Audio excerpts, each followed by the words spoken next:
H day wave H day wave H day wave H day wave H day wave.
Yo, yo, yo, yo, yo. Good morning, everybody. All right. Welcome in here. We're going to dive into some games today.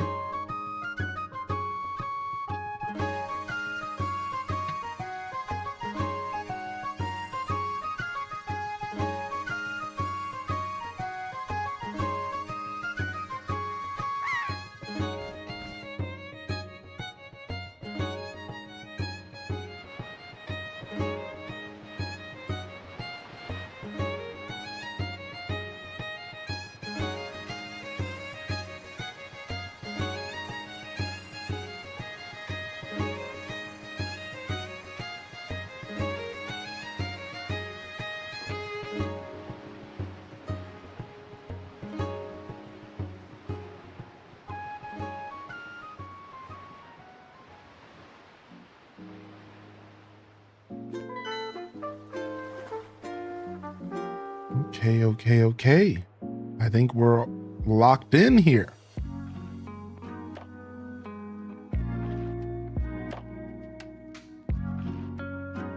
Okay. Good morning.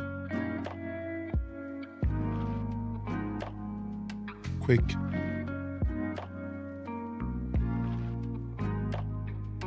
beard check.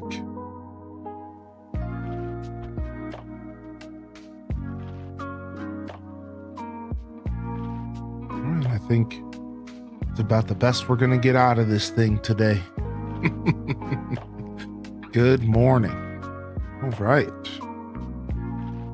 Think all of our T's are crossed and I's are dotted. I think we're ready to lock in.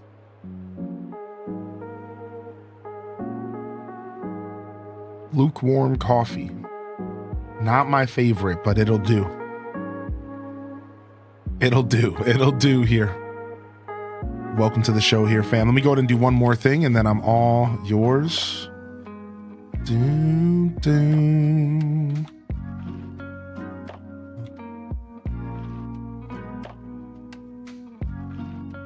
All right. Duel Master first in the chat. 30 stream streak. That might be like the max streak available at this point. I don't know. What's up, Ibino? Quince 3, Jen Not Jen. Welcome in. Oz coming in with 21. First sub of the day, baby. Thank you for sticking with us, Oz. I hope you're feeling good today and be sick. Dania Fernelli. Mrs. Spankum Nasty. Welcome to the show, Sammy Dot. Bobbins. Welcome back, Saltiest Wife. Tariel Panka. Gamer Lady. Cozy Gamer Tally. Welcome back in here. Wonderful to see you again. Kit Kat Calzone. Welcome to the show, Ellie Fint, Mills Art Nook. Sammy Dot hitting us with the Peepo Fluters this morning. Yeah, the Wind Waker intro is very Peepo Fluters. I agree with that, actually. Big Fuzz, Pokemon fan. What up, Big Fuzz? Good to see you. Fat Cat Plush, Mads World, Banana Universe, Planet Kitties, Runic Dave, Dazabound. We're bound for greatness, baby. Hope you've been well, buddy. Jasmine, UMT, Marshmelly Melly Mel, Miss Luna Tink. Dear Diary, good morning. Dynamic Type, Moody Cat, Miss Pirate. Welcome to the show, Mrs. Pirate. Hope you're feeling good. Mary 948, Beth Chu. How are you? Trips 14, good to see you as well. Good morning. We got the Brewster. I put this playlist on shuffle and we got the Brewster jams, dude, to start the morning. I guess while it doesn't have that twang I like in the morning to kind of give me a pep in my step, there's something pretty iconic about this song, yeah? I'll take it. Cheers.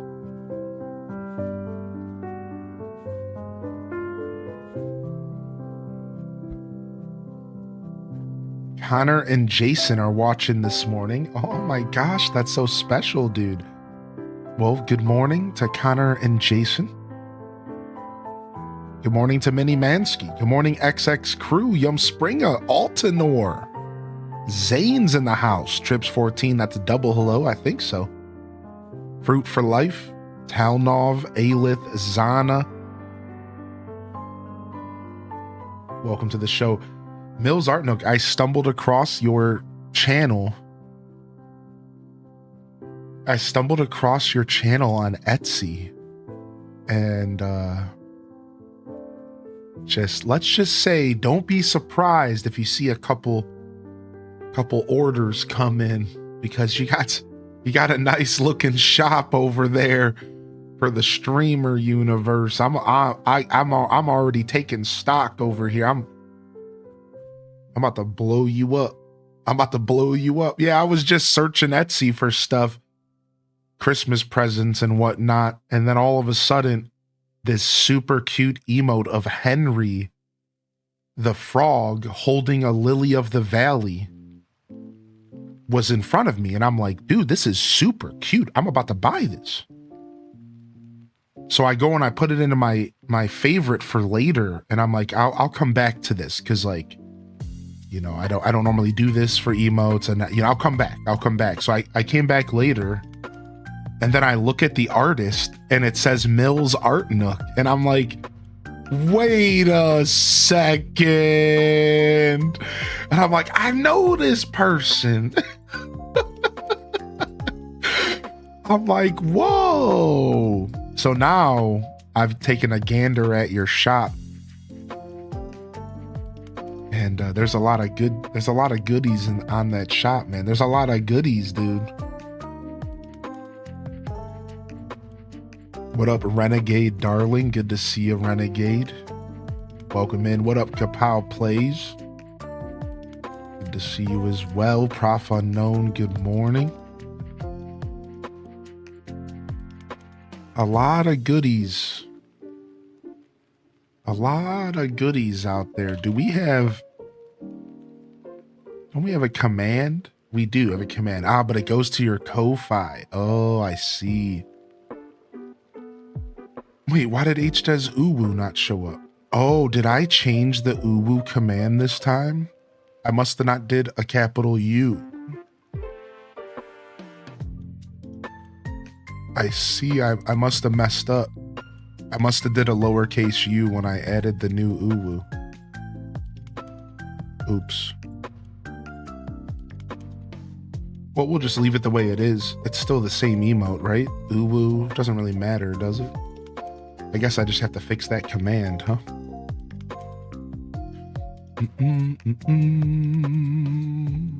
bum, bum, bum, bum, bum, bum, bum. We have a couple emotes we have to fix, though.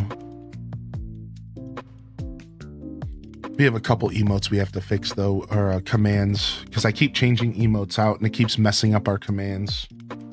There's another one I saw yesterday. What was it? One of our hypes or one of our love emotes got destroyed. I always create more work for the mods. It was one of them. One of our emotes that got destroyed, I noticed, but whatever. Whatever, dude. What's up, Unyawn? What up, Dank Root Hydra? Good morning, Pastel Pink Garden. Good to see you as well.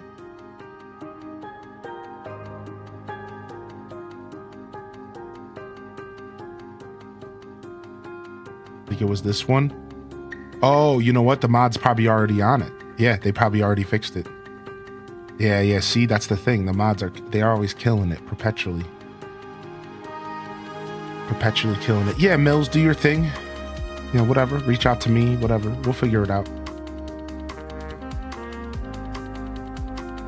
Frosty morning here.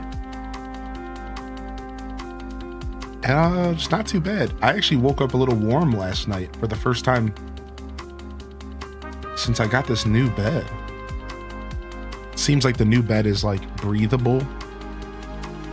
It's better than my last bed, which makes sense because I have a hybrid versus a full memory foam. But I also got different bedding. So I think there's a combination of things. Either way, my beds felt a lot cooler, but last night I was warm. Well, it's because I woke up and it was 70 in my house, which for some of you, that's like nice. But for me, not for sleep. No. Not no 70 for sleep. I'm sorry. I need at least 68 or lower for sleep. So I didn't realize that, but I didn't turn the heat down last night when I went to bed. So I woke up and I was actually kind of warm. What is going on? I went and checked the heat and I'm like, oh, because the temperature is pretty mild. It's like, it's not like frosty right now. It's just kind of like cold, sorta. There's like, it's not very frosty. I'll open windows, but you have to be careful about opening windows in winter because you can get sick. That's the problem. So you have to be careful about that, right? Like if you're opening windows in your bedroom when you're sleeping, you know what I mean? Like you have to be careful about that. If you have cold air passing your head while you're sleeping like that. So it's like, I do like a cracked window, but if I crack it, it's going to be a light crack, or I'm going to open a window in another room. That's been my secret, is I'll open up a window in like the room next to my bedroom, and then cold air will just lightly enter the room. But funny enough, I've actually been a weirdo about opening windows and stuff because I got these 2 new plants and I want to make sure that they have the right environment to thrive. So funny enough, I haven't actually been opening windows or my door or anything because I got these plants and I feel bad. I don't want the house to get too cold. And I'm trying to take care of these little babes, these little plant babes. And they're starting to spring, dude. I gave them a nice watering.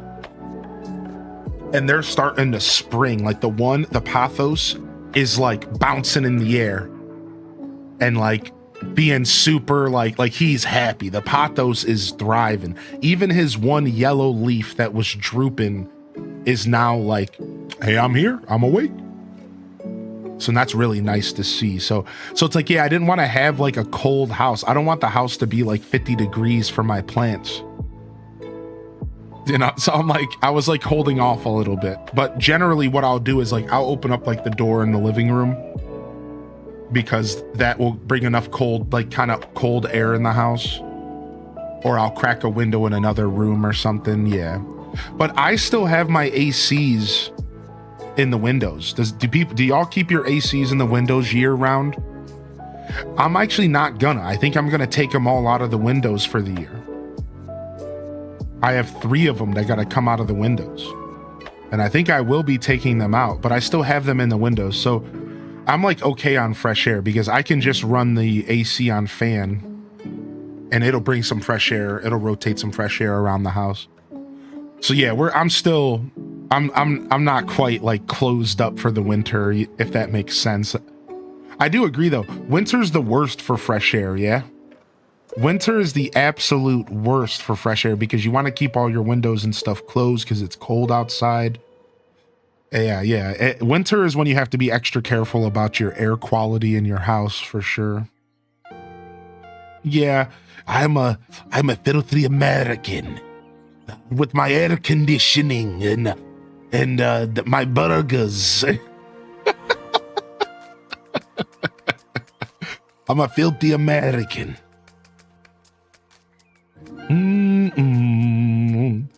Yesterday was 77, so it's been nice for a Windows open day. Yeah, dude, that sounds perfect. Imagine no AC ever. Well, I make that joke because actually window unit ACs are very uncommon overseas. Yeah, I make that joke because when you talk about air conditioning, a lot of times Europeans look over like what is that? Air conditioning? And it's like, what are you even talking about? And it's actually a very American thing. Still, I think I've heard recently that Europeans are starting to get more air conditioning though. It's becoming more common in a lot of places in Europe. So I don't know if that's going to be forever, but as of right now, I'm pretty sure it's still pretty uncommon over in Europe. So, which for me, it's funny because like, my whole life, I've been surrounded by air conditioning. Like since I've been a very little kid. So it's nuts for me to think about a universe where you don't have air conditioning. And I live in the northern hemisphere. I'm not even by the equator. And we've always had air conditioning since I was born.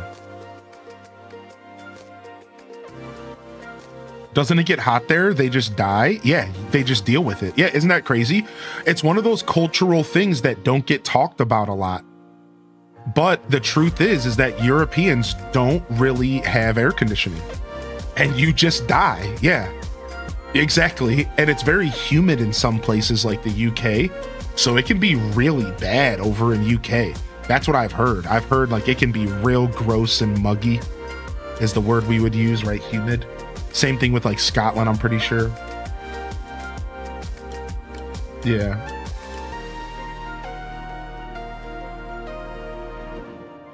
You can cut the yellow leaf off. So I'm not sure if the yellow leaf is bad yet, Lazy Stoneheart, because it's called a golden pothos.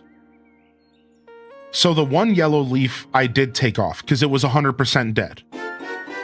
It was browning around the edges and it was dead. But the other yellow leaf seems like it's trying its hardest to be healthy. Is it just past is it just not worth it? Do I just cut it anyways? Because like the one was like dead for sure. And I tried pulling it out and it wouldn't come out. So I waited a couple days and then it kind of just broke off. But it still kept like the stem of it all the way down. But it broke off. I was like, okay, we're done.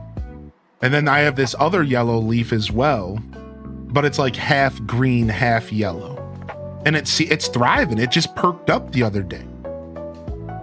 It just perked up and everything. So I'm like, I don't know. Like, I feel like it's trying its hardest, you know? Is it really not worth it? What's up, Violet Purple? If it's a pothos, it should just pop off with a light tug if it's not needed. Right, that's what I was told. So if it doesn't just pop off with a light tug, should I just leave it for now and just like let it kind of do its thing? Because the leaf I'm talking about is still pretty intact. Like it's in there. Yeah, it's in there. So that's why I'm not sure. I've been kind of like letting the one leaf live. Yeah. But the one did pop off. The one that was like drooping. So I don't know. I'll give it a couple more days. I'll give it a couple more tugs and I'll see if we can get rid of it. If it really is a bad egg. I'm brushing up on my plant knowledge. I've been around plants my whole life, but I really don't know what I'm doing. So I'm learning and I'm super open to learning as well. So thank you, Lazy Stoneheart. I'll keep an eye on it. I'll keep an eye on it. I'm not gonna gut it yet, though. I feel like it's still kind of green. It's still kind of doing its thing. Where I live in Florida, we have varied golden pothoses everywhere, so it might just be a natural color, especially if the other half of the leaf is green. Yeah, I think it is like half green. It doesn't look like it's wilting. It just looks like a color change. But I'm not sure yet. Like I said, because the other one was wilting and was browning, and I finally got rid of it. Yeah, I'm slowly entering my plant dad era. Yo, Jen, thank you for 26 months.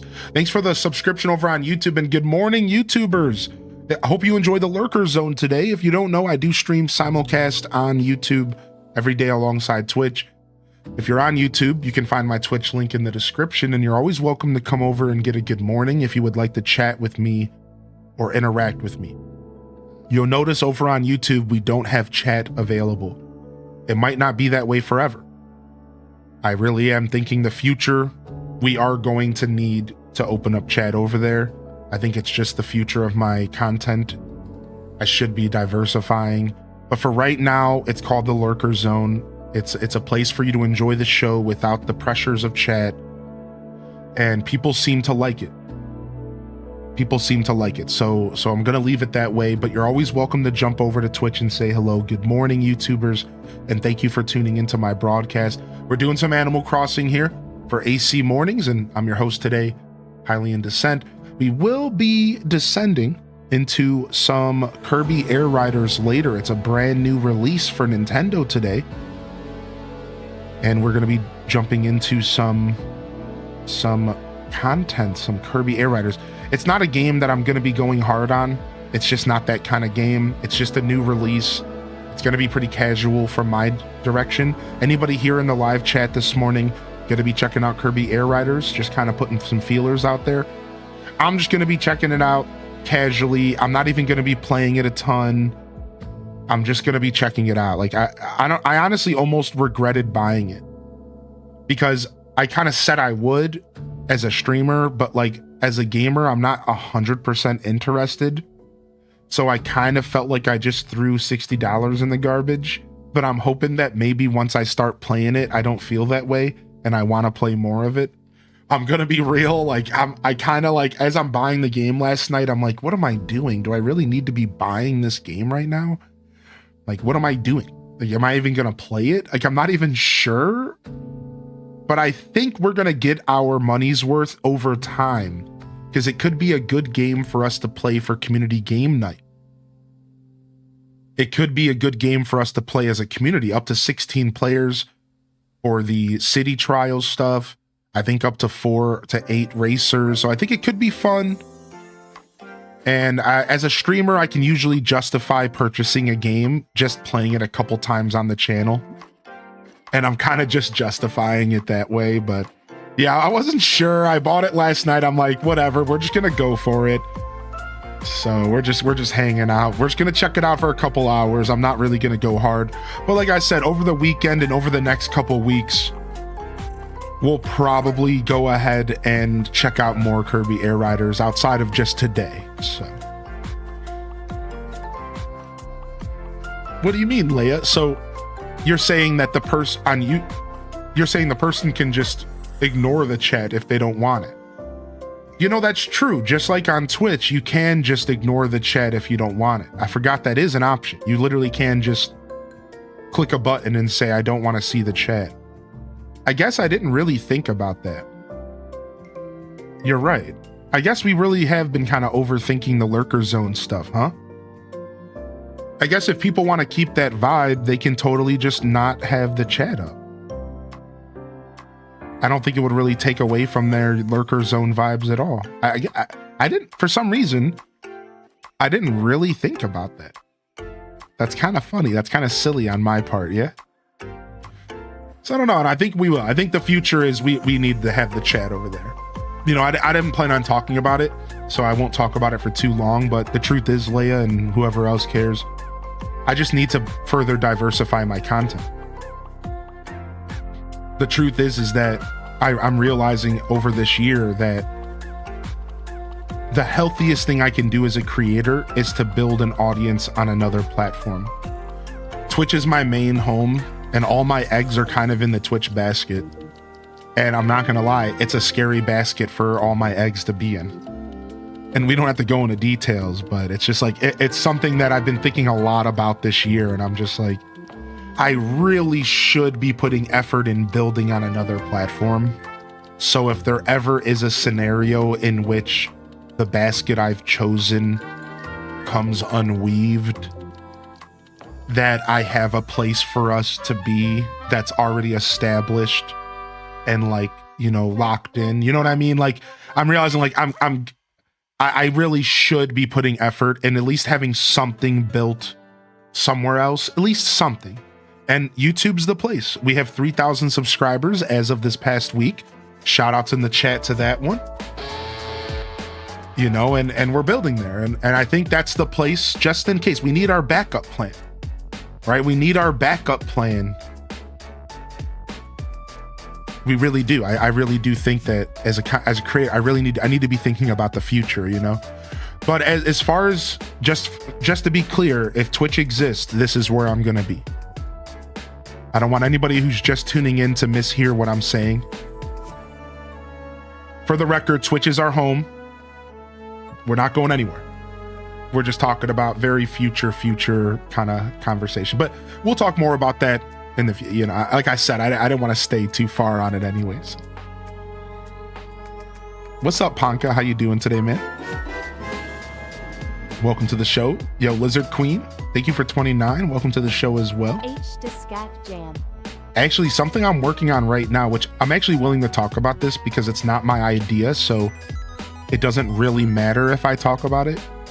You'll notice that on Twitch, there's been a lot of big creators, specifically, that have started this process of hosting 24-hour channels on Twitch, where they just play their content for 24 hours a day, reruns, with a live chat for people to interact with and say hello to each other. And it's like a home away from home on Twitch. And I've been looking into this for about 9 months, and I'm actually kind of getting close to revealing something like that myself. And the only thing I'm struggling with is a little bit of technology stuff, because my backup computer is actually scuffed deets. So I need a third computer, and that's kind of what I'm ironing out right now. But maybe within the next 6 months to a year or so, you know, I'm a slow moving guy. But maybe within the next 6 months to a year, you're probably going to see something like that crop up for me. And I will just have a dedicated 24-hour channel of my content. And I've seen some creators do a really good job with this, by the way, like really interesting stuff. Like the ability to change the channel and have like different channels dedicated to different content and really interesting stuff, like really cool stuff. And I think this is the future. I think having a place for people to watch my show just all the time, you know, similar to YouTube, where you can go to YouTube, you can just watch my VODs, right? But we all know, you all know this, right? Who can relate to this? Lizard Queen, thank you for 29 months. Thank you so much, Lizard Queen. How are you today? Listen to this. Who can relate to this? Sometimes it's nice to go to Netflix and choose something to watch. And sometimes it's nice to just click on something and have it be chosen for you. As I've gotten older, I've realized that cable TV was actually kind of a blessing in a weird way. Because there's something interesting about just like turning on a TV channel and just having it play stuff for you without you having to think about what you're putting on. And this is something that I'm starting to realize that a lot of people actually can understand that feeling. It's like, man, I don't want to think about it. I just want to put on some Hylian Descent. I don't want to sit there and click on a playlist. I just want to put on some Hylian Descent. And that's where this channel would like really feed a need, where it's like when you're you just got off work, you're just like, dude, Hylian's not on. You know what? I'm just going to throw on the 24-hour channel. and it's just playing something. That's the vibe. That's the vibe. That is the vibe. And that's something I've been thinking a lot about. And it's just a place for you to watch my content. You don't have to think about it. And you know, my vibe is pretty consistent, so it doesn't really matter what I'm playing. And like I said, you can even go as far as I've seen a couple channels out there where there's literally channels. Like you can use a command in chat to change the channel to a different set of games or genre. And like for example, Future Man Gaming has it to where anybody who subs to the channel or anybody who's a VIP can change the channel, but a regular person can't. So that only people who kind of like are respecting the space can like change the channel. So it's not like people are changing it every 5 seconds. It's like somebody comes in and they go, hey man, how's everyone doing? Doing pretty good. Is anybody even watching him play Mario? Like, I'd like to watch him play AC. Can I change the channel? Oh yeah, sure. And then he changed the channel. Like, so he's created, like, I was watching his stuff and he's created like a cool little ecosystem that feels pretty solid. And it seems like it works really well. Right. And it's pretty cool. And I'm at the point now where I have 6+ years of content. I could run separate content for years. I literally could have a fresh episode of something playing for years if I wanted to. If I wanted to. You know what I mean? Like, so it's pretty crazy. It's like, dude, actually, this could be really cool. This could be really cool. Like a little a side channel for when I'm not around for y'all to just enjoy. You know what I mean? And I know somebody asked, like, what would you do about mods and stuff? Well, yeah, we would have to definitely figure all that out, you know, have to have like a couple people that maybe frequent it and keep an eye on it and, you know, whatever. So it would be cool. It would be cool, man. It's something I'm working pretty hard on. And again, the only reason I don't care about talking about it is because this is actually becoming pretty common. I'm seeing this all over the place, from Co-Carnage to Future Man to Forza, and like a lot of streamers are realizing that this is a play. So it's not like I'm coming up with this idea and I'm like, I want to keep it to myself. Like, this is just very common. I'm seeing this all over the place. And it's something I want to tap into, right? And all I need to get it started is one more computer in my house that I could just have running 24/7. And if it wasn't for Scuff Deets, I would use that computer. But Scuff Deets is a priority, right? Ideally, so yeah, isn't that pretty cool? It's something I'm, like I said, give me another 6 months to a year. I'm probably going to upgrade this rig that I'm streaming off of. And then once I upgrade this rig, I can use the parts, or I could use this rig for the 24-hour streams. I can get a new computer. So how do they keep their chats in line? Like, just mods. So most of the people I mentioned have pretty big communities. So they just had 1 or 2 people that said, hey, I'll mod the chat. I'm hanging out anyways. And then also you can just up your auto mod settings to just be a little bit more rigorous and, you know, just snipe more stuff more frequently. So it would just be normal, just like a normal channel. I understand the question though. We're all thinking, but if that channel's not being watched 24/7, you know, couldn't somebody get in there and start being nasty? Yeah, they could. You're right. Like, that's like a part of the problem. It's like, yeah. Like, you know, yes, there is always going to be the chance that somebody's like popping in at 4 a.m. and being a weirdo. So there would be solutions, right? Like, for example, a solution would be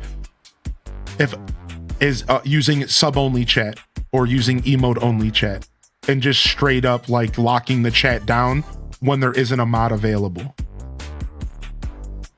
right? Like, boom, easy peasy. Like there's solutions, right?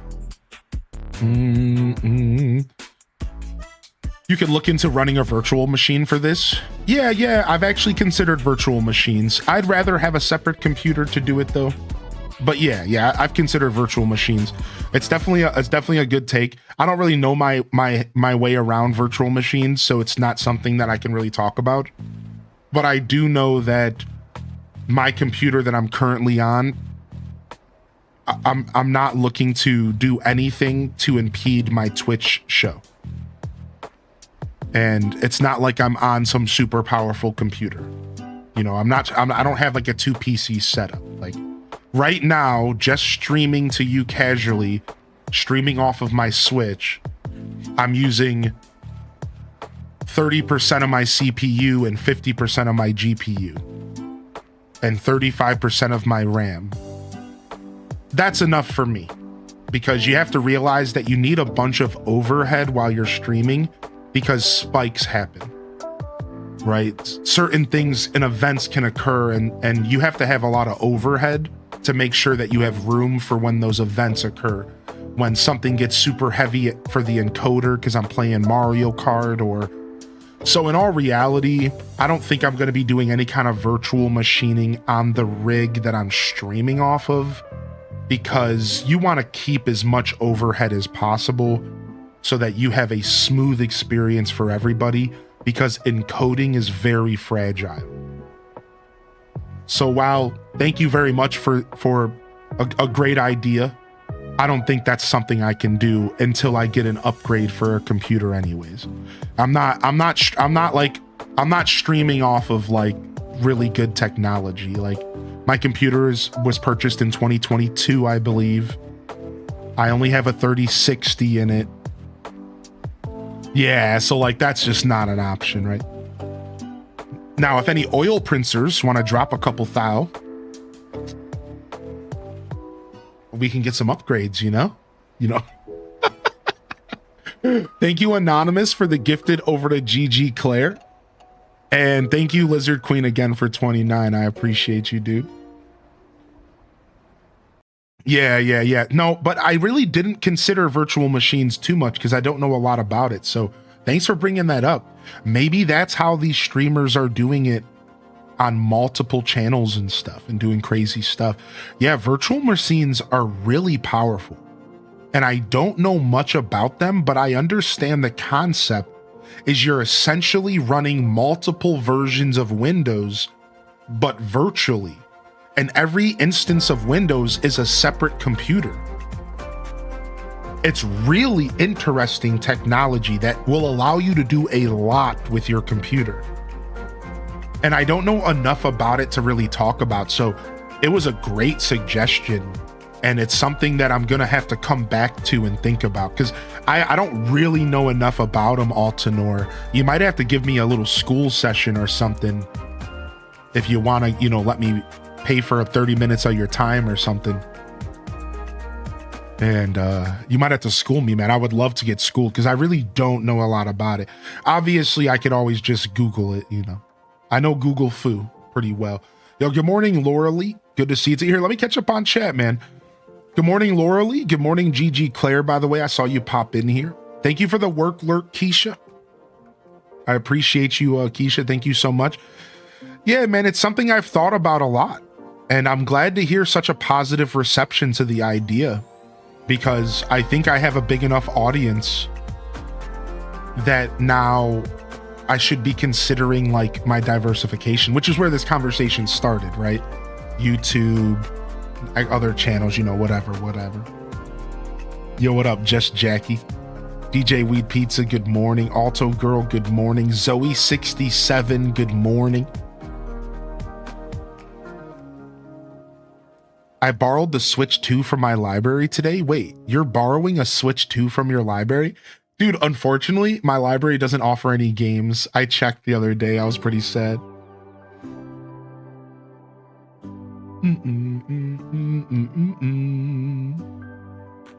Yo, what's up, Lith Arwen, by the way? I appreciate you.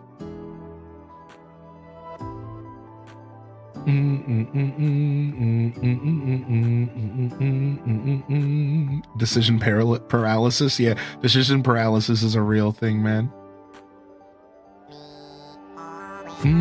Yo, Pixie Skies, thanks for the love, man. Good to see you. Little Budum and Dark Sunrise. Good morning, y'all. Good to see you here. Yeah, it's nice. It's nice to hear that y'all think it's a good idea. You honestly, y'all just gave me a bunch of inspiration to like continue to go forward with the idea. It's something I've been working on for a bit. Yo, what's up, Sam Squatch? Just like writing out a business plan, ironing out all the details, trying to figure out what would it look like, you know, would it be sustainable and stuff like that. How's the island going for 3.0? Let's jump over and find out together, Huntress, shall we? What does that sound like? Sound good? Let's go.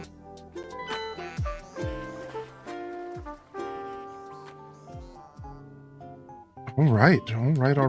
Good morning. 9 a.m. on Thursday. It may not count as news, but I do have a cautionary tale of sorts to share. Occasionally, residents complain that they purchased a work of art only to later realize it's, well, fake. Oh man, Red's here. I was here for your math lessons on food and the most money. It was so fun. Dude, wasn't that a blast, Huntress? We'll be releasing a video about that in the future. Our homie Dazabound is going to help us put together some spreadsheets and stuff. If you're still out there, Dazza, man, we love you, buddy. Don't be shy. Come and say hi.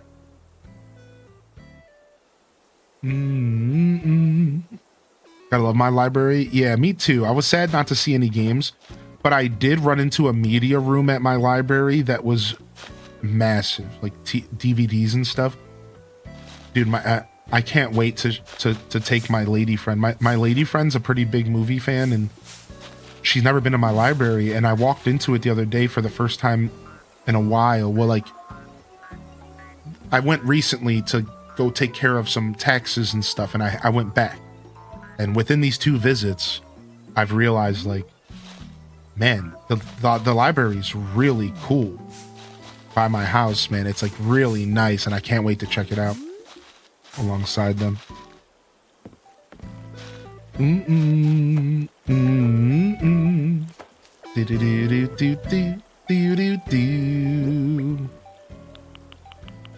don't know what these other socks look like. I was given some gifts to help this outfit. I think this outfit looks good. We were talking about maybe a slightly brighter pair of socks. Let's go say good morning to Tangy first.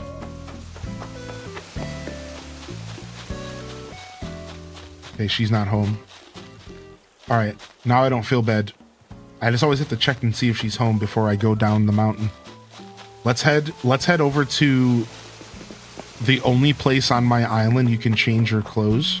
Like, the only place on the island that there's a place to change your outfit is a hidden freezer behind Ione's house. Wait, this is the only place on the whole island.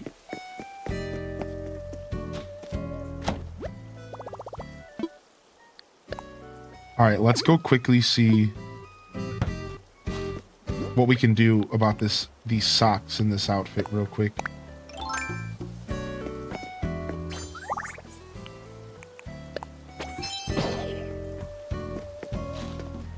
Yo, good morning, Strawberry Grass. Nice, so what games are you going to play with your Switch 2, Claire? What's up, Atlantic Chaos and Spicy Sin Bun? Again, good morning, Michelle as well. Chell Dog. Sweet D. How are you today, Sweet D? Good to see you back, man. What have you been up to? Where did the outfits come from? Slightly creepy. You don't want the answer to that. You don't want the answer to that. Ugh.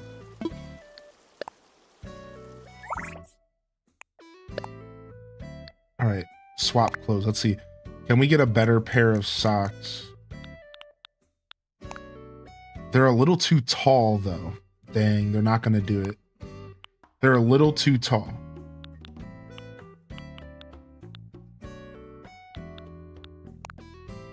Yeah, we want them to be a little bit brighter green, but not so tall, because we're styling a very specific style. I think our semi-opaque socks are the best.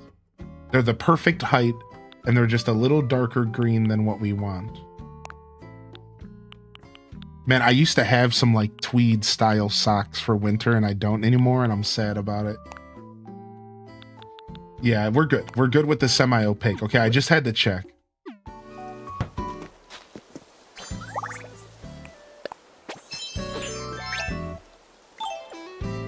All right, anyways. So yeah, welcome in here. Good morning, everyone. We are back here again for another episode of AC Mornings. And we are currently preparing our island for 3.0. And what that means is we're doing little projects around the island and setting a new dream address. Our goal right now is to get a dream address set so that we can do an island overhaul and really make a point to redo things for the new update coming out. Probably the biggest change to our island since the last overhaul back in like 2022, 2023. So it's a pretty big deal. We're doing a pretty big overhaul here. And I'm excited for it, actually. Nice. We got some really good DIYs dropped off. Some really good stuff here for people who need any goodies. So yeah, we're currently going around and setting a new dream address. And we're getting what I feel to be pretty close to finishing it up. Today we're going to be working on the forest and some leaf patterns and some leaf piles. So we're going to go start there. And some acorns, pine cones, that kind of stuff. Wow, these are actually some really good DIYs. We're going to have to make sure we drop these off for people who need them. All right, let's grab this. What's up, Pixie Rose? Yo, dude. All right, so first off, what kind of acorns and pine cones do we have? What kind of acorns and pine cones are we working with? We got 7 pine cones. All right, let's grab a wasp nest or 2. That's all pretty festive. All right, and then let's go find some leaf piles to work with. We have a lot of them. We do seasonal stuff often. All right, some brown leaves, some yellow leaves, some red leaves, and then maybe a green just in case. We might have to craft a new brown if we need another brown. All right, and then do we have any mushroom stuff crafted? I would like to actually go back into the mushroom stuff again. Maybe another mushroom log. Maybe another mushy log. Maybe a couple more pumpkins around town. Maybe some trees bounties around town. All right. I'm surprised we don't have any mushroom furniture at all. We might have to do some crafting here. I'm surprised we don't have any mushroom furniture at all right now. I must have given a lot of it away. There's the tankster. Oh, Guru. Peepo Poo Poo. Hi, Guru. Are you here to hang out with me? I mean, sure. What is this? Is this a gift for me or is this a gift for Tangy? I don't know for sure if this gift was for me or Tangy. I'm not sure. I'm going to drop it for now.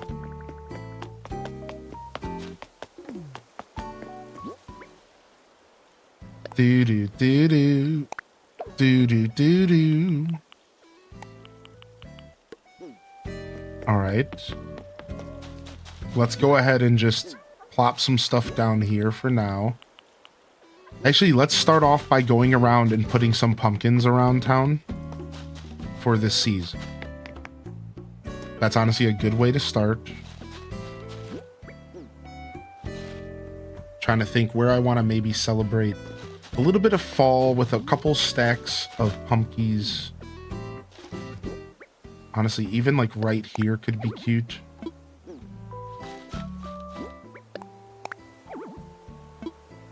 What? Oh, this is the wrong set. I'm looking for the tower.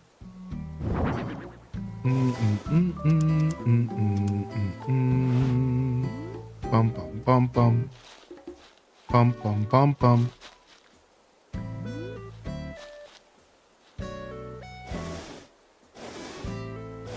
Trying desperately to farm those mush DIYs before the season is over. I think you have until the end of November. What's up, Tamperp and Quay? Kara the gamer? What's up? All right, that's cute. And then maybe just offset it a little bit.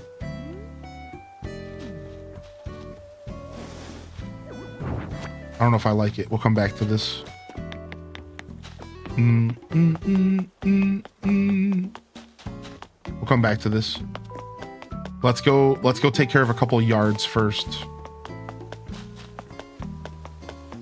Ryan Perp getting his lurk on.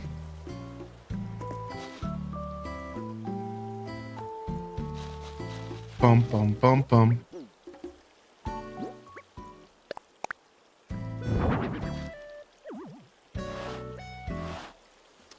Okay, that's cute.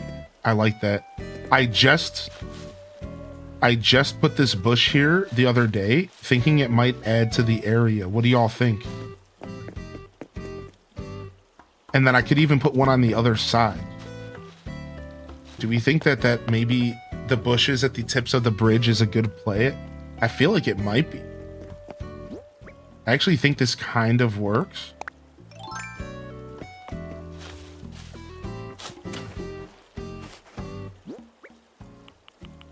It's a red hibiscus, huh?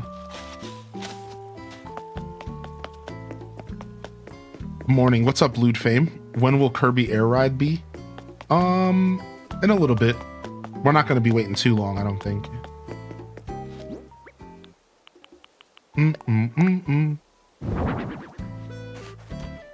What up, Jessica? What up, Bailey B? I think my boss would understand that I can't break cat law. Cat just jumped into my lap, but it's time to get ready for work. Dang, you gotta call your boss and tell him. If your boss doesn't respect cat law, in all reality, you probably just need to get a new job. Because we can't have that. We can't have that, dude. If your boss isn't respecting cat law, dude, it's probably time to get a new job, man. Screw that boss.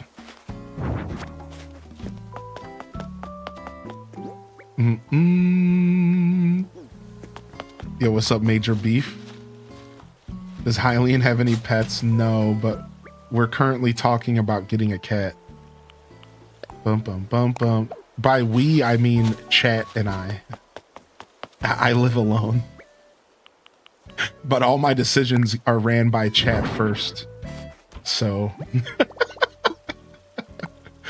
So really, I don't make a move unless chat says it's a good idea.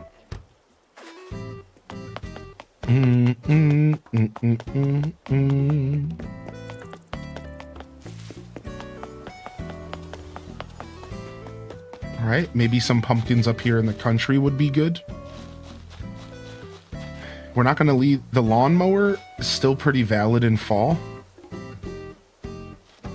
A stack of pumpkins right outside of the house would be best here. Or maybe even right here. This actually seems good. This is good. I actually like it right here, I think. Let me try flipping Missy Ellie it real quick.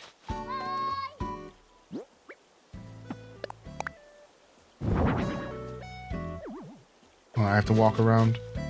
This is just not gonna work at all. Hold on a second.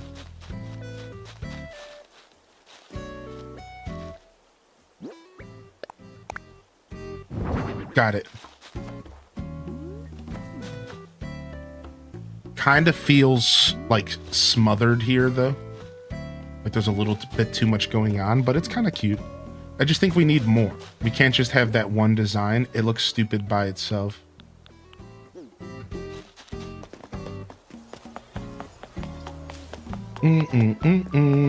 Yo, what's up, Luna Wolf? You're okay, bud. Just know that I don't run any ads, so once you get past the pre-roll, you're good. Yeah, once you get past the pre-roll, you're good, dude. Yeah, don't even worry about it. Happy Kirby Day. It is Kirby Day today. Yes. Yes, that is correct. Do. All right. We'll grab a couple more pumpkins to spread some of them fall vibes. We'll grab one of these Trees Bounty little trees. And then give me another lantern set real quick. I know I got another lantern set in here, yeah? Yeah, here it is. Honestly, the stack of green might be nice. Okay, pockets are full, yikes. You're trying to get 3 stars today, nice. Can you place another pumpkin on top of the hay? Actually, I think you can. Hold on a second. I've done that in the past, but I think we would want it to be a smaller one. Hold on.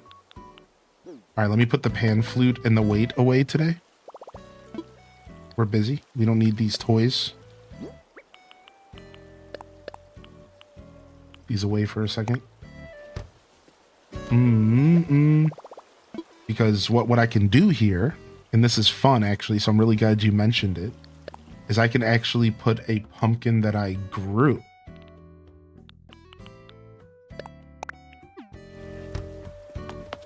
Which is a really fun way to use pumpkins. I've done this somewhere else on my island as well.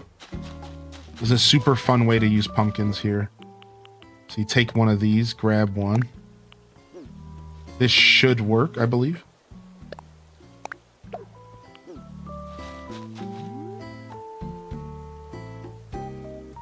Cute, right? Cute, right? A little small guy up there, dude. Isn't that cute, dude?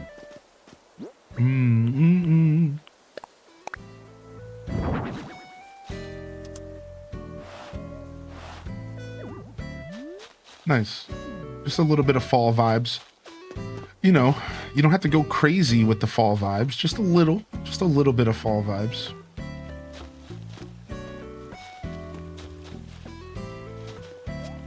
We are going to have to figure out what we're doing with Grizzly at some point. I'm realizing now we still haven't addressed the Grizzly in the room. And by that, I mean, Grizzly's property is pretty barren right now. I think we were going to design something for Grizzly, and we never did. I think we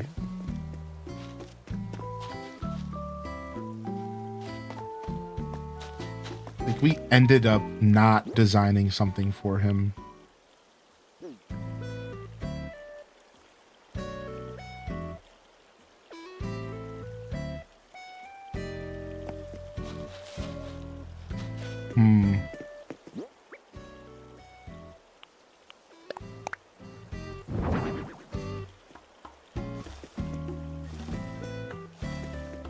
Okay, this cannot go up against the fence. I didn't think so.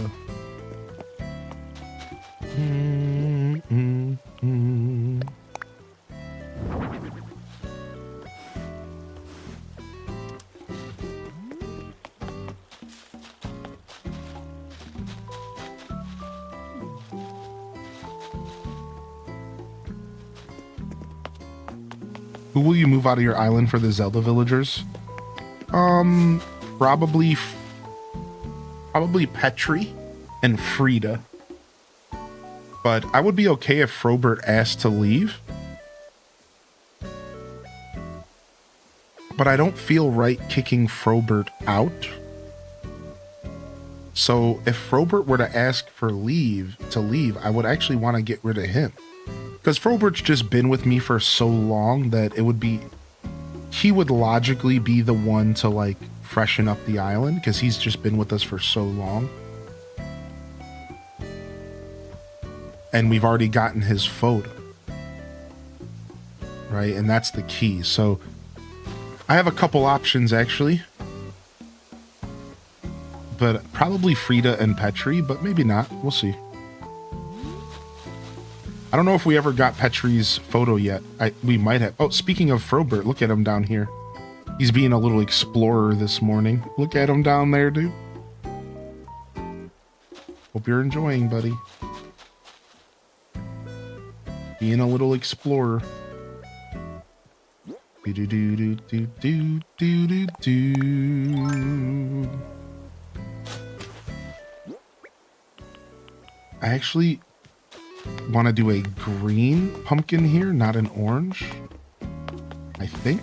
Let me go grab my storage again.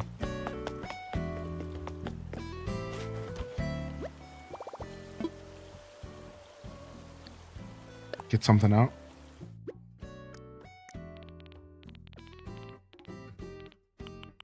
Honestly, even a white pumpkin would maybe be cool there.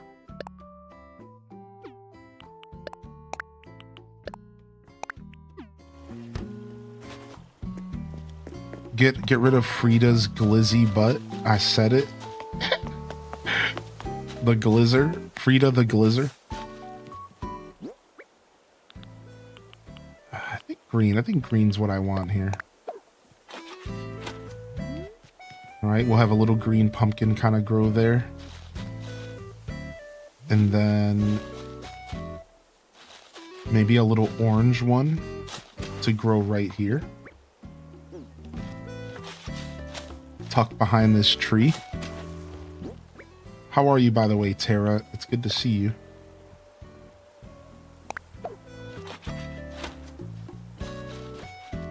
All right, cool. I don't think he would do much decorating otherwise. That's right. I'm thinking about what the villagers would do. I don't think there would be much decorating here otherwise. I think we're going to leave this area pretty natural. We'll just have a couple pumpkins growing just wild. And we'll just kind of leave it.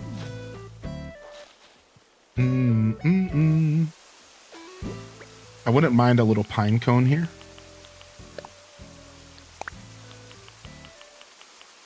How do you keep track of where everything is on your island? Well, I think at like first, that answer's like difficult, right? I think at first you are like not sure where stuff is all the time, but I think that the more you live on your island, the more it becomes kind of like your house. Whereas like, you know, my house is like organized chaos. Like I kind of know where everything is in my house, even if it's a little bit messy. So you just live on your island for long enough and it just makes sense to you, even if from an outward perspective, it doesn't really look like it makes sense. And it's like, what is going on here? Well, you know, I live here. This is my home. This is my home here. So it's easy for me to kind of navigate this stuff.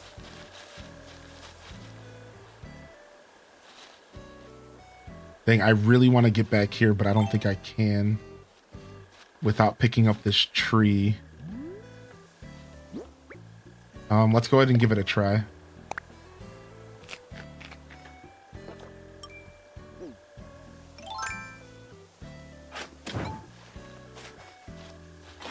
Now we have to be careful because we don't want to accidentally pick up the weeds because these weeds are grown, and grown weeds are very special on my island.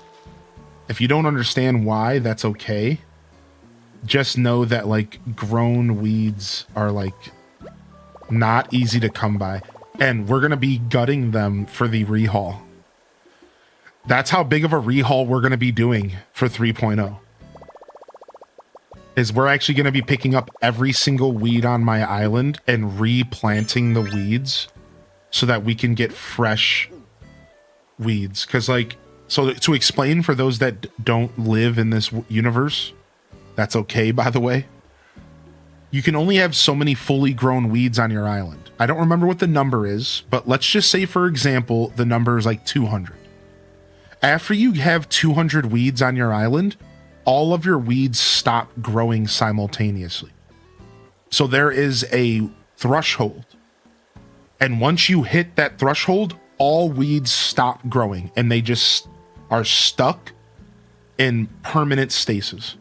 So if you want certain weeds to grow for aesthetics, let's say you want to have fully grown weeds in your woods, and well, then you have to have less than this threshold.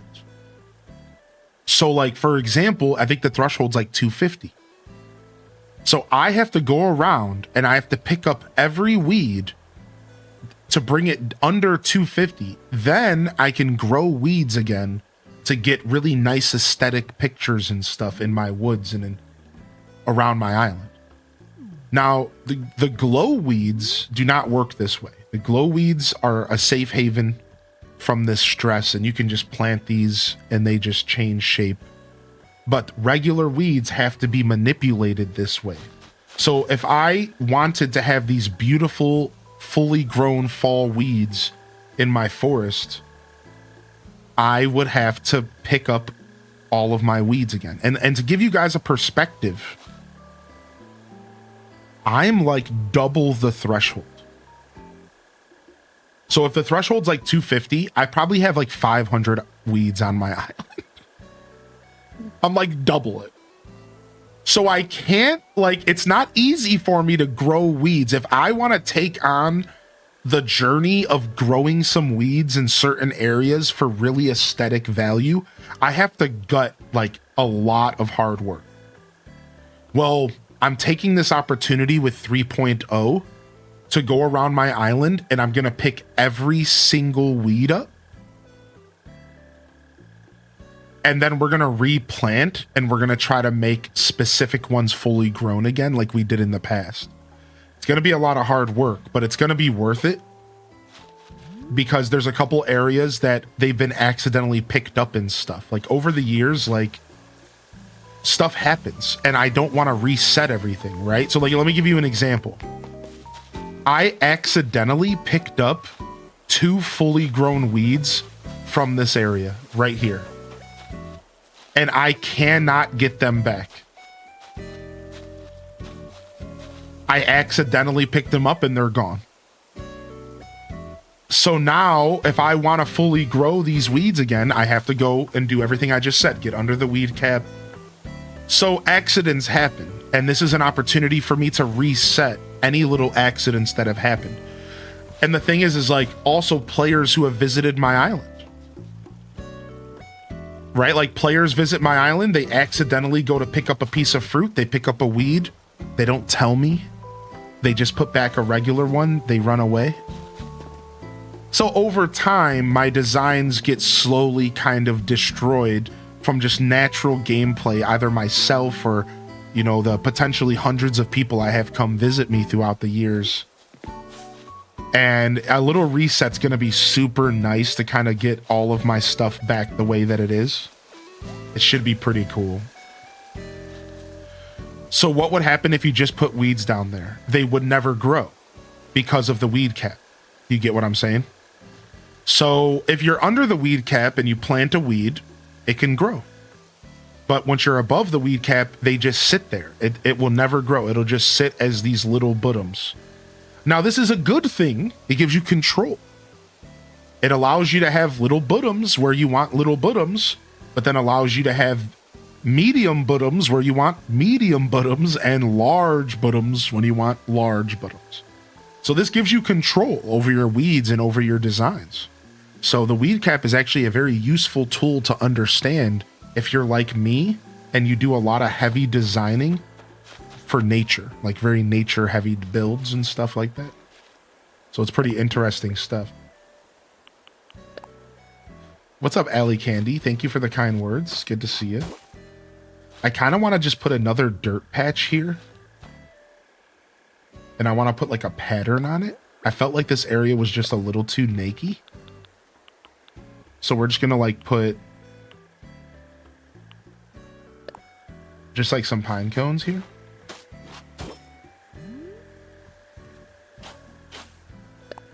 Or what we can do here is put like these and then drop an actual pine cone on top of it. So hold on a second. Inventory woes here. I hear this balloon, dude. I get it. I can't grab it. I'm busy. I don't think I'm actually going to be able to pull this back with the pine cone here. I'm just trying to check. I didn't think so. Okay. So we want it to be kind of like that. And then do we want to do something else here? Okay, I'm going to go to get the balloon. For the greater good of the mushroom DIY farmers.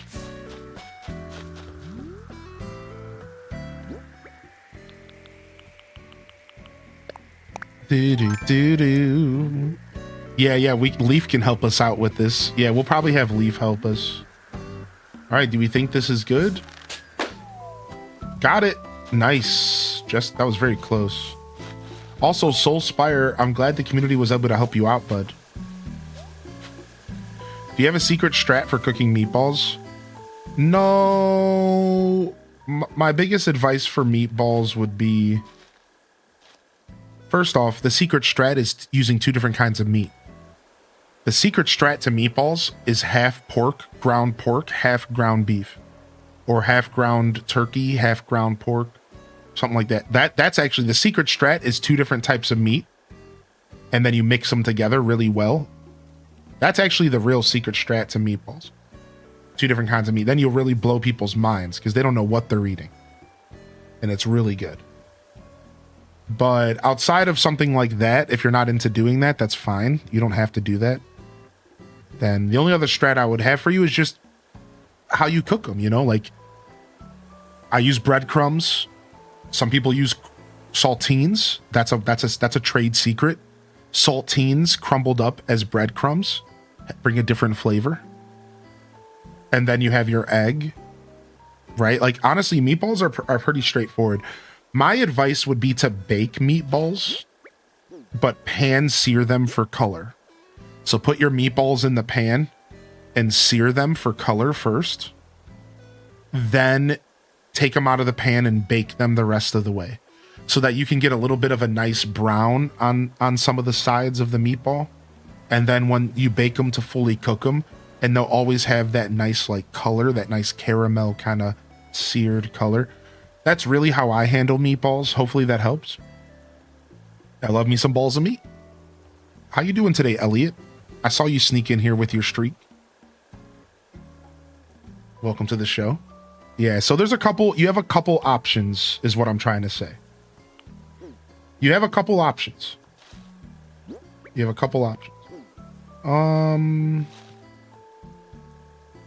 I guess that's it. I guess that's all I want to do here. All I want to do is have some fun. It isn't easy. You're not the only one. I don't know the words, actually. I still didn't really solve this problem that I have over here. It still feels a little naked. What do I do about that? What do I want to do about that? I want to bring a flower up here. Okay, I know what I'm doing. We want to bring a mum up here. We need a mum.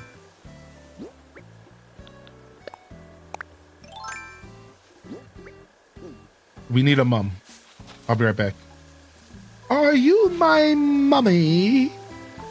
We need a mum. Do I have any mums here on the beach? Let's go check. Half pork, half beef. I like to add very finely chopped onions. Ooh, I like that. Oi, are you me mum? Are you my mummy? I'm actually going to go ahead and use the pumpkin trick here too. UMT, you've unlocked a pumpkin slinging beast within me. Ooh. Ooh. Ooh. I actually don't like it. Is it because it's green?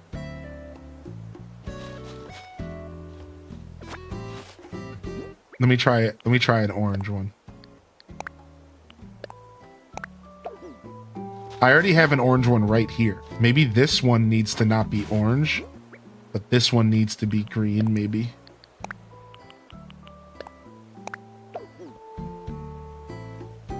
Sure.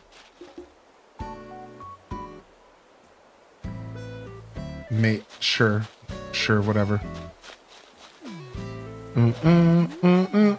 Oh, here we go. Green mums.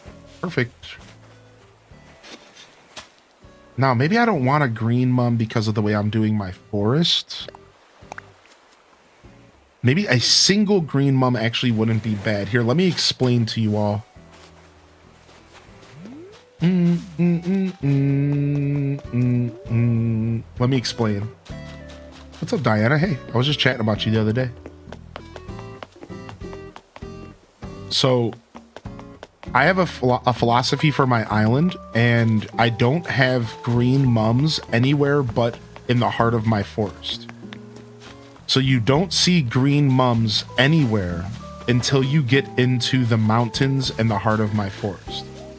Once you enter the heart of my forest, then you'll start to see green mums popping up, because mums are my island's flower.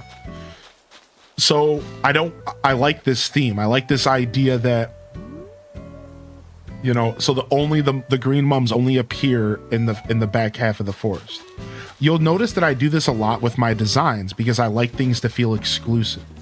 However, I'm realizing that as I'm saying this, I can actually make this really cool. And the way I'm going to do that is I'm actually going to have a single green mum up here.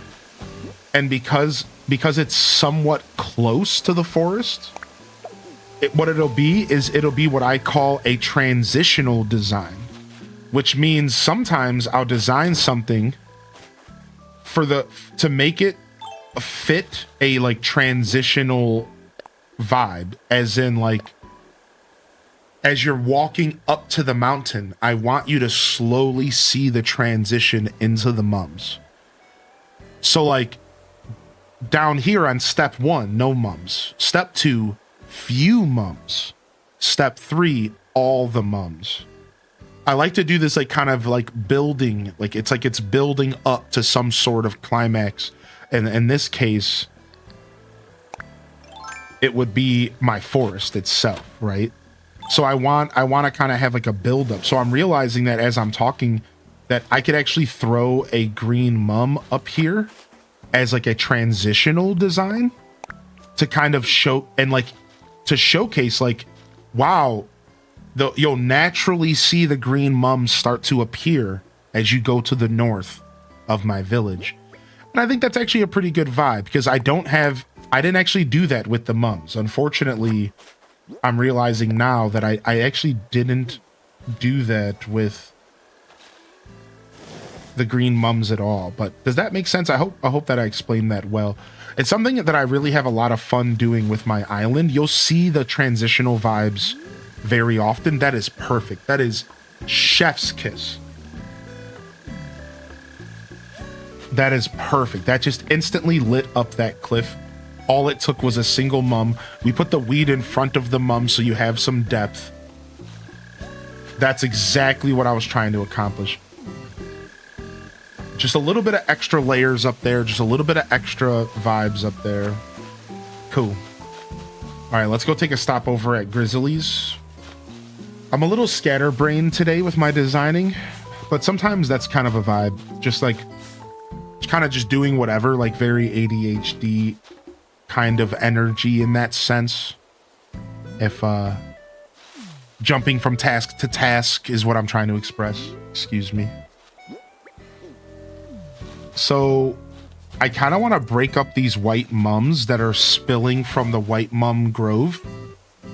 And the best way to break those up, right? I let these mums spread naturally over the year. They started around here and they slowly just naturally spread up here.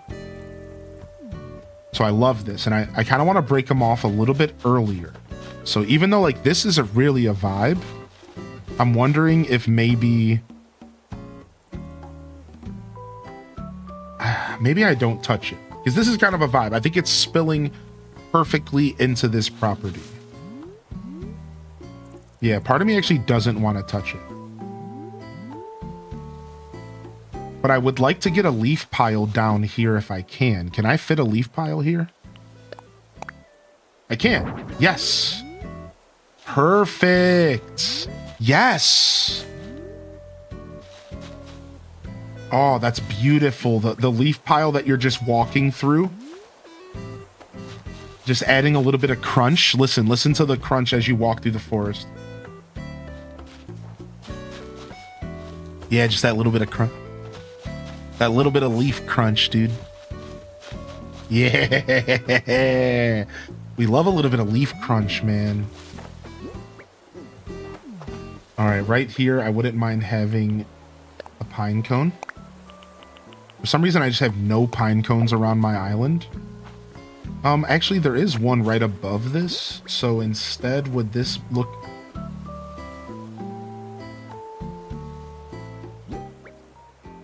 This might just be better as a stick here. Or maybe an old wasp nest.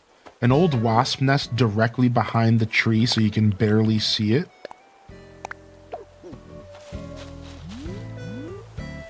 Okay. Not bad. Yeah, the sound design in this game is so good. The last time we'll witness flower beaches. Popping in on my day off. I hope life's been treating you okay. Hope life's been treating you all right. There, Diana. Hope your day off. What are you gonna do for your day off, man? Bam, bam, bam, bam, bam. All right, and we'll move this mushroom here.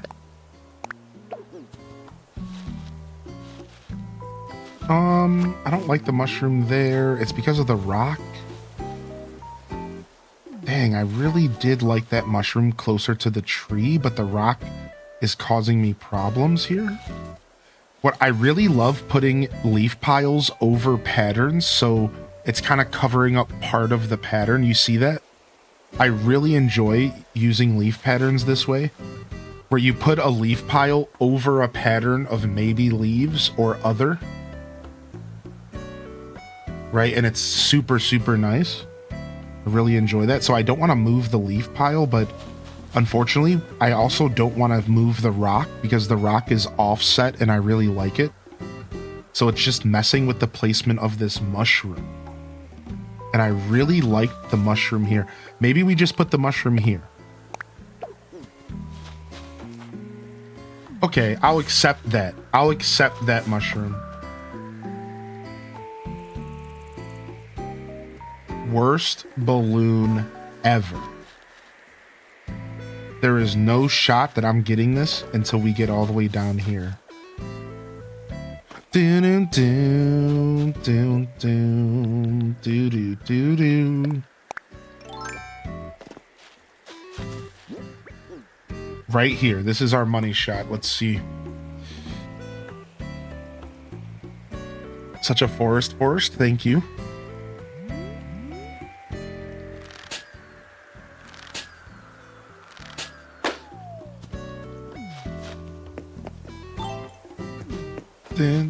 I know that water was stopping us from having some fun there.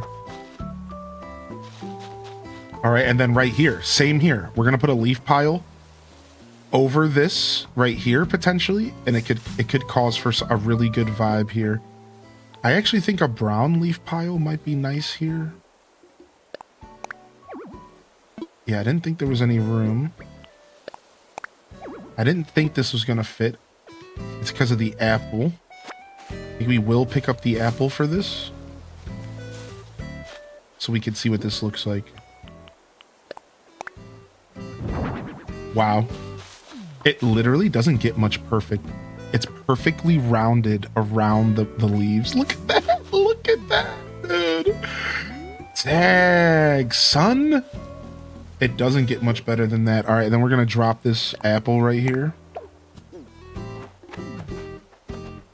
And then I want this apple to go a little bit further back. So like right here. And then over here, I want a stick.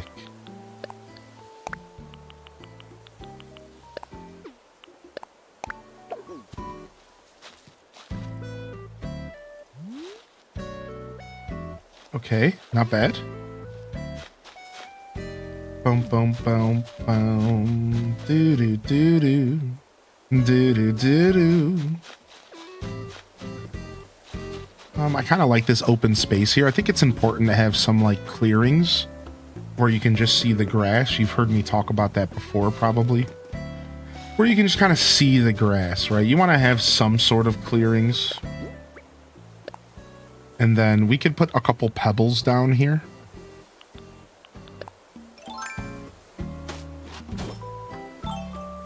Just add a little bit of texture to this area. And then maybe another weed right here. Just to add a little bit of texture, right? I do love the dirt patches under the trees. I love doing that. It looks awesome when there's snow on the ground and it looks like it's melted off a little bit. Yeah, dude, I agree with that. Mm-mm-mm.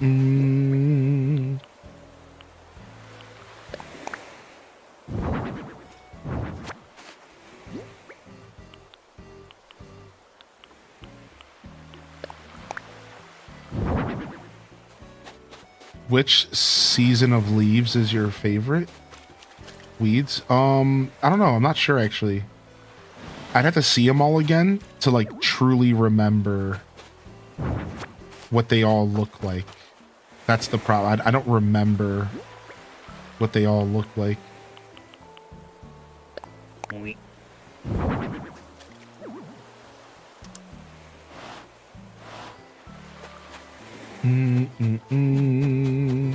Bum, bum, bum, bum. And then we have to decorate this yard. I have to be in the mood to decorate a yard here. And it's a hard yard to decorate. I saw you had a pipe in the ground. Yeah. I'll go back up there, little moonbeam, and I'll show you right now.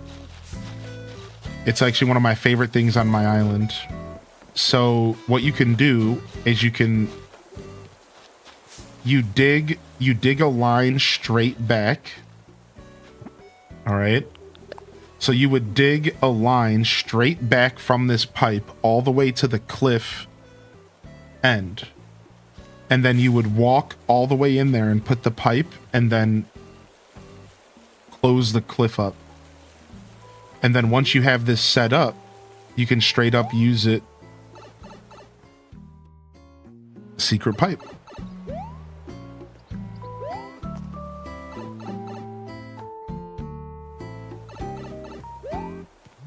Sick, huh? Super well hidden, secret little pipe in my backyard. Still fits my forest vibe really, really well. I love it. Yeah, isn't that so sick? Do-do-do-do. All right, we don't have a ton that we have to touch up here in the forest. I think we're good. I think we can even leave the green leaf pattern here. No, we'll change out the green leaf pattern. And here we're going to actually put a nice yellow or red. Okay, a red is perfect here.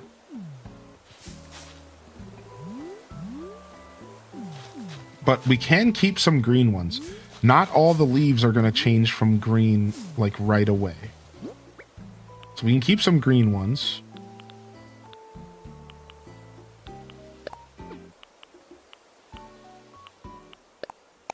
I'm going to go ahead and put a green leaf pile over this bush.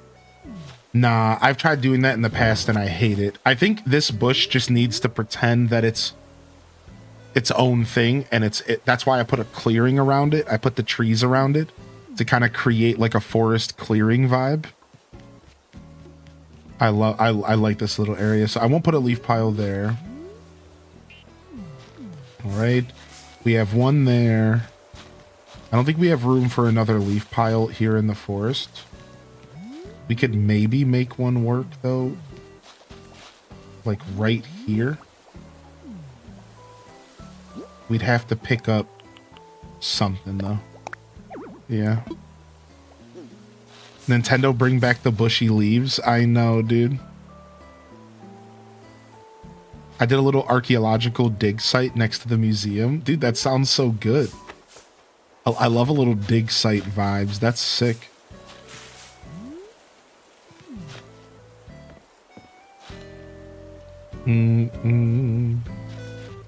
All right, all this stuff can stay.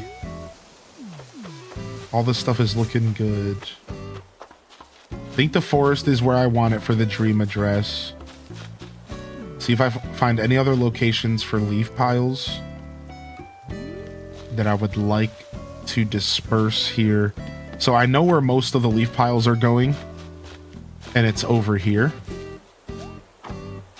I just haven't gotten over there yet today. But most of them usually go here. In this forest right here. You see, we already have a green one up here.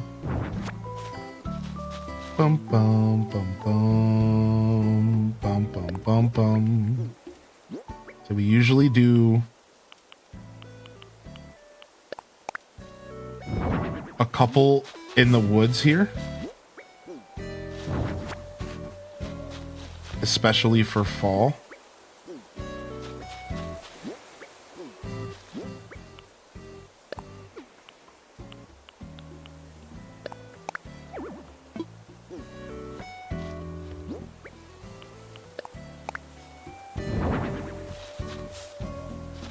Dude, and then here's another green one.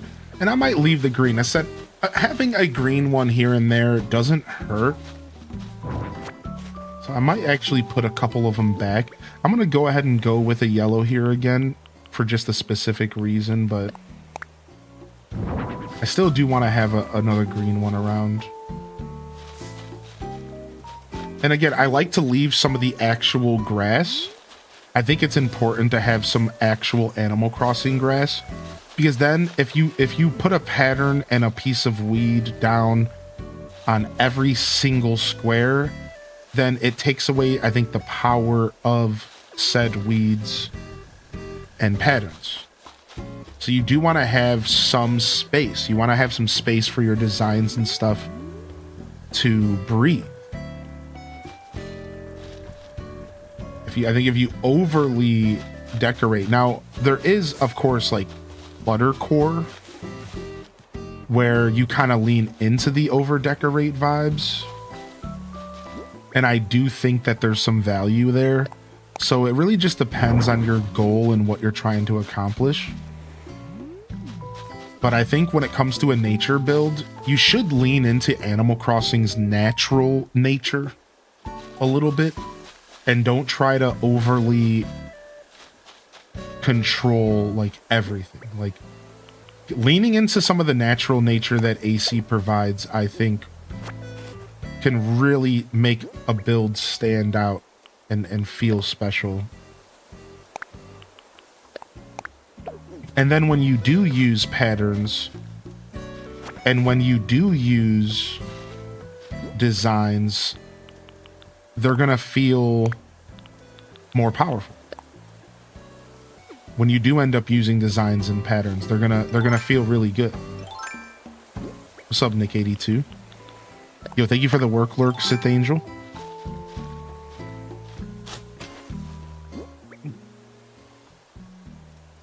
And then let's go ahead and grow some white pumpkins in here. This could be sick.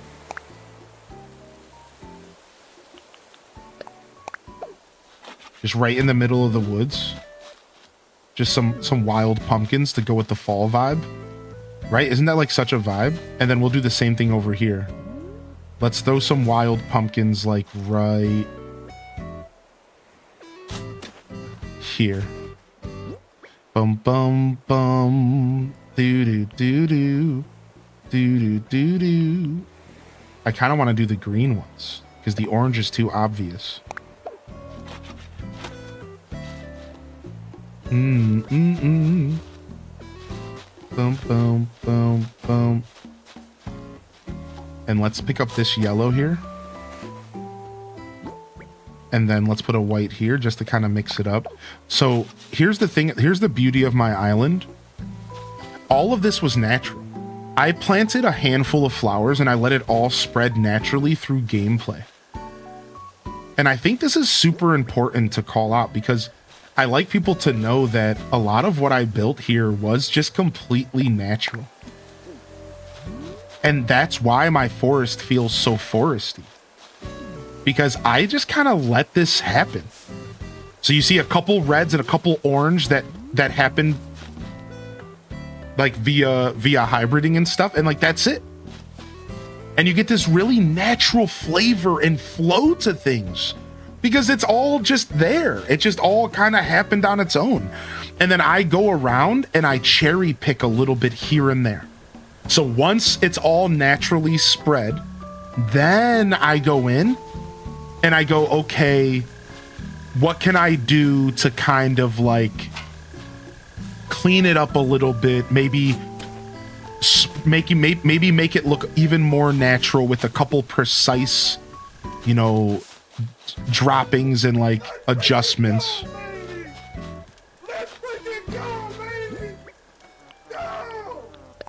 Exactly. Dude, Past Hylian gets the hype. Past Hylian gets the hype, dude. Thank you. Thank you for 24. Man, I appreciate you. Alpha Gigando.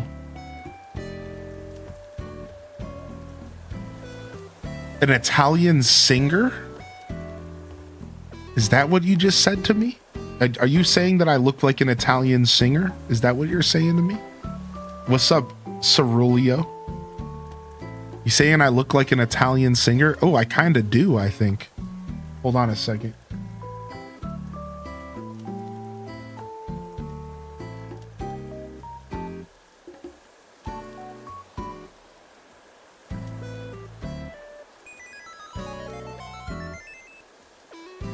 I'm pulling up a picture right now. Hold on. All right, I think this is the best picture but it's gonna be blurry as heck. What's up? Big man playing Animal Crossing. This is this guy right here is what came up. I guess I kind of have a similar face structure as him. Yeah, I see it, right? Yeah, that's what I'm saying. Like, actually, it's kind of there in the face structure. I'm not gonna lie.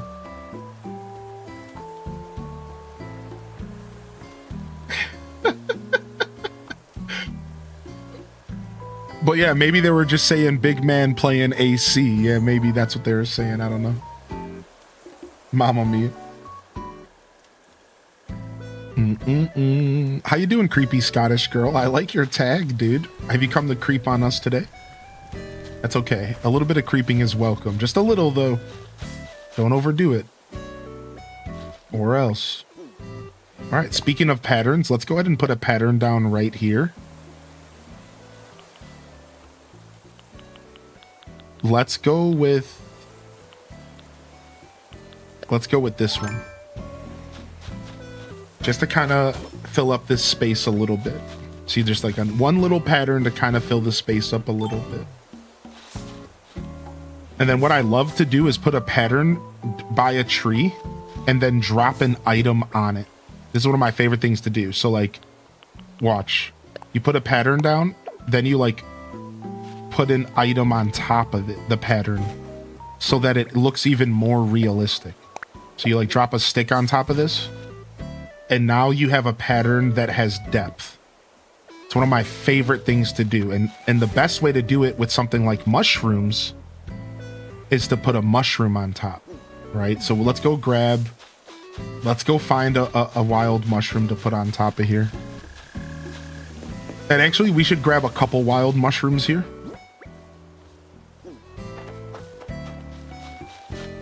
They've been spreading pretty naturally around the island, but I think we could use a couple more. Do. Boom, boom, boom, boom. All right, let's grab a couple shelfers. And a couple skinnies, because these are like the best to decorate with. Always creeping around silently. I heard about the ACNH update and had to come to watch some streams. Nice. Yeah, good to have you here. Welcome in.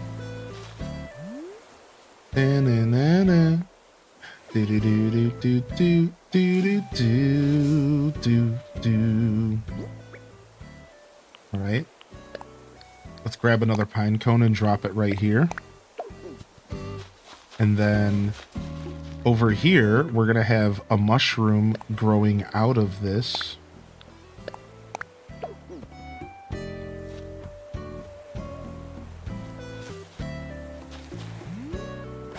All right, let's use the tall, skinny ones instead. To get it look better. Okay. Working on unlocking everything on Harvey's Island. What's everyone's favorite way to make bells fast? Honestly, probably diving. Diving for about 30 minutes to an hour will yield you a pretty decent amount of bells. And it feels pretty good. It feels pretty good as a source of bell income. Maybe consider some diving.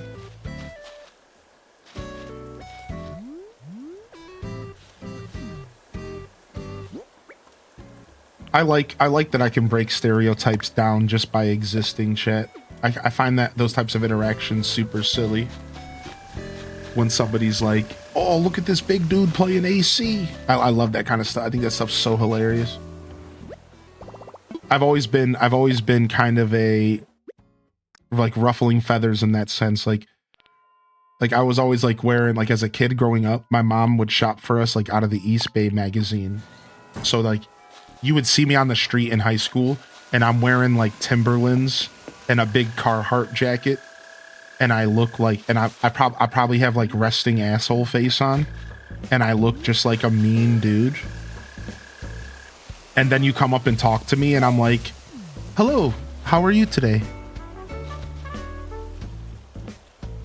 It's like my favorite thing. Like, hey, hello there. I need to use the restroom and tinkle real quick. And people are always like, what? What did this dude just say? Like, did he just use the word tinkle? And I'm like, yeah, sorry, I'm not Tim Allen grunting like you expect. You know what I mean? Like, it's like, yep, that's right. You just heard me correctly.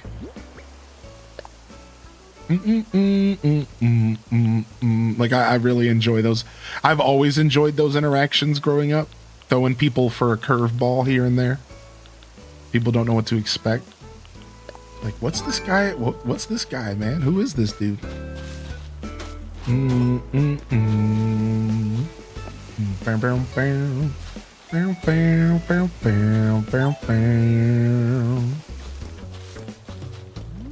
If one more person tells me to smile, any air riders in chat today, we'll be checking it out here in a little. Perfect location here for an acorn. Yoink.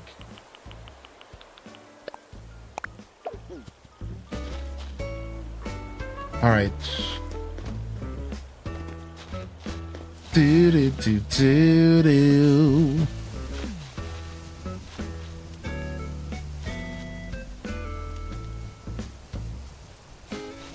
Honestly, continuing the footsteps one more step forward actually could be really cute. Continuing these footsteps one more forward, like this actually could be cute. Just to kind of put more emphasis on what I'm trying to depict here, I want you to see a little creature walking over here. So I wanted it to be more subtle in the past, but I'm thinking maybe it was a little too subtle and I could actually benefit from it being a little bit more in your face. They jumped into the fire. I mean, you can put the fire out, you know? We don't have to depict them murdering themselves. Doesn't have to be that way if you don't want it to be.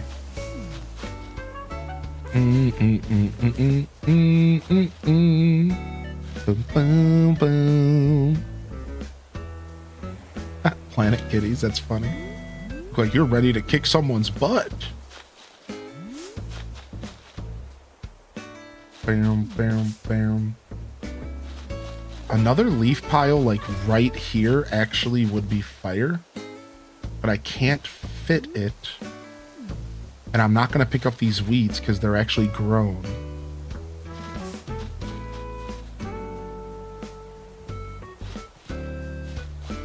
Maybe like right here instead, but I really like the natural flower placement.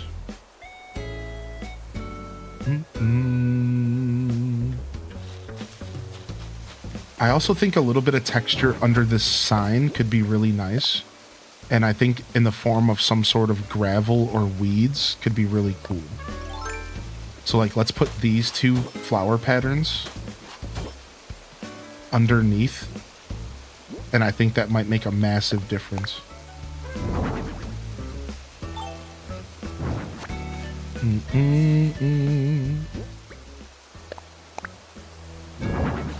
Yeah, I like that a lot more. So add a little texture.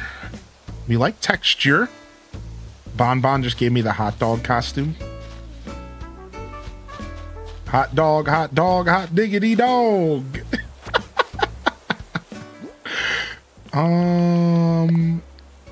Can we actually move this leaf pattern up by a half of a step? Because then we can do that thing I told you where I have the leaf pile over the pattern a little bit. And it just adds that little extra texture. Yeah, look at that. That's beautiful.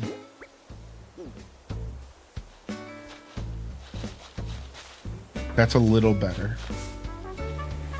And I guess this is considered kind of a clearing. So we can kind of lean into that. I actually wouldn't mind if one of these flowers came down though. So why don't we grab...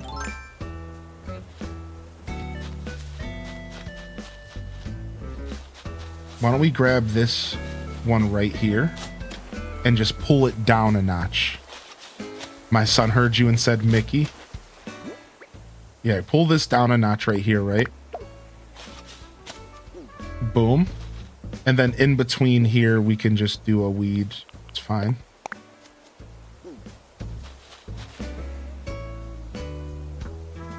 Yeah, and that feels so much more full. Oh, I love this. And then we'll do another weed here. Feels so much more full over here now. But still, we have some open space, which we talked about. We do like a little bit of open space. We want to have some of the grass, the natural grass showing. I think it really adds.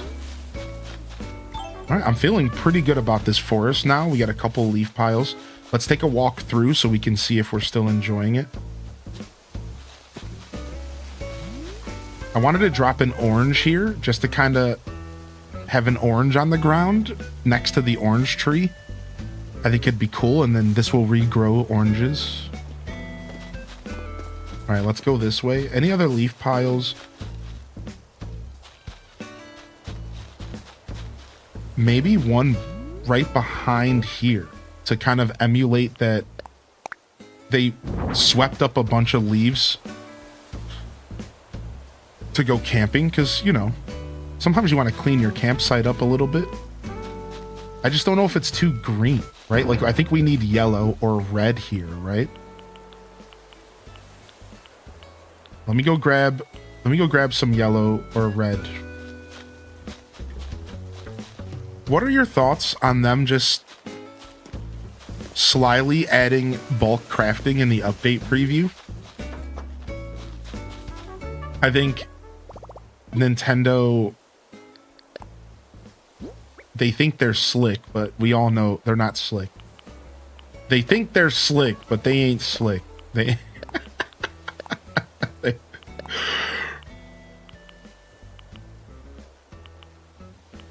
A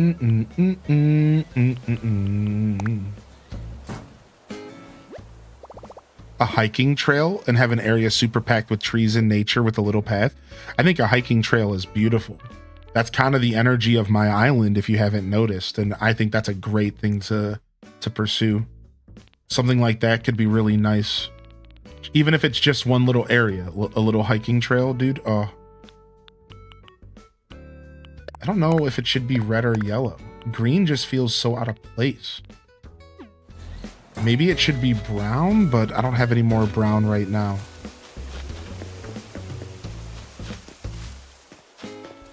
All right, then we have some balloons to check that we popped. I guess yellow in contrast with this tree color would be best.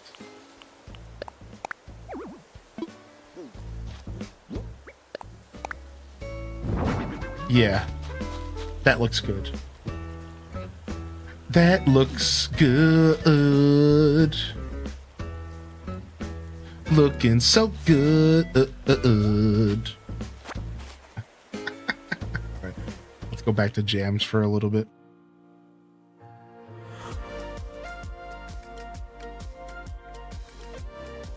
Striped tights. Yikes. All right, what about the other one? What was it over here? A leaf pile, like right here, it would be perfect. Yeah, oh yeah. Right here.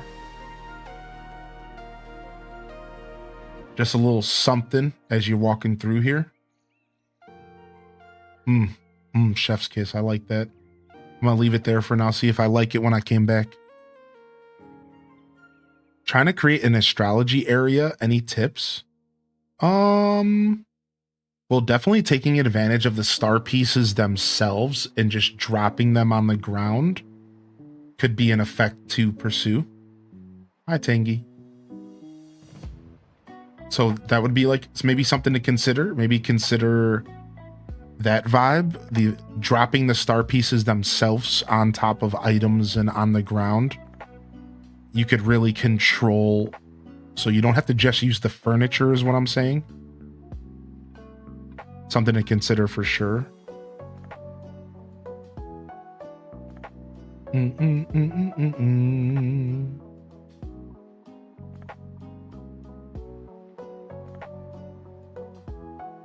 I wonder if we change these flowers out. We do for winter for sure, but I don't know, maybe for fall we don't. It's just pink is just kind of the vibe here, I guess. I was so focused on furniture. Yeah, the star pieces themselves are very gorgeous decoration pieces that should totally be considered. So that could be a lot of fun. You could have a lot of fun with the individual star pieces. If you need any, feel free to ask. I have a bunch of each of the stars just kind of laying around in my inventory. So if you need a couple, just ask, all right? Boom,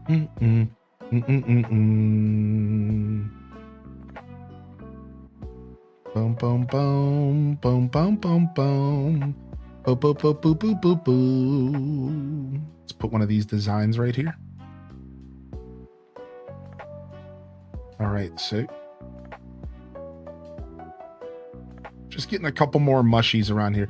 There would naturally be some other mushies around here. They just so happen to not get a chance to spawn here.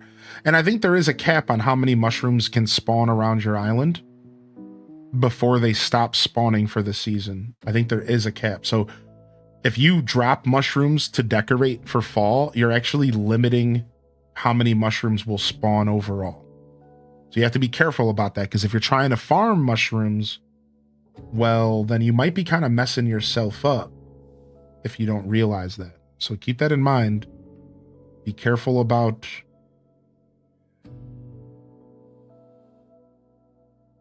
designing with mushrooms if your intention is to farm them for the year.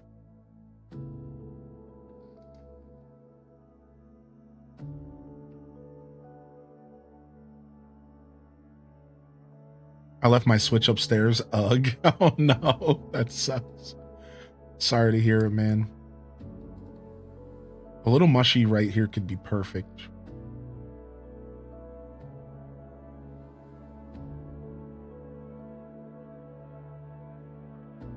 Just a little something right there. Perfect. I could also put one on the log as if it's growing on the log. Dude, hold on a second. That could be sick.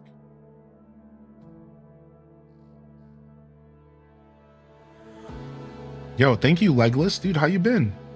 All right, we have to go around.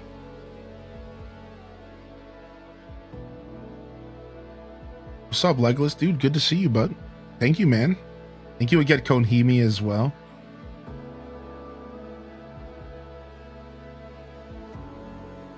I love a mushy log idea. Yeah, this could be sick. I think the flat ones look best in this light. Oh, I might not be able to. No, they might not work. It's not flat. Oh, Sedge. Sedge, it's not going to work. Okay. It was a good idea. Now, the other idea I had was putting it directly on the stump of the tree, but I didn't know if I could. Dang it. Good idea, but no success. That's all right. You can put stuff on a lot of benches that don't have backs, but I guess the log doesn't count as one of those. Now, I do have this mushroom log in my inventory that I could use. I do have this mushroom log in my inventory, and what I could do is we could get rid of this seat here. This is like a little area to sit on my island and enjoy my forest behind you. But what I could do is I could gut the seat and put a mushroom log here instead. Because you still have this seat right here. H to scat jam, H to scat jam, H to scat jam. I don't know. I'm gonna do it. I'm gonna do it. Thanks, Link. You're the hero of Hyrule. I'm gonna do it. Yo! This is scary because I have to cut a whole nother tree down if I don't like it. To Hyrule. If I don't like it, I have to cut a whole nother tree down, which is mad scary. Yo, thank you, Celestial Ray, for 3 years, dude. I appreciate that. Holy heck.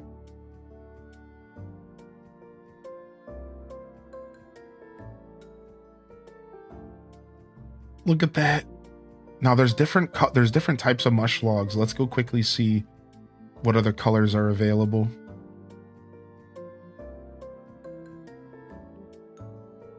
I know you can do white and yellow and brown.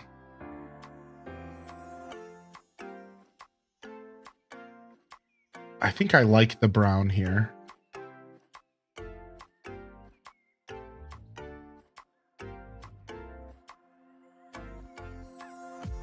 But it would look better if it was yellow with the yellow mushroom. Let's go make it yellow. It'll be quick.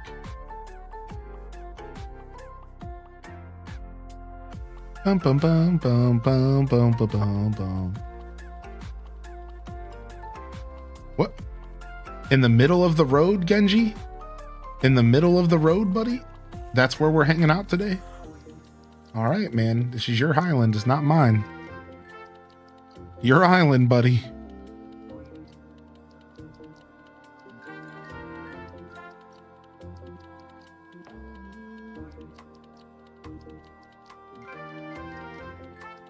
Ooh, we have purple and red as well. That's cute. Dude, maybe the red. It would be very fairy-like. Oh. The yellow would match better.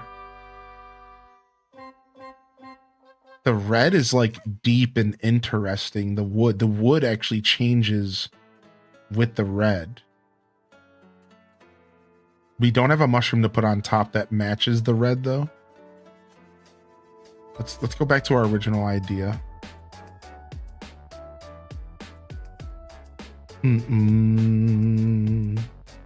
What's up, Pessimosaur? Hey, how are you today? Happy Thursday, everybody.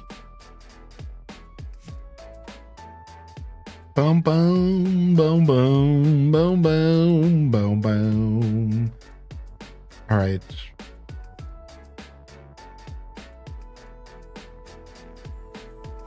Back up we go.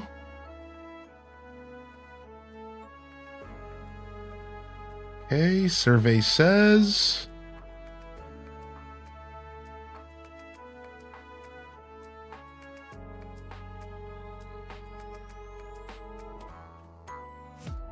In the past, I used to actually change this whole area up, chat room. What I would do is I would put a mushroom parasol here. Every season, I've done it twice. I would take one of those massive mushroom parasol items and put it here. And I would have to pick up everything. Nothing else would fit here if I put that here. The leaves, the flowers have to go. The log has to go. But it would really bring the fall vibes in. So this is a little bit more of a subtle approach to that. Let's go see what it takes to craft a mushroom parasol. I've used my last one in a design in the house. I actually wouldn't mind going back to that idea. It's been a long time.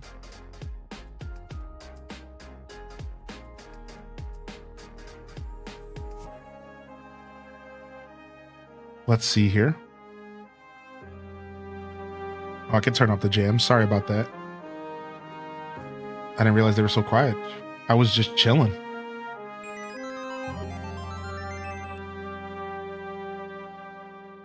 Like this guy right here. Where's it at? Where's that massive mushroom? Here it is. This thing. I need 3 flat mushrooms. And what do I need for these? Let me craft a couple mushroom lamps. We can squeeze a couple mushy lamps into the forest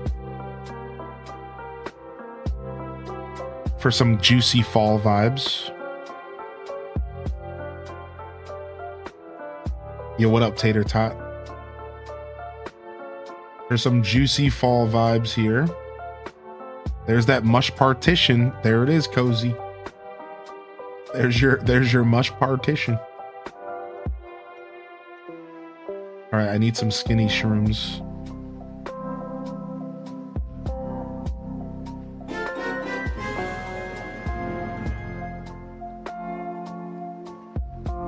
Sorry, some Good flat. morning, everyone. Happy juicy fall vibes all around.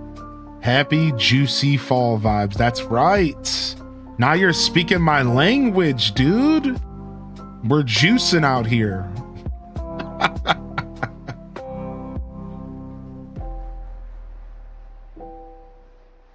We are juicing. All right, customize. Mush lamp. We gotta have the classic red. Gotta have the classic red. All right, what else? Do we just keep the white one?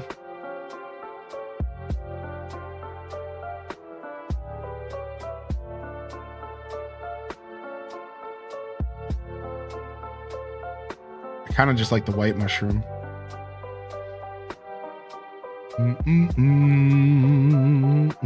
First time I was able to subscribe with Prime on mobile. Did they change something? They freaking better have. Yeah, I think I've had this one. The strange mushroom just growing in the back next to my alien woods.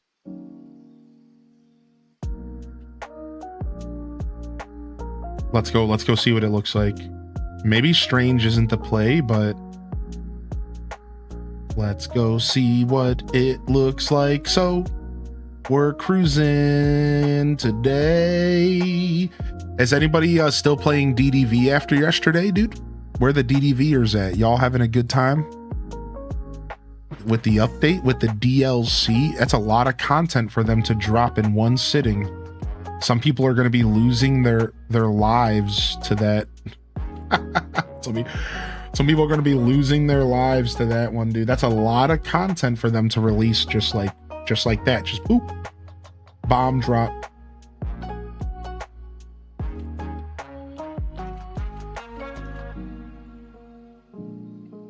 The gooses take only being fed once, but the skunks take twice. Still playing DDV? You're playing right now? All right. Let's pick up all this stuff. Let's do an old school reset here. This is a pretty big reset. This is a little bit scary here.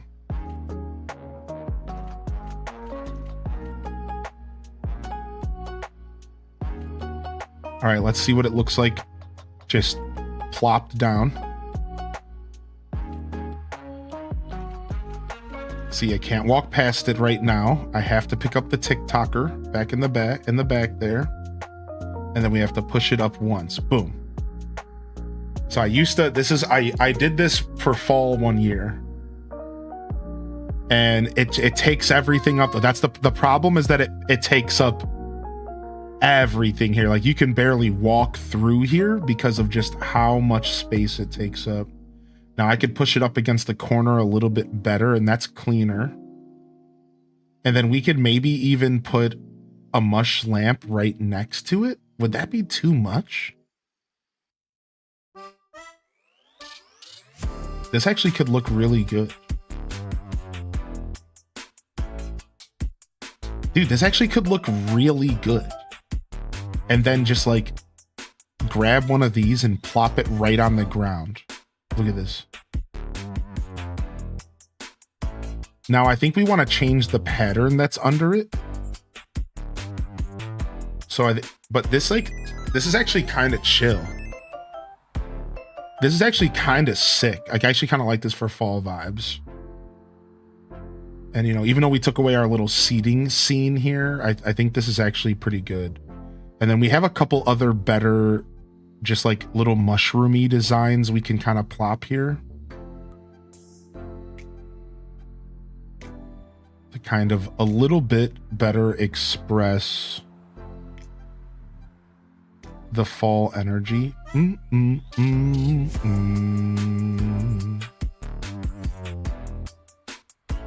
think we do want to have another pattern on the ground below this.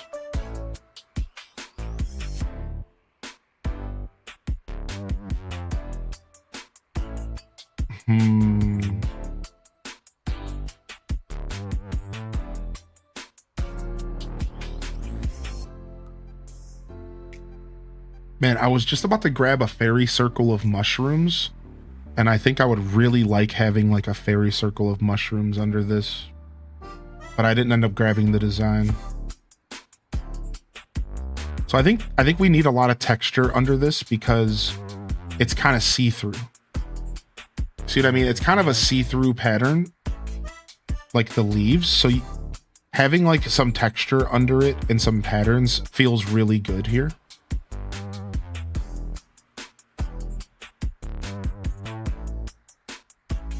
I don't know if I ever have cozy.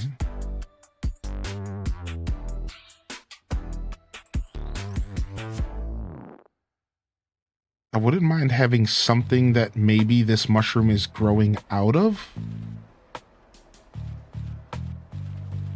That's a bit of a big pattern for this corner. We got Jordan Afternoon in the house. What up, Jay? Bum, bum, bum, bum, bum. If I put these triple pebbles, it might look like the mushroom's growing directly out of it. You ready for this?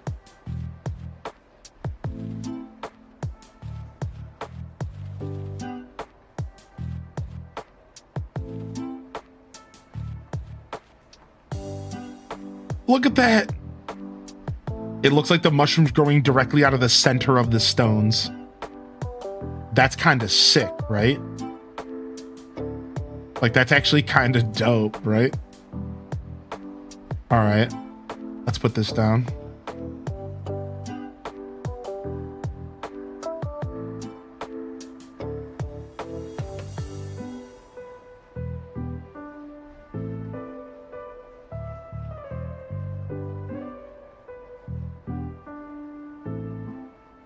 I wouldn't mind having another, like, green mum on this side, maybe? Or a bigger weed? Like a bigger weed right here, or like another flower wouldn't, like, hurt? I don't know if I have any more green mums. Let me go take a peeksy poo here.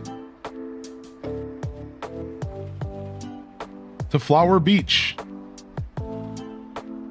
What up, Matcha May? I just bought my wife her Christmas gifts, a sewing machine and an immersive blender. Dude, nice. I mailed you some socks. Oh, thank you, Sith. Sorry I missed your first message. I saw you say something about socks, but I was in the zone. Thanks for respecting my space and being kind and understanding that I'm going to be a little distracted here and there. Thank you very much, chat room. That goes to everybody. I might want to use a white mum instead.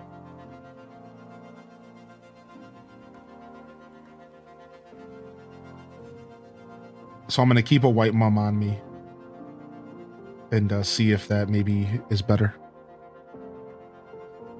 I did some Christmas shopping yesterday as well.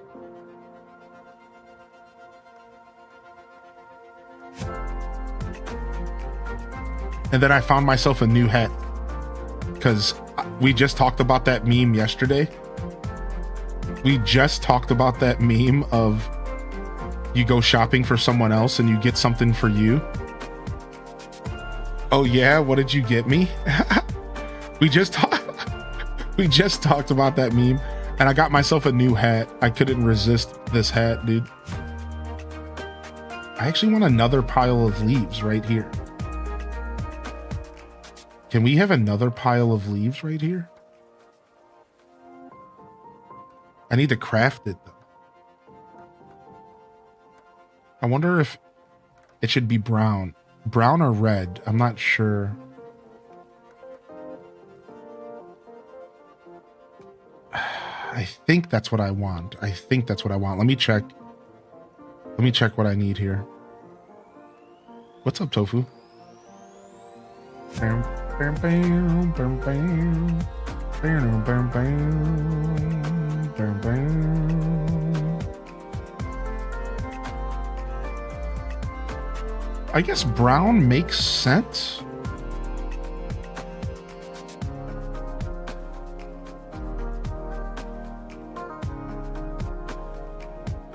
Oh yeah, for sure, Bunny. It's gonna be so good.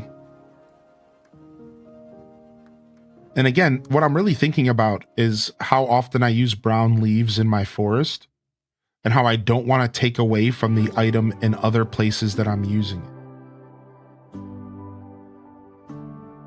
Like right here would be good as well. I usually use a lot of piles of leaves during fall. And I'm gonna be real, I don't think green looks good during this time of year. That's the only problem, is green doesn't really feel good to use.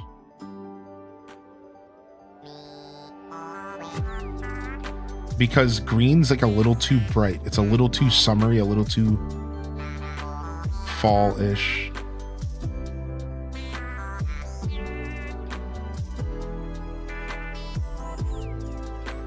I actually think I want to move this stick down here. Yo, good to see you, Nordic. What up, buddy?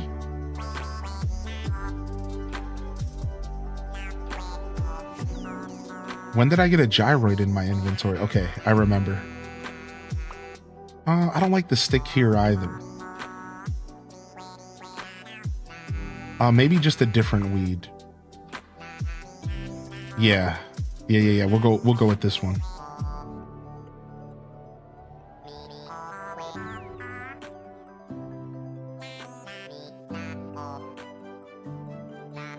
Yeah, see, that's what I was thinking. I'm like, I feel like green does kind of work, but it wasn't like working for me aesthetically. So I'm trying to make sure I'm not overusing yellow and red. And that's why I'm even thinking about this at all. Because like I have a green back here and I like it. So see, it works here. Having all 4 different colors here is kind of cool as well, right? You come up here, you run into the brown leaves. You got a couple different piles in here. Yeah, this kind of feels good. I think this area is feeling pretty curated, but also pretty natural at the same time. And then if we go over here, we have yellow leaves. I'm wondering what would be good right here. A red? Do I do the yellow and red combo here again, or do I do some brown here? I think I do some brown here.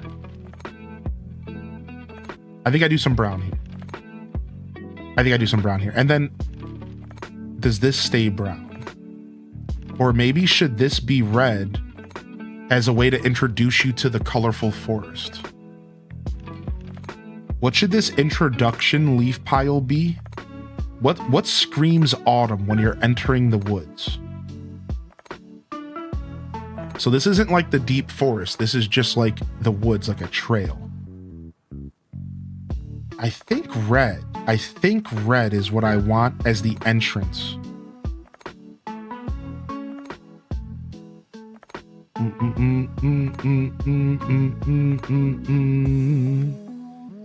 I think so.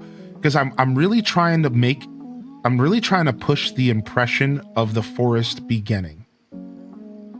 I'm really trying to make sure that you feel the forest starting. I want you to feel the difference between us entering, and because we have the brown leaves here, it's even more important that we do something different. We're gonna go with red. Let me craft here. Do.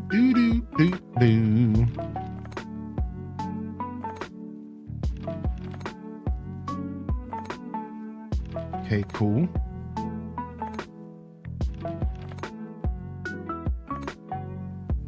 Oh dang, our inventory's smacked. I think we can put the pumpkins away. I think we're done with the pumpkins for now. Can somebody help me get a storefront item? I'm sure I could help you out with that.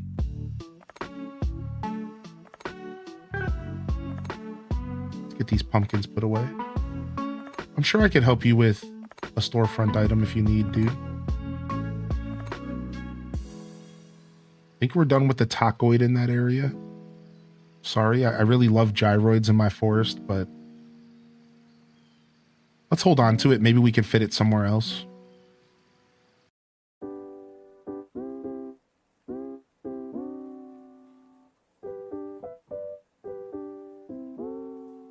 How can I add you? So you wouldn't have to add me. I would just have to come and drop it off to you with a dodo code. Boom, boom, boom, boom, boom. Did I not craft? The red pile, here it is, boom. Okay, boom. Okay, I do like that. I do like that a lot, actually. And then if we go over here, I have all these brown leaf designs scattered about. And I think it would be perfect if when you jump over here, there's a pile of brown leaves that you're jumping into. And then that's actually kind of cool for the experience, because you're kind of jumping into the leaves, which is super neat. Yeah, I really like what we did here. This is nice. Okay. I feel like I don't have enough leaf piles in my forest, but I don't know if I can do anything about that without picking up some flowers. And I don't really want to do that. I think this is good. We could fit like a leaf pile like right here. Like if I were to pick up a couple of these black tulips, we could fit one like right here. And that would be the most ideal location to slip a leaf pile into the woods here.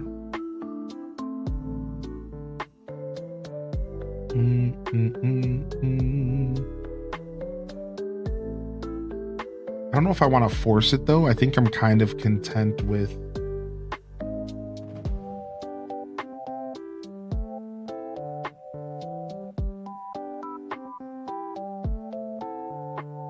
the way things are. Oh, I'm not even sure if I have it, Lude Fame. I'd have to look real quick. Sorry to, I kind of misspoke.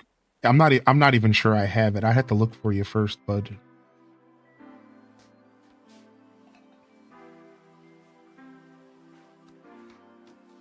Otherwise, I'd have to order it, and you'd have to wait for a day in game. I could 100% order it though, but you'd have to wait a day. That's the only problem. What's up, Nisi? Hey, how are you today?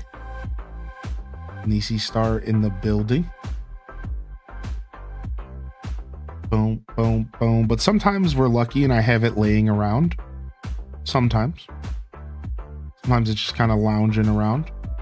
Boom, boom, boom. Trying to decide if I want another leaf pile in here to help kind of create that forest floor a little bit better. I like all the flowers and stuff, but I do think that if I wanted this to be a more realistic forest, I would want at least one more pile of leaves in here. I just don't think there's quite enough.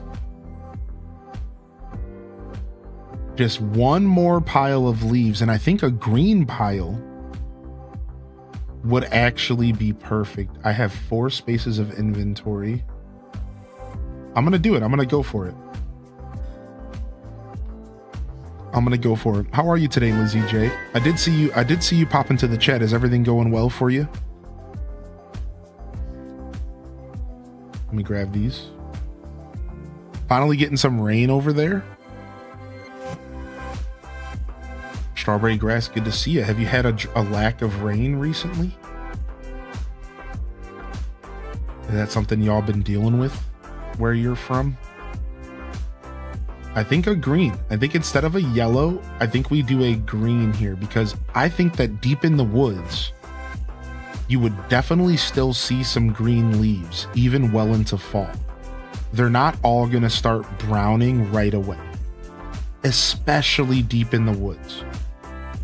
But in the contrary to that, deep in the woods is where you're going to see the most brown leaves, because those brown leaves are going to,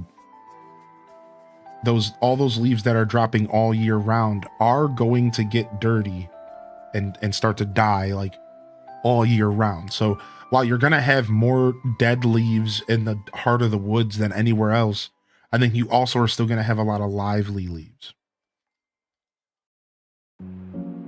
Yo, Bunny Devane hitting us with the first time Prime. Only been lurking for 4 years. Thank you, Primer, man. No worries, dude. Lurking is valued and lurkers are appreciated more than words could ever explain. I really mean that. Thank you. Lurking is the backbone of what I do here as a creator. I couldn't do it without you all. Thank you so much. Perfect. That pile of leaves was everything I wanted it to be.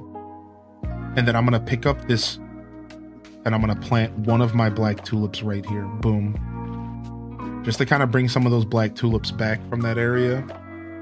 That was everything I wanted it to be right there.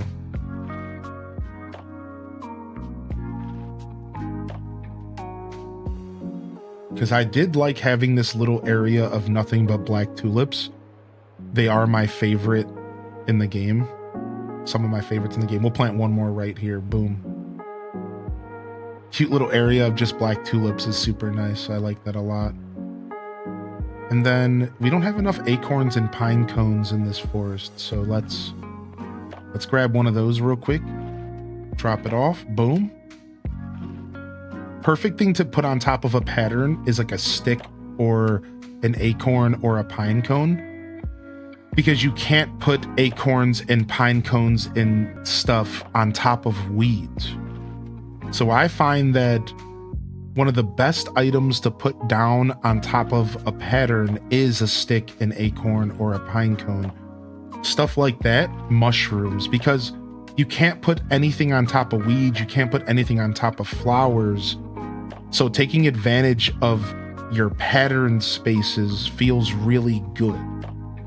Because then it also adds kind of a third dimension to the very flat, two-dimensional patterns, which is actually my biggest beef with patterns, is that they're very two-dimensional and kind of take away from the vibe, in my opinion. So I try to counter that. By using patterns as a place for me to put like rocks and sticks, and you're still kind of getting that forest floor coverage vibe, but maybe on a different level. I think we could use some more mushrooms around here.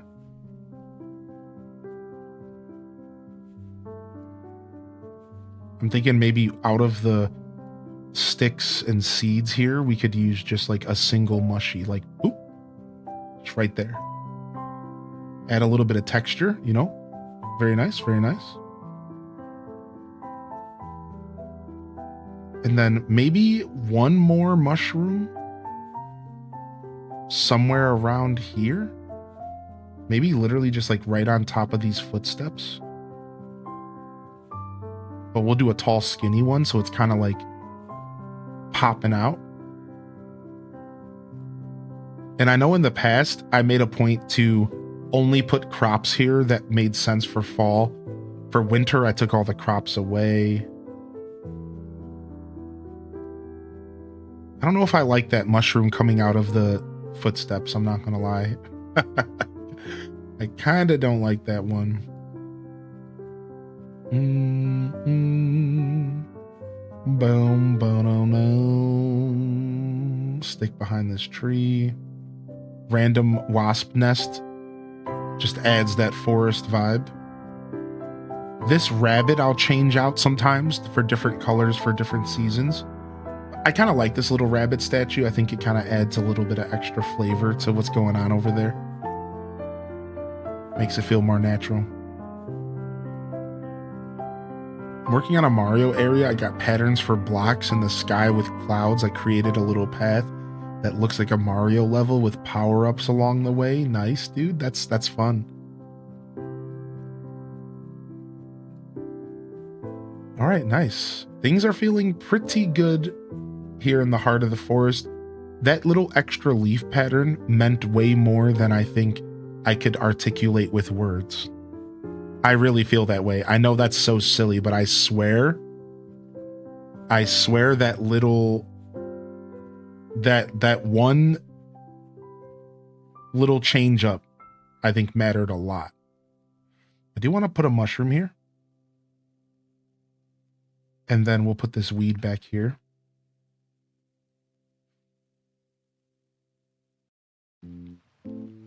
All right. Cool. Sick. I think maybe something on top of here would be nice. Just like one of them, not both of them. I'm thinking a pine cone. My last pine cone.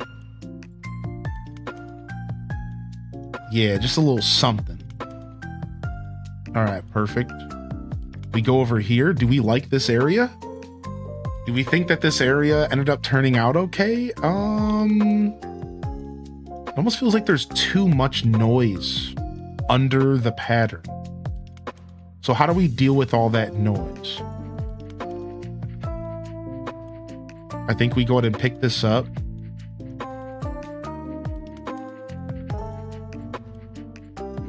I think we go ahead and clear this out.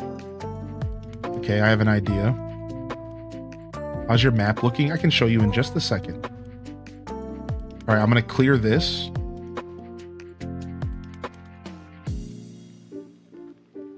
And I'm gonna clear this. And I'm gonna clear this.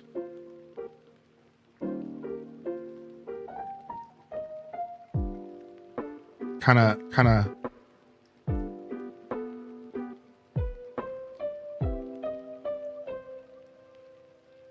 clean this area up a little bit. Boom. Can I push this back any further? I can.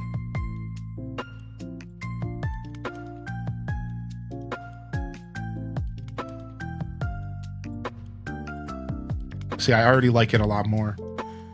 And then I just don't know if I want to do something like for this little spot. I think I just want to leave it as grass, actually. Put this mushroom back, maybe. Would it be weird to add a tree where the leaf pattern is? I'm not sure where you were talking about out of context, unfortunately. Were you talking about down here? So I did have a tree stump here before. We just changed that out.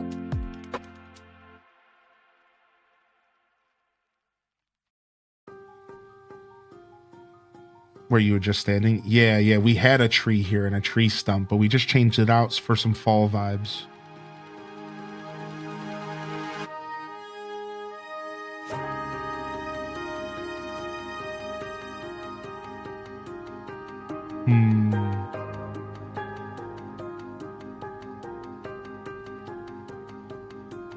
Right, we can't put a tree too close to the cliff, right? Aren't there rules against that?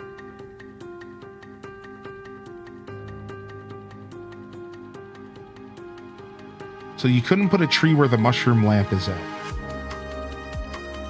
I'm fairly certain, but you actually might be able to fit one right here. You actually might be onto something. Yeah, I knew exactly what you meant. Yeah, I was just trying to wrap my head around something here. Yeah, you articulated yourself well. No worries. Yeah, I identified what you meant.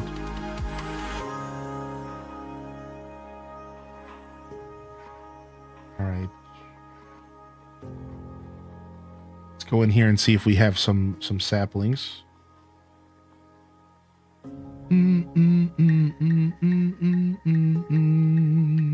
All right, cedar sapling, you're coming with me, buddy. Frobert trying to ask the move. No way, Jose. Can I eat a mushroom? Yes.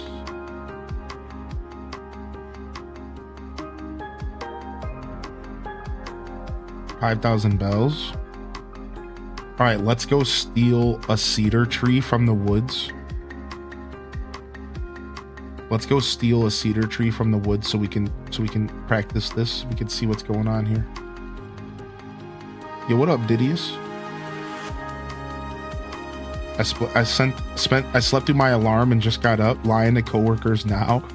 Oh, dude, sometimes, you know, maybe just tell them the truth. Just be like, yo, dude, I just slept through my alarm. Sorry, man. It happens.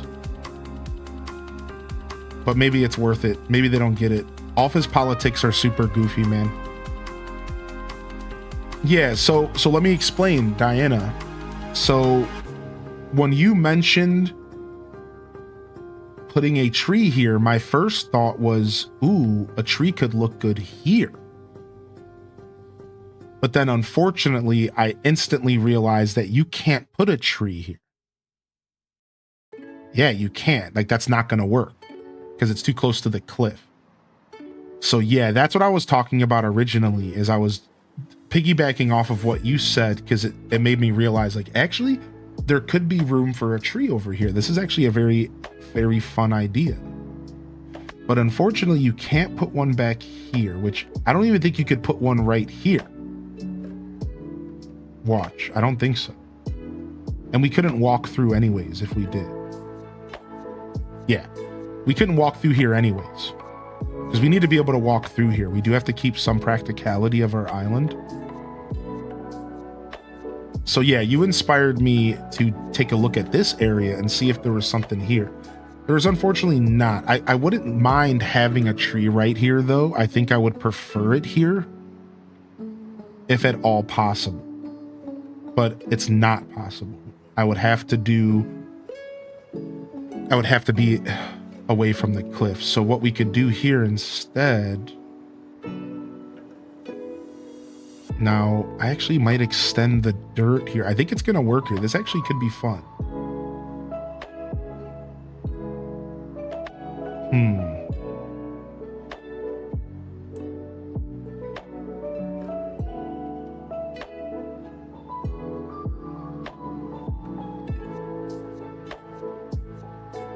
We could have some fun here. Hold on a second.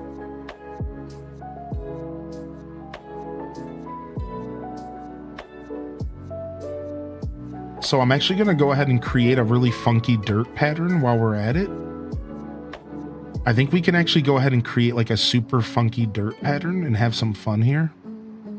I love creating patterns with the pathing. Anybody else?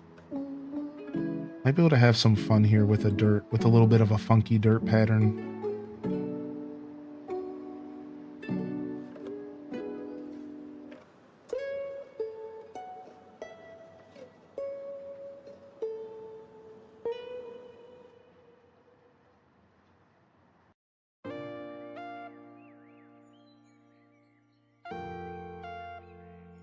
Yeah, like this is like such a goofy piece of dirt. Like, look at it. Like, look at this goofy piece of dirt that's like, I don't know. I don't think I have a shape of dirt like this anywhere on my island. It's very fun. Super funky patch of dirt. I like having that kind of stuff going on in my island. Like a funky patch of dirt that's just like really weird, and you can't see it. You won't see it anywhere else on the, like, I think it really adds character to your different builds. All right, let's see if a tree will fit here. Dag. Is it because we're a little too close to the cliff? Is that what's going on here?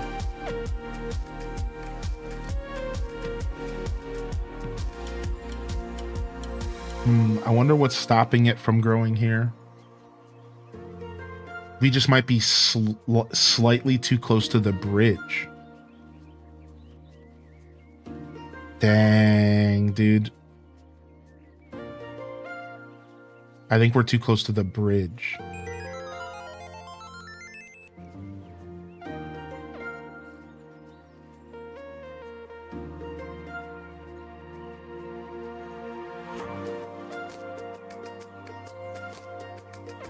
Heck yeah, I'm excited. How about you, anime lover? Boom, boom, boom.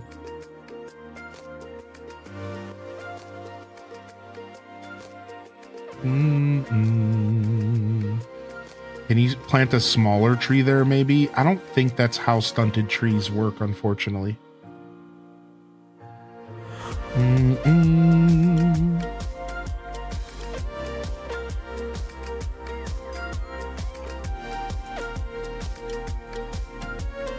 put this. Actually, instead of a pattern there, I'm actually just gonna put the mum right here. I actually like that a lot. Okay. That's totally good. That's totally worth it, actually. The mum was actually enough. Mums are always enough, though. Don't forget to tell them you love them. Mums are always enough. Actually, it actually looks really good. Ye old mums are always enough.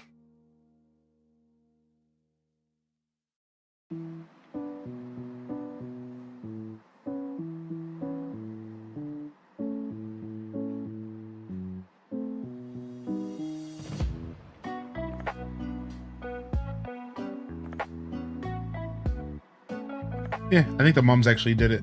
I actually like the mums a lot here. I almost wonder if I want to pull the mum, put it here.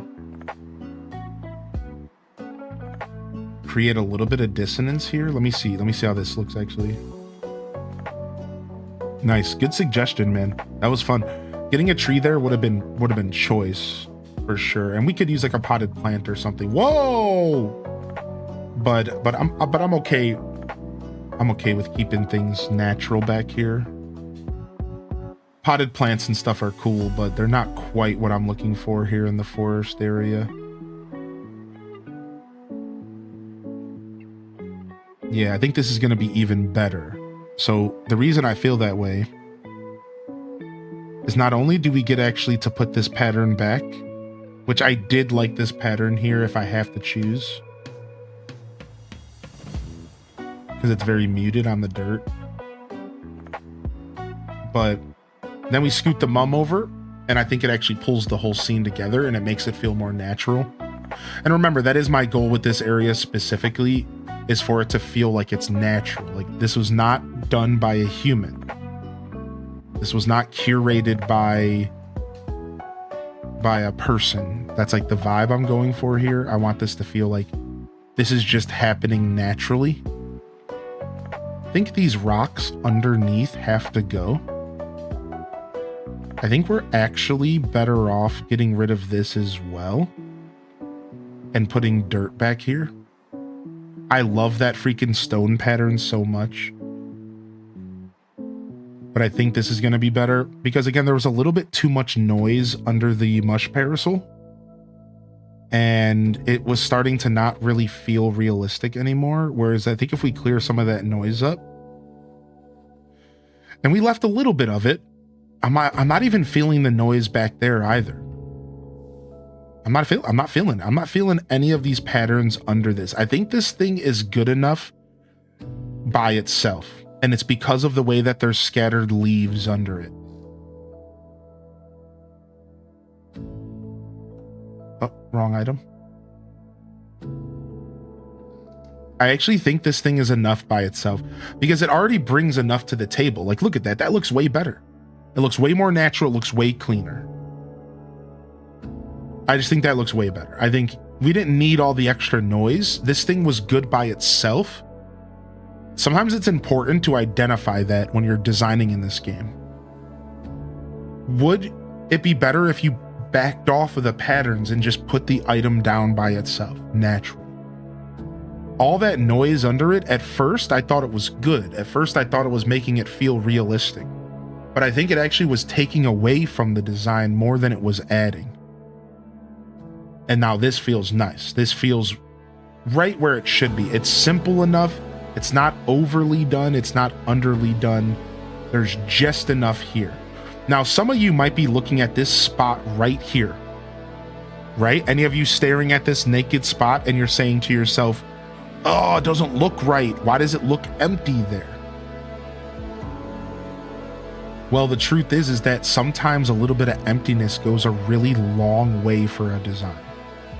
Sometimes a little bit of space, showing off the actual dirt, goes a really long way because there's no pattern or anything that's going to take away that sense of emptiness.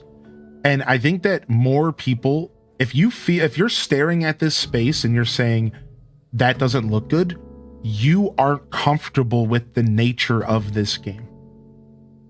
That's a you problem. You're not comfortable enough with just naked space in this game. And that takes a long time to fight that feeling. I've learned over time that it takes a long time to fight the need to fill every single crevice of every single design you do. Once you start to learn to fight that feeling, I think you actually can accept a space like this. Now, I actually have thought of a solution to this. And I really like this. You ready? I'm actually going to go back to the mum here. Now, there's two reasons for this. One, Bunny Devane actually just solved. Bunny Devane actually killed it here. You're right. I think the mum should be moved. I think we actually put the mum back. Now, the mum's not lining up with the mushroom, and it covers that empty space, but naturally. Now we solved that problem. Now we have a new problem, though, which is this little spot right here. And again, if you feel like, wait, what the heck? Right, like, what are you going to do about that little space? Well, that's easy. And that can be solved with one of my favorite little tricks, the pebble trick. You put a little pebbles at the edge of some dirt, and it just looks like some pebbles got kicked up on the dirt. Done. So that little corners are super easy to solve with patterns like that. Right, boom. Now you just have a nice natural looking bit of coverage. Perfect. And then there's not that empty feeling that some of us were feeling in our heart when we were looking at that spot. Now we've kind of solved it, and we've created a little bit more of a full scene, which feels pretty good. Feels pretty good. I actually like what we did here. I think this looks really nice. Nice and fall vibes. Let me go get this mail real quick while Sith Angel's stepping out of here today. I don't think the mail ever got ran, did it? Ah, there it is. They were sending me socks. Or, so you give me options? All right, we'll mess around with the socks later. I'm too lazy right now. So yeah, not bad. I think we did a good job with this being for my fall design. I think this looks really good.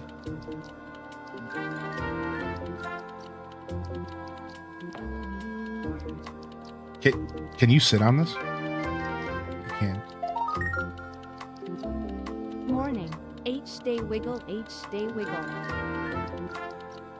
I actually like it up front because of what we did with the mums. All right, sick. Now, things are slowly coming together. I actually would like to maybe put this stick here. Things are slowly coming together. And I'm overall pretty falled out here. Pretty proud of what we've accomplished for some of these fall designs. I think we're getting close to our dream address. We have to design Grizzly's yard. We have to decide if we're going to change out these pink mums here. We have to decide if we want to drop any more spooky lanterns and towers around town to celebrate a little bit more Halloween, or sorry, a little bit more fall. We already did the botanical gardens. We could use 2 more lilies of the valleys for this. Botanical gardens turned out really well. And we're done here for now.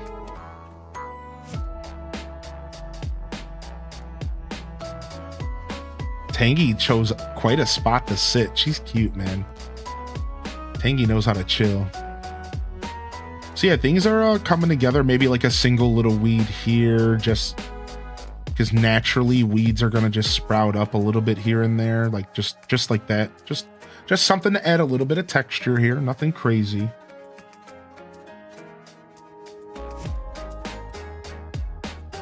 We have a bush growing over there.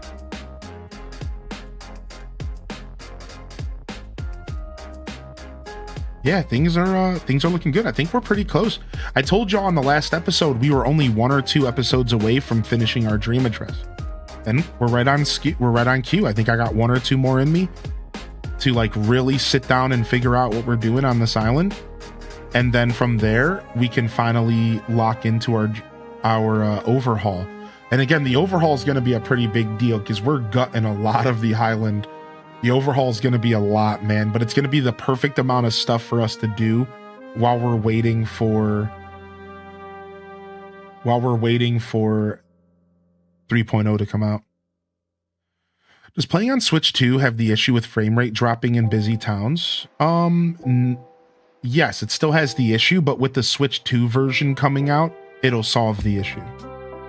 So you got to keep in mind that just because you're playing a game on the Switch 2 doesn't mean that you're taking advantage of the Switch 2 hardware. Unless Nintendo or the company behind the game explicitly puts out a Switch 2 update for the game, either free or paid, you're really not taking that much of advantage of the technology.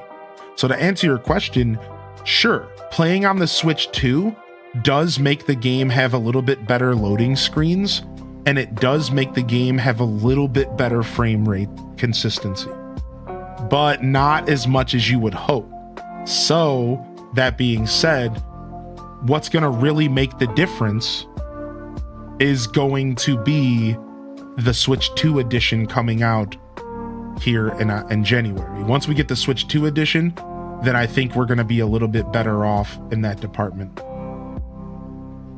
I accidentally put my storage away. Oops. I want to put this little tacoid. I kind of want to put the tacoid back. I liked having him just kind of hanging out, but this is dumb right here. I kind of do miss having the little tacoid hanging out. Maybe we should put him behind the tree here, just standing right on the dirt instead of on his old little rock. Just kind of stashing him in the woods. I like his vibe for the woods, you know, like just like a little bit of a sound effect as you're walking through the woods.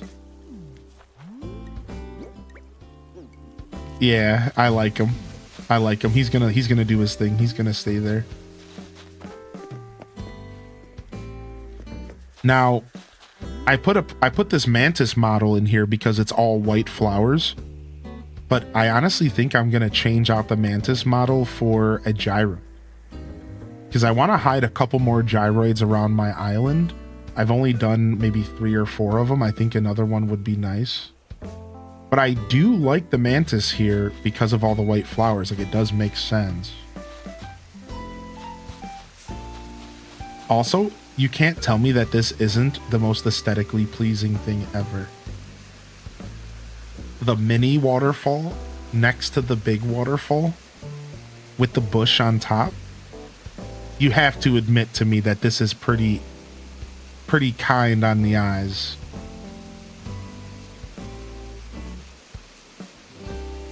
I love this area so much. I love what we did here. And you want to know why? Because I've talked about it before, about how I really like when I design something that's more for me and it's not like the forefront of what's going on. So right here, this is where the creek ends around my island. I have this whole creek up here on the second tier that starts on Tangy's property kind of magically. Okay, this blue balloon's just not going to be friendly. And I love this like little creek. So like this little waterfall, and then it bleeds into the ocean and then back here. But in all reality, this is so pushed back and indented into the cliff that you don't really interact with it too often. You don't really see it or kind of acknowledge it like too often. It's something that you just kind of see a little bit here and there in the distance. You see that? It's the distance. It's the background. It's not the forefront. Not everything you design needs to see. You barely even see it when you're here fishing. You barely even interact with it. It's just in the background. And I like that. I think sometimes designing for the background can really add some depth to your island, and you'll have interactions with things that you don't normally even focus on. Right? You're rarely standing right here on my island paying attention to this cliff. So it's just kind of background noise. And it really helped me have a more open body of water over here, which I wanted to have a bit of a more open body of water right here. I wanted to keep my natural rivers and stuff. And this is a lot of real estate to give up to a background design. But doesn't it kind of feed your imagination? Think about this. When you're standing here fishing and you see this river going all the way into the back to these cliffs, it kind of plays with your imagination. It kind of lets you sit here and feel like there's more going on than really is. It makes this area feel massive.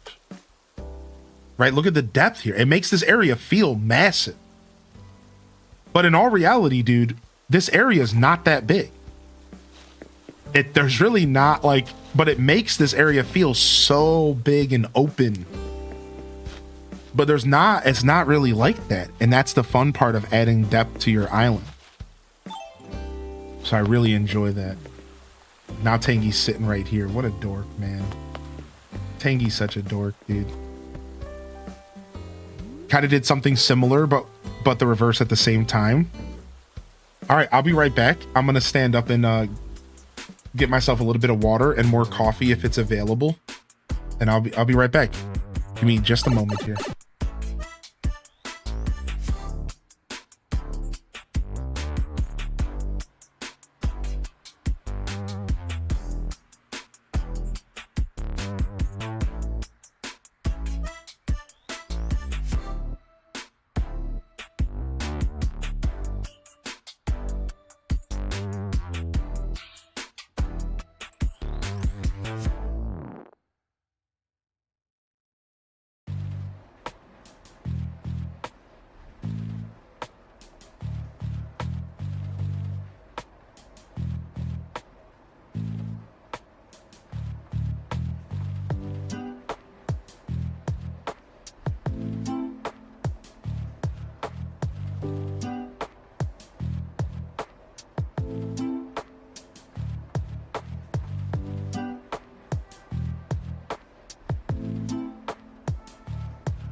All right. I was just thinking about the potion that I concocted last night for bed. Some ginger, some turmeric, some cayenne pepper, juice of a half of a lemon, all in the bottom of a cup. Then I boiled water and I let it cool down to like maybe 175 Celsius. So not like max boiling, because if it's too hot, you'll burn up the properties of your honey and a lot of the nutrients. So you want the water to cool down a little bit. And then I steeped some throat coat tea, some classic yogi throat coat in there, and then I drank it. So I had, it was ginger, lemon, fresh lemon juice, cayenne pepper, and turmeric. And then the throat coat tea. It was so good. And then honey. I did fresh honey. I'm out of honey now. Frog's breath and the hair of a werewolf. Yeah, exactly. Dude, I straight concocted a potion. It was so good for me though. Oh yeah, dude, the throat coat. I'm feeling good. I got my voice today for the most part. I'm still dealing with voice stuff in general, but feeling real good about it. And it clears out your, dude, that turmeric is so good for you. That cayenne pepper is so good for you. That ginger powder. And we're not talking a lot. I just put a dash of each of them in the bottom of the cup. You know, it's good stuff.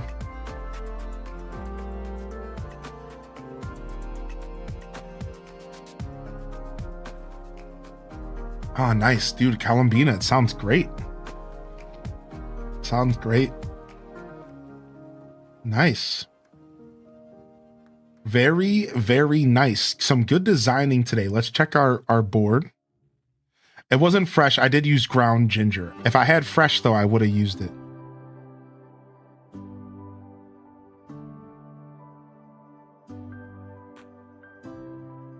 Donut Joe from Poco Loco. Sick. Thank you for all that you do. Saradan from Brightly. Leia from Evermore.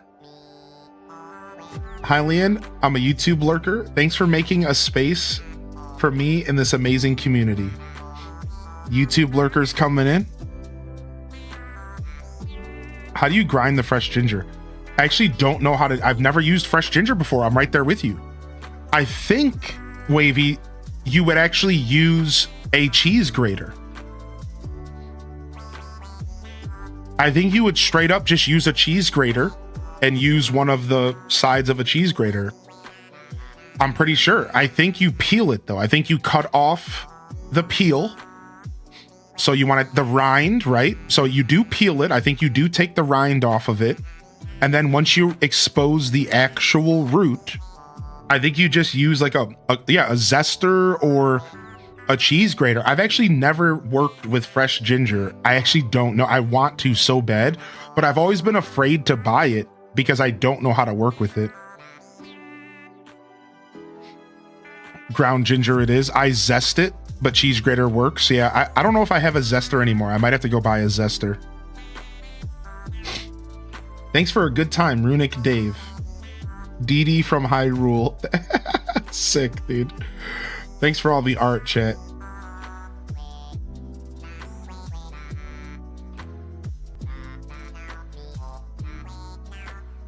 What's up, Crazy Wolfheart? My dad just peels the fresh ginger and boils chunks of it straight in the water, but we like really strong ginger. Right, that makes sense. I'm not surprised to hear that.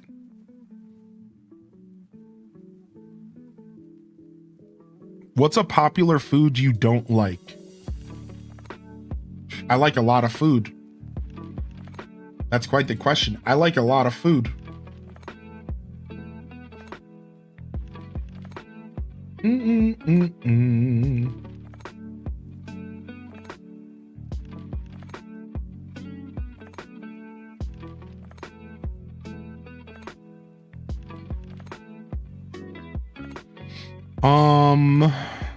Steak. But I actually like steak, but I don't eat steak. One second. Steak is probably the answer.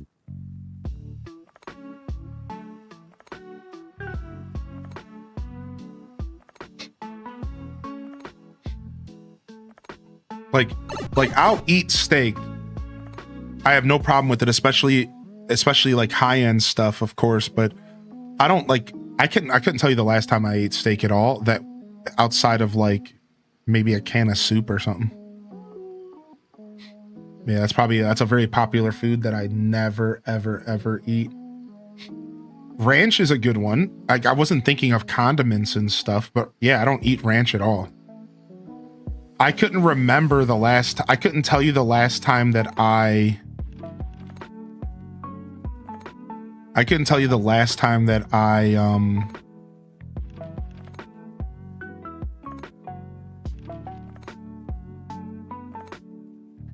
had ranch for any reason at all. Here's the actual link that should still work. So anything after the question mark, you don't need. So anytime you ever share an Amazon link, anything after the question mark, you don't need. So just for future reference, you're fine though, Planet Kitties. Yeah, anything after the question mark, you don't need. You can delete it all. Yeah. Now that's hard on mobile, but my mouth dropped open when you said steak. Yeah, I'm not a big steak eater. Oh, sorry. Did you did your clip not working? Okay, the clip's working now. What is this clip? Ranchers? Oh my gosh. What is this? Let's watch this real quick.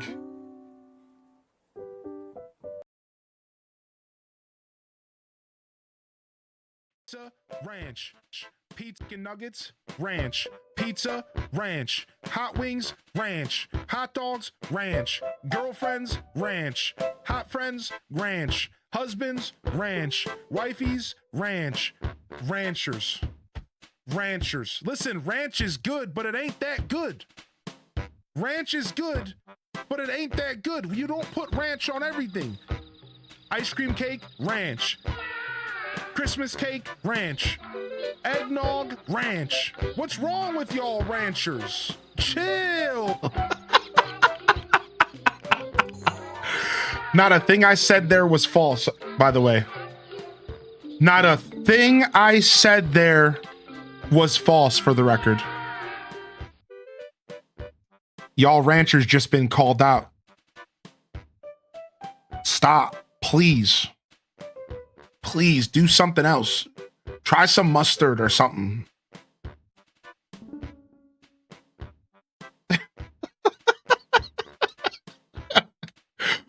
All right, Animal Crossers, we are game switching early today. Welcome to the show. If you're new out there, hit that follow button. If you're over on YouTube, please consider subscribing or liking to get me out there in front of more people. It's a free way to support the show.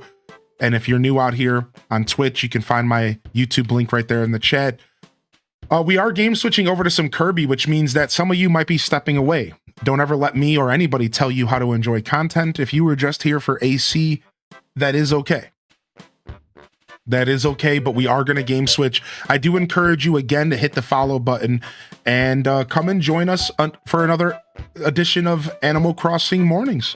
That's right, AC Mornings. We're here pretty much every day on Twitch, and we play Animal Crossing at 8 a.m. pretty much every day at this point for at least the first couple hours of the show, if not for the whole show, because we have full-time Animal Crossing content is officially back here on the channel. So hopefully we see you around again if you are going to step away, but I do encourage you to hang out. It should be the same vibes, maybe a little bit of a more high octane game choice here, but should be similar vibes.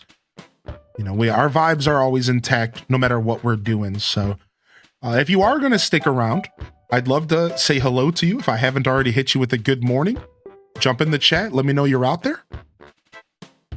Jump in the chat. Let me know you're out there. I'd love to hit you with a proper good morning again if I haven't already.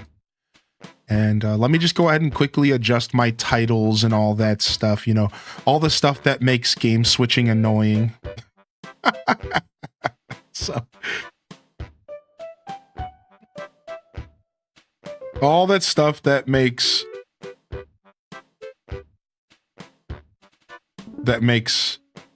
game switching annoying. Doom doom boom boom. Doom doom doom doom doom doom. Do do do. Do do do do do do. Yeah, how we feeling out there today? Let's go ahead and switch this over. Bum bum bum bum bum bum. Dun dun dun dun. Do do do do do do. Beep bo bo bo. All right, and then over here on Twitch, let's change everything as well. Kirby Air Riders.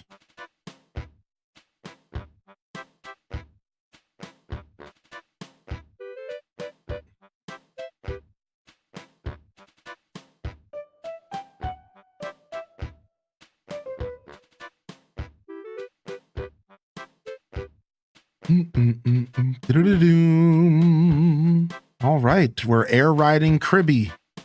Y'all down for some Kirby air riders? We're gonna do some Kirby air riding here this morning. Y'all down? Y'all down for some Kirby air rides? We're gonna check out this new game. Check out this new game. No ad on Twitch, they fixed it. I think it's only certain categories. Yeah, I think you're right. Yeah, I think it's only certain categories. I think if I switch to food and drink, you will get an ad sometimes. I think it's certain categories. Like if I go to or from food and drink, I think that actually matters. Isn't that weird stuff? Yeah, I think it might only be... This is just a theory, though. Yeah, I think it's just certain categories. Yeah, I'm not sure. That's my theory, my game theory on that. Whoa. Launched Kirby Air Riders for the first time. Sick. Yo, what's up, Just Plays Nintendo? Good to see you, homie. You love Meta Knight and King Dedede? I'm a big fan of King Dedede myself. Now, we did the lessons during the demo, so I don't want to do the lessons again. I'll do these in my free time for some kind of achievement, I'm sure. But we don't need to do the lessons. We did them. We played the demo, remember? So we have some options here. We can air ride, which is just racing. Use simple controls to race toward the finish line. All right, so we have air ride, and then we have top ride, which is the story. Oh, no. This is a different game. Look at this. This is a whole different game within the game. Take a look at this. We can play this instead. So if you're not into the racing, we can play like old school racing. Look at that. From top down racers. We could be top down racers. So that's sick as well. And then we have City Trial, which we saw a little bit of this during the demo, but this is the crazy hectic battle mode that's just absolute insanity. High octane gas, foot on the gas pedal the whole time vibes.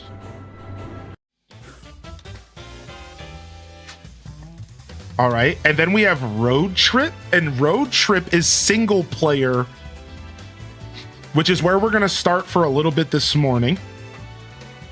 Then we have extras, checklist, My Machine, Amiibo, collection, garage, gummies, mile shop, replay, music player, game log, rivals, movies, personal best. This is a lot.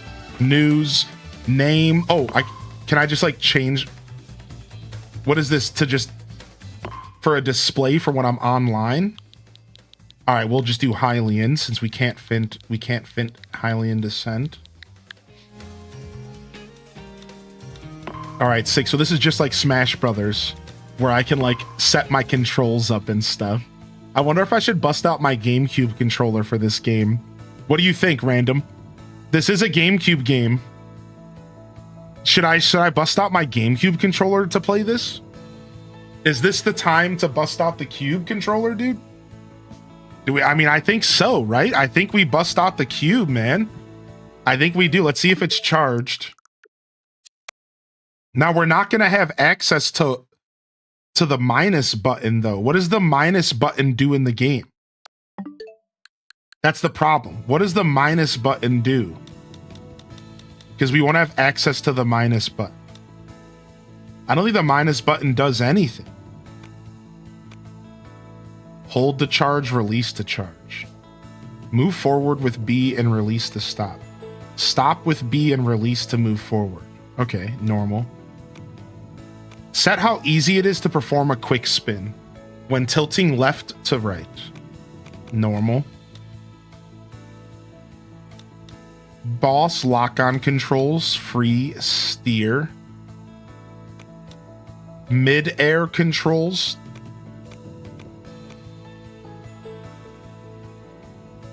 Stick swap, shake controls, motion controls, menu. Button mapping. Okay, so Y is special. L and R are special. These are boost charges.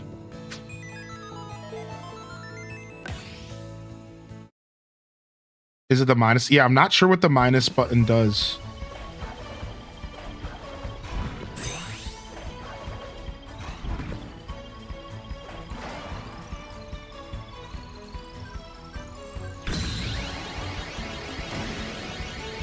It's not as hectic as it was during the test because the test was free. Yeah, and you know, now people have to pay money to play and they're probably like, okay, never mind. What up, big doggo? Opens the character menu in the paddock.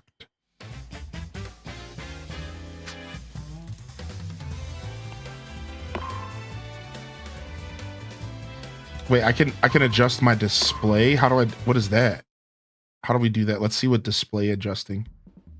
HUD size, normal or large. That's cool. HUD opacity. Dude, this is kind of sick. I like this. Map info on. Map direction forward. Maps will stay fixed in place. Thank you. Always fixed map, please. All right, I think everything else can stay. We can do kilometers if we want. If we want to channel our inner bruv. Hello, bruv. Speedometer, attack hit notifications, opponent marker far off. Player name on, okay. Field of vision, what an interesting option. Wow, I didn't think they would give you field of vision options. I kind of like that. I'm gonna go ahead and boost that up to 2, I think. I think so. Let's do 1 for now. We can actually pull the camera out a little bit. Wow, I love that. I love that we could see more of the game. Dude, that's huge. All right, sensitivity, rotation speed, shake on, visual grind. Adds grid lines along the edges of the screen to reduce perceived movement. Oh yeah, this is for motion sickness. Look at this, there's a motion sickness thing. So if I were to play with this, it would help people be less motion sick. That's pretty nice of them to do that. The reticule in the middle. Speed effects, intense, soft, or off. So I think for my stream, I'm actually gonna put the speed effects on soft, so that you can all better perceive what's happening. So we'll put it on soft. All right.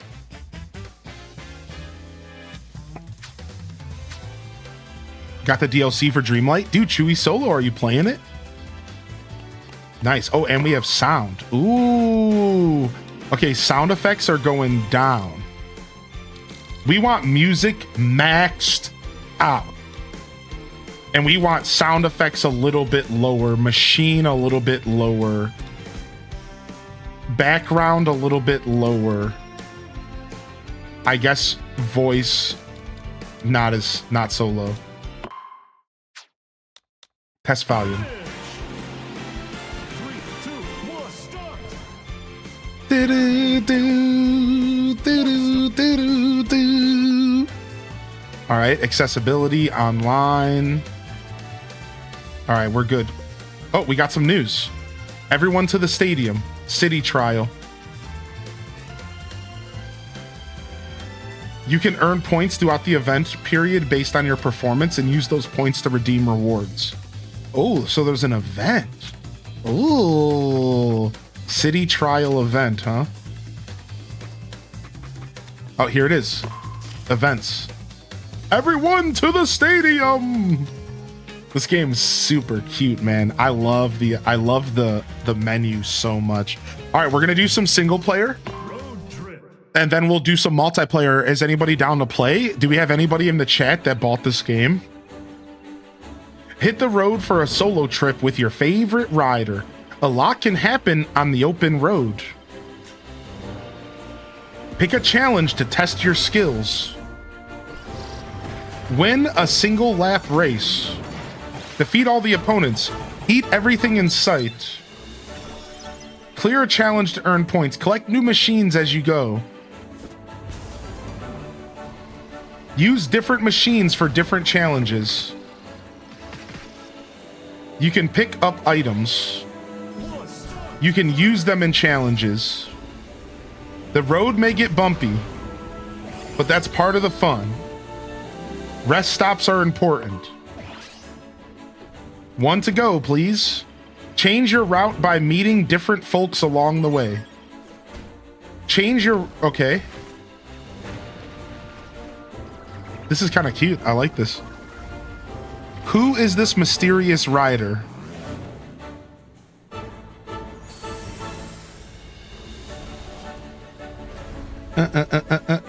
So is it random? Random, the only person that picked it up? Maybe Planet Kitties? Yeah, I didn't think many people were playing this. Yeah, I figured we'd do some solo today, and then maybe we'll bust it out for some community game nights if enough people are down in the future. Hey, what's up, Sheik? Welcome back today. I don't have it. I didn't think so. Yeah, so it looks like it's just me and Random. I'm not going to lie, Random. I kind of knew that was going to be the vibe for this game in our community for the most part. It's just going to be you and I, homie. So Tima's picking it up later. So yeah, no, as the game has time to cook, there will be more people. And we will be trying to do some community game nights around the game or in the Discord and stuff like that. But yeah, I just wanted to, like, I kind of knew that going into it. Like I said this morning, I almost didn't buy it because I was like, who am I buying this for? I literally had to ask myself, I was like, who am I buying this for? And I'm like, I'm not buying this for the community because I don't think anybody cares. So I really asked myself this morning, like, who is this for, dude? Are you about to spend $60 on a game that you're going to play once? Who is this for? And the conclusion I came to was, it's for me. I do like Kirby. I do think the idea of this game is really cool. I'm just not quite in a time in my life where I'm looking for more kart games. So I'm a little nervous because I'm just like, I'm kind of like not, I'm content with Mario Kart. I'm not really looking for more kart games. So even though the answer was I bought it for me, I don't think I'm gonna be playing this in my free time. I don't think so. Maybe I will. Maybe I will fall in love. But like, I'm not gonna lie, like, I don't even know if I'm gonna play it in my free time. So I'm hoping that the value for this game happens over time. I hope that I fall in love with it, I play it in my free time, or that we as a community do get some solid gameplay in over the next couple months and the next couple years. I hope that we can come together, and the handful of us that are gonna be participating can lock into some really fun community game nights. Up to 16 people can play at once. So it does have the potential to be a good community game, even if it's not quite like, you know, the most accessible. So, all right, let's do normal. Since I don't know the game too well. Sounds good, yeah? Let's go. Let's do some single player, baby. From out of the sky, air ride machines rained down like shooting stars. They were found in all shapes and sizes, but with no ability to move on their own. However, If someone touched them and shared their will, the engines sprang to life, and they were able to move with incredible speed. These individuals were called riders. Soon, vehicle and rider pairs were a common sight, partnering up for everyday travel, as well as thrilling races. Kirby scaring me. One day, some riders noticed their vehicles were acting strange. They were looking somewhere far away. If you wish to go there, let's go. This is such a goofy intro. I love this. What awaits these riders and machines at the end of their journey toward the unknown? Sick, dude. Yeah, that's Coco winning. That's one of the reasons why I picked up the game today. Is I didn't finish saying what I was saying earlier, but the other reason the conclusion I came to was I bought it for the community. Because if there's one thing that I love doing is showcasing games so that you don't have to buy them yourself. And while I was sitting here like, who am I buying this for? I realized, well, it's for me, but it's also for those of you that do use my broadcast as a place to see games before you buy them. And if you're one of those people out there, I really appreciate being able to add value into your life. I relish in the opportunity to showcase games to you. I relish in that opportunity. So I don't care how much I spend or how much playtime I get out of this game, as long as we can, you know, show it off a little bit for those of you that want to see some gameplay. And if you choose my stream to see it, I couldn't be more blessed, you know? So thank you. Thank you. What's up, Shelby? All right. I don't think we can switch characters yet, can we? We can. Yes. All right, we're going to our boy. We're going to our boy and we're giving him a baseball cap. I kind of hate baseball cap DDD, dude. I hate it. Nah, take the stupid hat off. All right, I think I chose random on accident. Oops. I wasn't paying attention. Dude, they gave the hat to Meta Knight. Hold on. Let me repick here. I just wanted to take the hat off.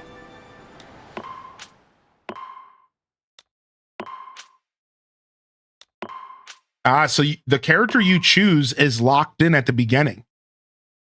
From out of the sky. This is pretty cool. Dude, this is a full-on story mode. Have you been playing any of this, Random 18? All right, let's go. I don't think we have any other carts to use right now. We have to unlock them over time. Appreciate you, Chewy Solo. Thank you, Tales from the Fandom, as well. All right, Fantasy Meadows, Floral Fields, or Fantasy Meadows. Oh, I had to choose pretty quick. I didn't have time to choose at all. I'm currently crocheting a star for my mini Kirby. Aw. Race to the finish in Air Ride. All right, you don't have to press the up button in this game. You don't have to press anything in this game to speed up. Right? Like, there's no, like, you just drive. You just move left and right. Yeah, eat my hammers, son. Can't I suck stuff up? How do I do that? That's a boost. All right, I don't remember anything. I'm still learning it all again.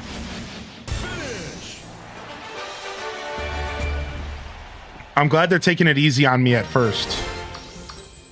I'm glad they're taking it easy on me at first here, because I don't know what I'm doing. All right, here we go.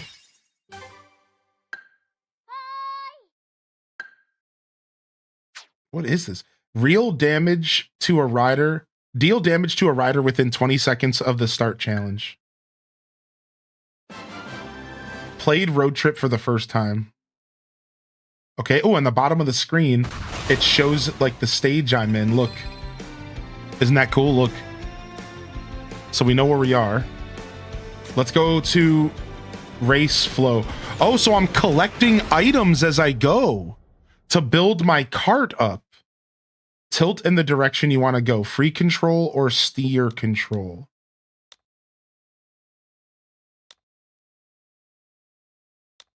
Let's try free and see if we like it. Okay, we're playing in top ride now.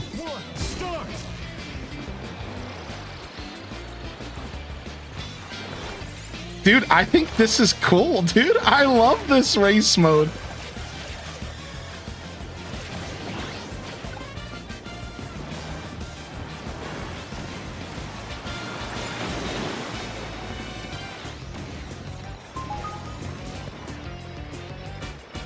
Freeze. How do I use my abilities? Like, I got freeze. It's gone now. There's only so many buttons in this game, so I don't remember how to do anything, but there's like 4 buttons. Maybe I should have went to do the tutorial again. What's up, Piccolo, by the way? Good to see you, man. So we're like increasing the strength of our cart with every level. So we have like wings now, and then we have defense.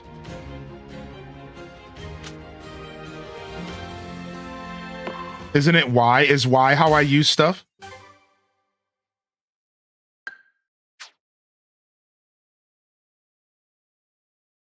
For special? How do I suck stuff up?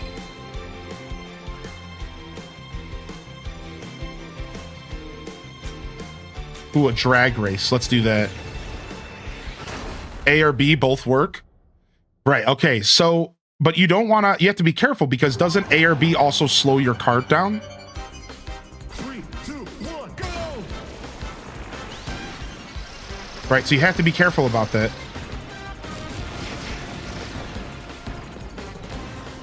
Dun, dun, dun, dun, dun, dun. Yeah, you tap it.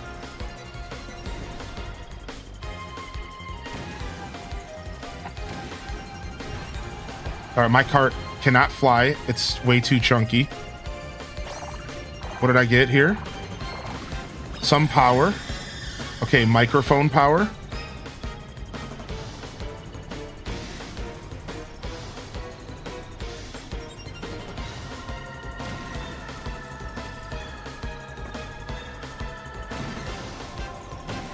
I don't know what that is. Is that a bad thing? Should I not hit that? Let me see what this does. It spun me out? Sick!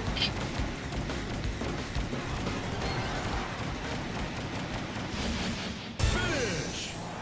I plan to do the lessons. I did the lessons and then I should have probably have done them again because I forget everything.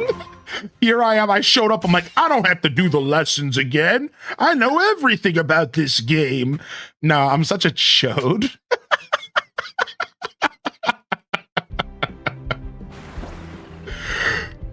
All right, what is this? Oh, it's like a rest area. So turn, wait, or defense. We want turn for sure. So we're probably going to go do the lessons again after this, but maybe this will teach me how to play because I usually do learn pretty well in under fire. Oh, a new cart.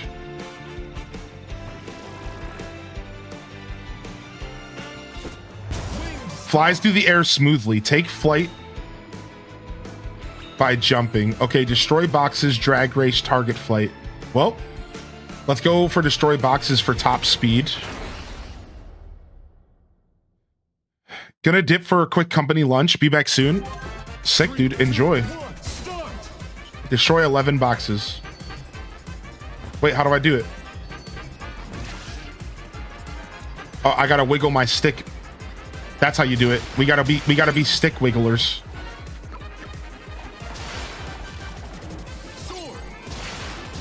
Oh yeah, look at me wiggle my stick.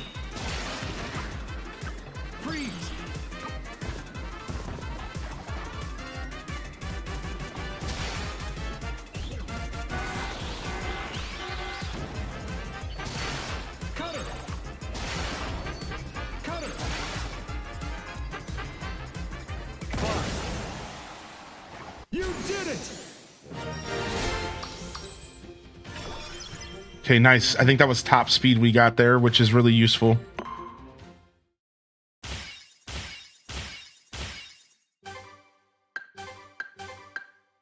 Okay. Don't know what any of that is, but we're doing it. Yeah, there is air online. That's right. You can play this whole game online. I'm pretty sure every game mode is playable with people, except for the one I'm in right now, because this is a solo mode. So this is like the story mode. But there's like 3 or 4 other modes outside of the story that are all playable online. Race to the finish. 3, 2, 1, start! All right. So I'm going to try to get some abilities.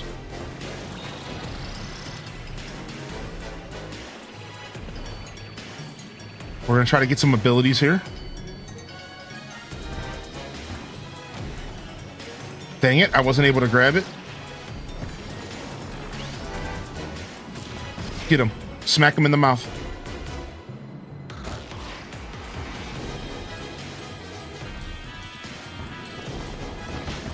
Okay, I got it. You just had to tap it. And then you just press B to use your cutter. Okay, sick.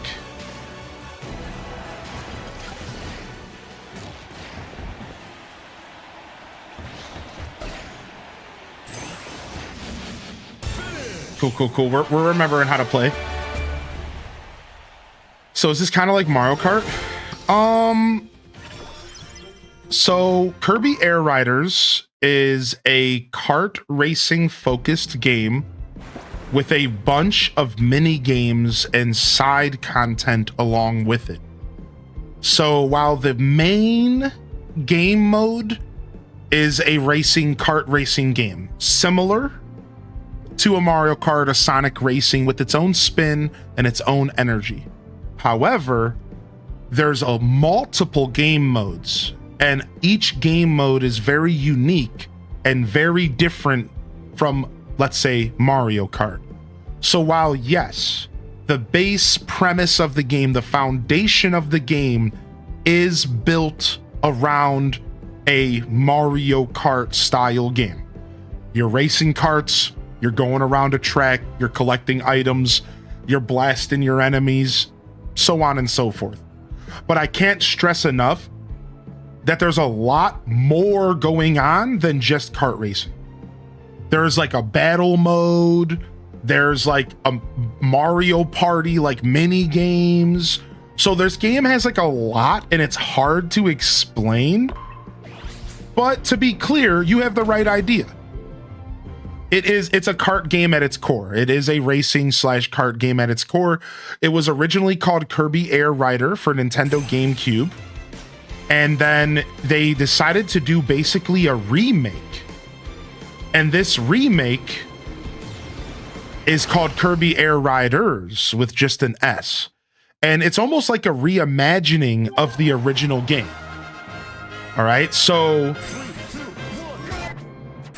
the original game came out on GameCube and it was only had like a year of development and it was kind of rushed and it never was fully what it was meant to be.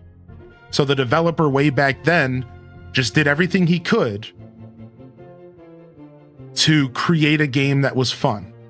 However, now he has more resources and more money and he decided to sit down and do basically a remake or a reimagining, if you will, of this same game. So it's not a sequel, it's a straight up remake, kind of from the ground up, with everything that he fell in love with the developer, and he created a new experience. So am I the only one that feels like the speed should be much faster, like more on the level of F-Zero? They are riding warp stars after all. Those suckers are supposed to go at the speed of light. So the game does move super fast, actually. I'm not sure. Have you seen much of the game, Piccolo, outside of what you're watching here? Because I'm playing on like the middle difficulty and I'm playing the story mode right now that is super focused on like, I'm building my card up. So like here, let me go ahead and show you like I'm playing the story mode and you start the story mode slow and it's like a thing. So you're like, oh, should the game be faster? It's like, well, I'm playing in the story mode. If you want to see like the actual game, let's just go do a quick race. And you might get a better idea of like what the game is actually like. So because I haven't played the story, I don't have anything extra unlocked. So but like, yeah, like to be clear, like you need context about what you're seeing. You're watching me play the like story mode in the game. That's like, you're meant to start slow. Your carts aren't unlocked. Your carts aren't upgraded. But this is what the game kind of normally looks like. And again, I'm on like very like, there's different settings that you can do. And we'll look at that in just a second. All right, but like you can already tell that there's a difference from what you were looking at before. And again, there's like settings. There's like speed settings. You can like turn the game up at a higher speed. You can like manipulate all sorts of stuff. Then you have items, which is what Random mentioned. There's items that will also speed up the game as well. Yeah, so like really I recommend you kind of get some context and like come ask questions. Don't make too many assumptions, because I'm just playing the story mode of the game. I'm not like, I'm playing on a very basic level here. I'm not like, you're watching the start of it all. You're watching a guy who's trying to learn the game. I think the game offers a pretty high octane experience for those that are maybe looking for that. I think it's here.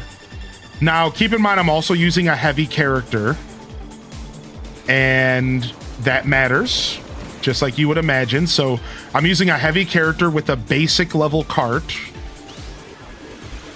So there is more speed to be had. There is different play styles, as you would imagine when it comes to like cart games, right?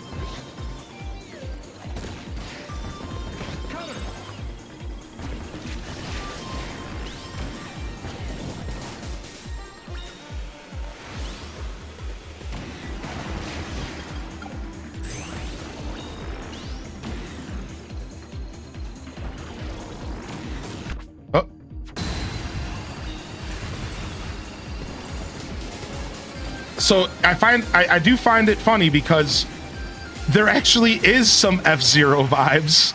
Nothing is on the level of F-Zero, but I do find it funny that you said that, because like, as you can see, it's actually it is here. It actually does have some of those high octane vibes that you were just looking for.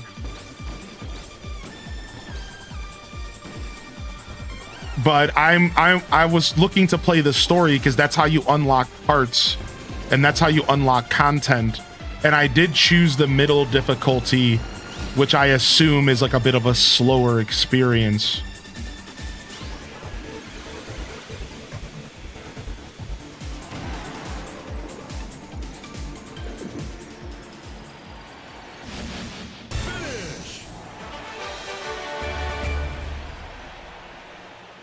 So yeah, just to give you like a better idea of what's happening in this game.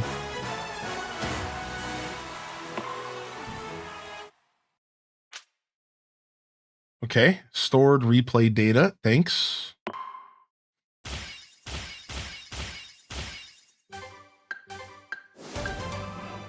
All right, and then if we go back, we can actually go here and we can actually go into settings.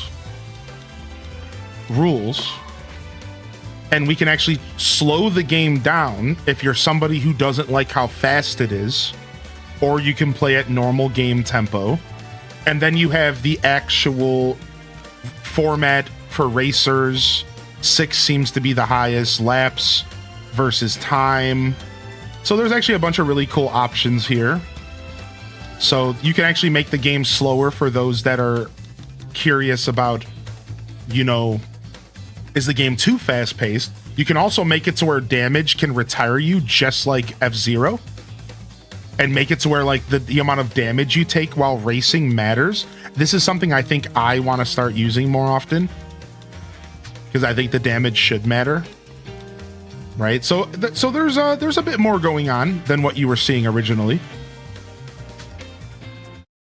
Right? There's a lot more going on than what you're seeing. I was playing the story mode, which purposefully starts you at a slow-paced experience, and then you build your character up over time. And that's the whole appeal to the story mode. Right? So you have a character that you're actually leveling up, and you're getting new carts and you're unlocking things. So the story mode is specifically designed to start slow and then eventually speed up. And then the one thing that you're also not fully understanding is how important items are. Because items will speed you up and make you go like high octane fast in certain races and certain moments as well. So as you're racing, you're going to run into items that are going to give you like mushrooms, that are going to give you like massive speed boost. Right? So here, let's go do a quick online match. Oh, I hate this kind of stuff on the internet nowadays. Scroll through it to pretend that you read it. Sure. Scroll through it to pretend like you read it. I'm not reading anything, homie. Street name. Gaming. Gaming gamer.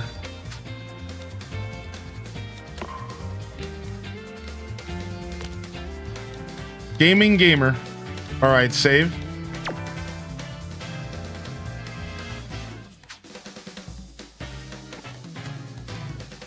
All right, so you have quick match or ranked, or you have paddock, which is you make a room and then your friends can come join you.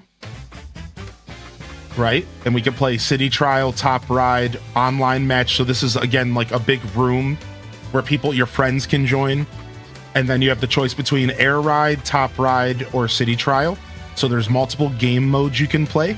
City trial is like a 5-minute battle where you're trying to collect as many resources as you can before you utilize those resources in a series of mini games akin to Mario Party.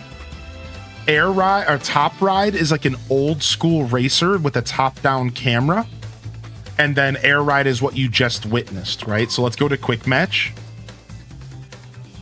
And again, I'm just going to go ahead and use a different character so that I can maybe show off a little bit more of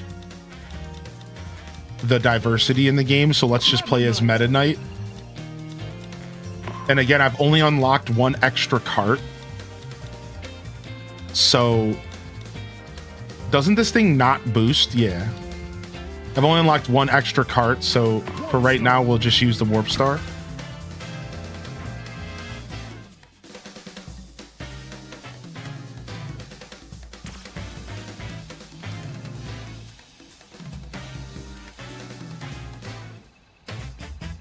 Look at this dude's monster bike that's like fully decorated and stuff already.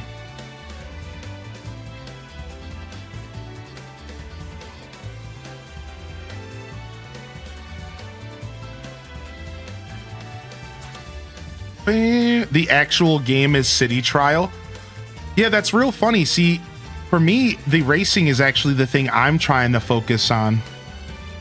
Even though I understand that, like, for the OGs, the whole game was City Trial. It was a Kirby Air Rider was like a racing game, but it had this extra game mode that everyone just loved.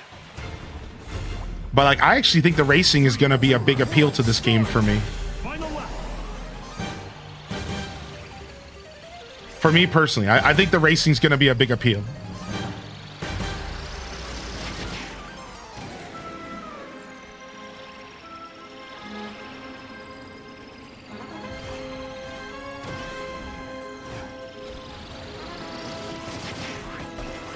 So I have the sound effects turned pretty low and the music turned pretty high. So that's why the sound effects seem a little quiet. We might actually turn them up a little bit. I just wanted to hear the music some more.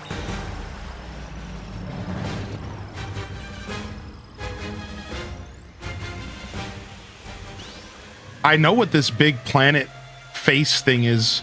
I looked up the lore online. While turning on a curve, press and hold B to slide sideways.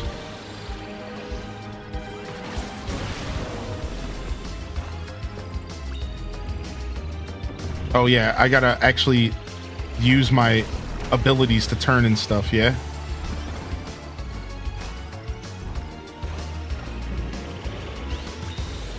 It would actually help if I actually kind of play the game. So it's not too bad. I think it's... And it's average. It's pretty on point with like a standard kart game's pace. At its highest speed, I think it's actually a little bit more advanced. So I think like at its, when you're just kind of cruising through the lanes, I think it is pretty standard. I think when you're like grabbing items and boosting and stuff, it's pretty high octane. But again, I don't think it's ever going to be, you know, on the level of F-Zero. Just to go back to that comment, nothing is quite like F-Zero. So there was a little bit of Peepo Sunday cruising there. For sure, I was kind of just Peepo Sunday cruising, but I also don't know the game well enough to like... No, I don't know the tech. I don't know the strategies. You know, I don't actually know like what I'm doing. So I'm sure I could have been doing more during that race, but I don't like know the tech. You know what I mean? Like, I don't know like what I'm doing, you know? Right. So that's just like a casual, quick online match.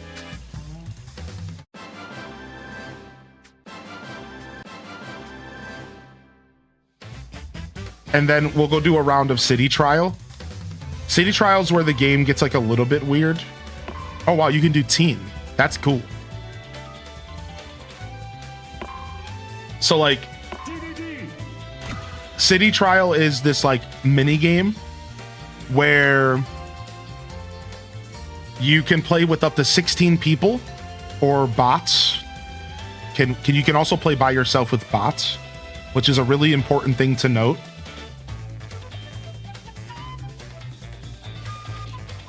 Doesn't seem like the getting into games is too bad as far as like time. Getting into that race with 6 players was pretty okay. It wasn't too bad. We don't know if there's some kind of elo or something where like it's picking and choosing who you're trying to load up with.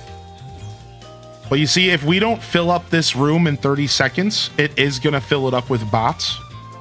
And we'll be playing with partial bots, partial players. And then you can do friend rooms where the same vibe. You can have a friend room of up to 16 people. If you don't fill it up, then you'll likely just have bots as well. And it looks like within the last 30 seconds, we filled up. Look at that. How about that? Nice. So we got all 16 players. So far, not any lag whatsoever. For the record, I had 0 lag during the first race. So here's City Trial. Now, the whole goal of City Trial is to collect upgrades. So what I'm here to do is to make my cart better.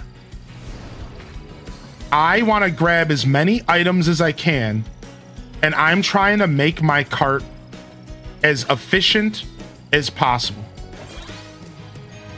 So I'm going to go around the map, and I'm going to grab myself items. All right, you see these items and these upgrades. And all of these little items I'm picking up mean something. You see all of these: defense, top speed, boost. I also can go around and grab myself carts. So I can get myself a new cart that maybe better fits my build. So for example, if I go over here and grab this wing, now I'm using the wing cart. And the wing cart is naturally a little bit better at flying, so I might want to get my hands on some items that are good for flying. Meanwhile, I can actually fight other players. And I can challenge other players and try to steal their items. Also, random events are going to be happening on the map. And all while my whole goal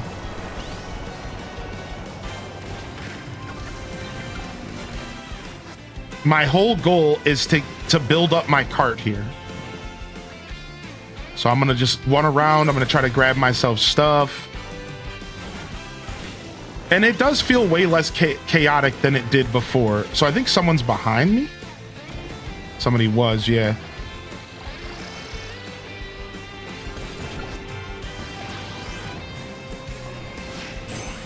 All right, I have my special, so I could try to target someone with this if I get close to someone.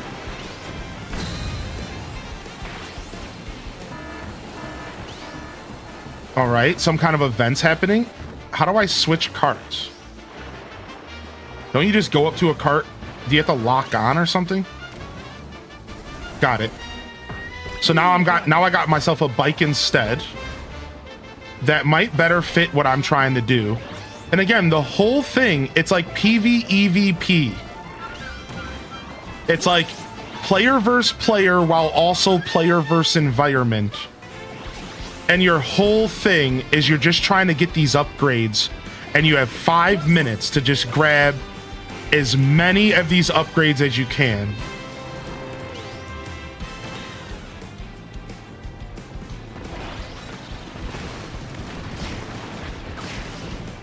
You can beat up other players, you can destroy their carts, whatever. It's all no holds barred. It's all just pure chaos. And we're just gonna go around the map and just try to collect stuff. So the map is static, and you can learn the map over time. The map doesn't like change. And oh my gosh. And the carts are all static, and you can learn where different carts are. So over time, you can totally like really understand the map so well that you're able to drive straight to a certain location. Okay, I'm gonna grab these items, I'm gonna get these upgrades, and you can really like build a setup that like makes sense for you as a player, right? Ow. So you do have like the ability to like learn as you're playing. And you can like learn about all of the different maps and like really become like a titan in this game mode. Like if you want.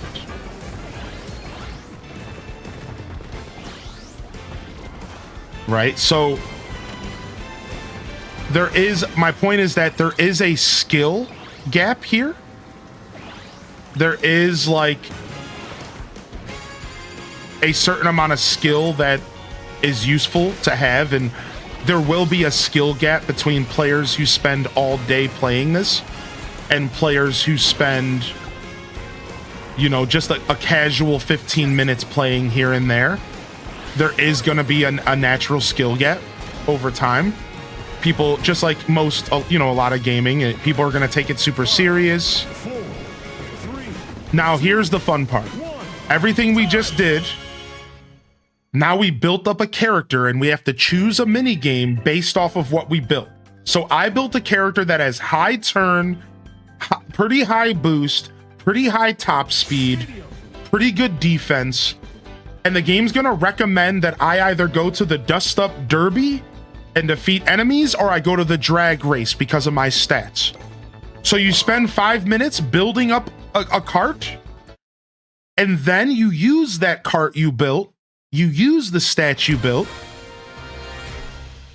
to go and enjoy one of the mini games per what you built. So now I'm in the Dust Up Derby and I'm brawling people.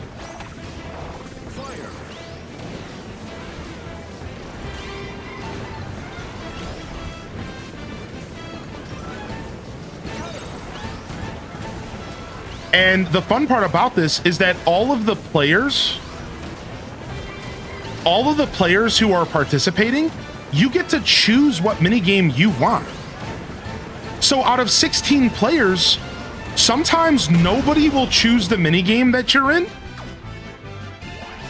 And then you just win by default because nobody else chose your minigame. So it's like really interesting. But like sometimes nobody will choose the minigame that you picked, and it's real customizable is the point. It's like your experience in city trials is really personal to you and customizable to you. And like at the end of city trial, you can choose a game mode that makes sense for you. You're not forced to like do something that doesn't make sense for you. You can just go with the mini game that best fits what you built and best fits what you did the whole time. All right, I got 2 kills in the end. So that was city trial. So you spend 5 minutes collecting stats, and then you choose a minigame that best fits what you did, and then you battle any of the other players that also choose that minigame. I battled only 3 people because only 3 people were confident in a derby brawl, and I got 2nd place.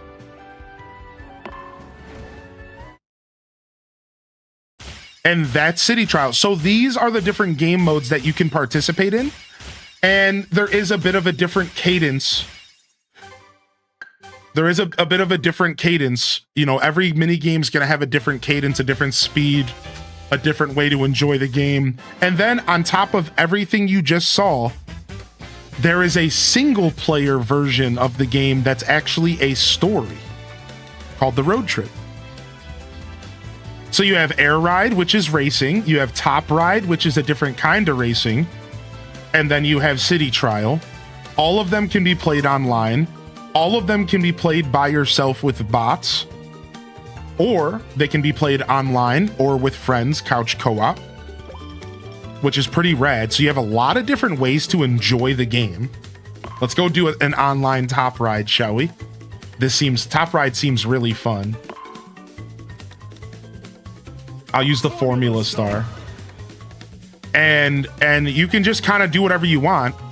And the cool part is that it is all accessible without online. You can play with bots, you can play with NPCs, and you can also just play the story mode as well.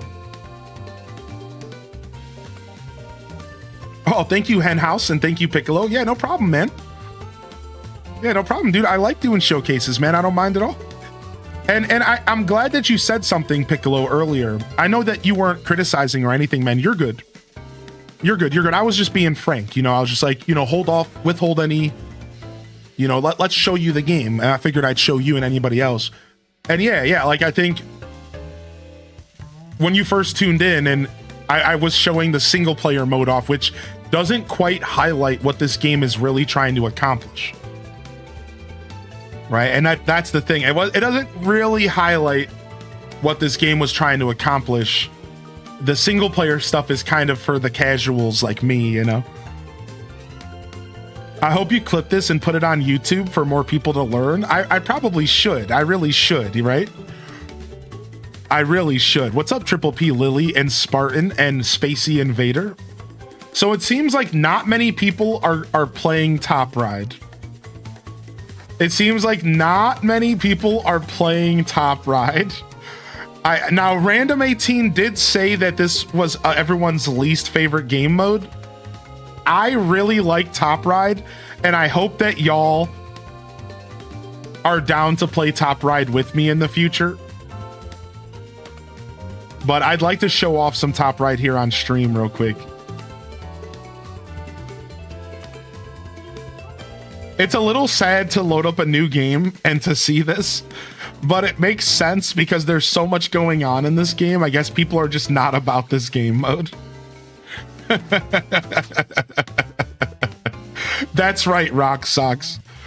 Yeah, it's a little sad. It's either that nobody cares about Top Ride or that the adoption rate for this game is just maybe a little on the lighter side, which is fair. It is only the first day the game came out. I think this is the kind of game that people are going to need some convincing before they buy, and it's actually going to get better over time versus normally it's like big at start and it gets quieter. I think this game's actually going to get louder as you play, as it's released over time. All right, I guess we back out and we just do a single player version. I guess nobody wants the top ride with me, man. Maybe only people are doing ranked. Maybe people are ranked slaves. You see a lot of ranked slavery in gaming nowadays. All right, let's do the volcano top ride, the mountain. All right, let's go. I just want to show top ride off again.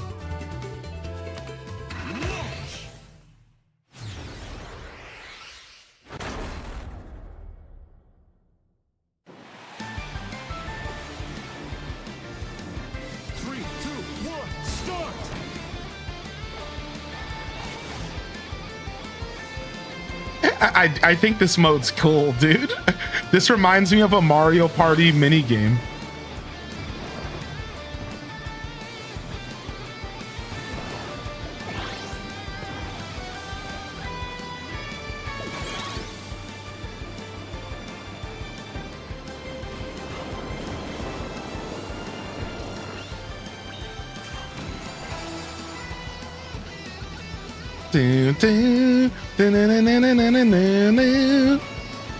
I suppose it is the least interesting game mode that they introduced. I can't complain. I can't be mad at people for not wanting to play this. I guess I have to admit it is the least interesting of the game modes. I guess it makes sense. What's up, Watsy? And that's top ride.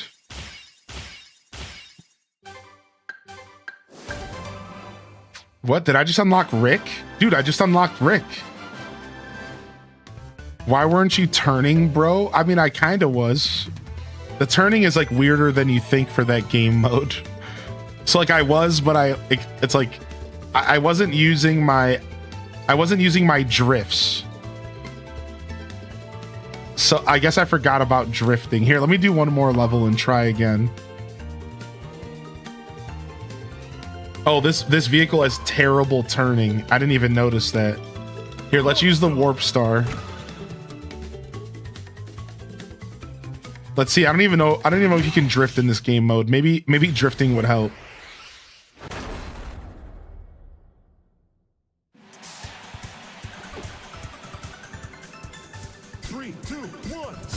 I don't know how to do the boost at the beginning. Okay, you can drift. Okay.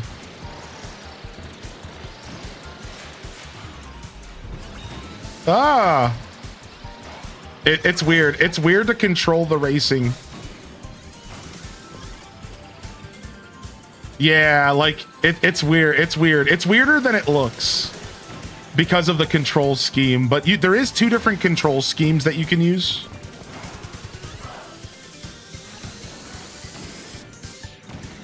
I might actually try the other one out. Okay, that was smooth. That was smooth. Okay, I'm getting it, dude. I'm getting it, dude. That was a smooth turn I did there up there. Ow, I'm getting freaking bombarded.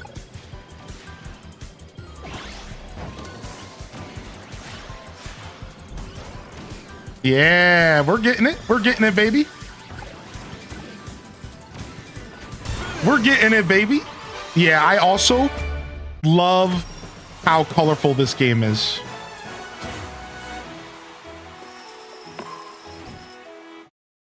I actually love how colorful the game is as well.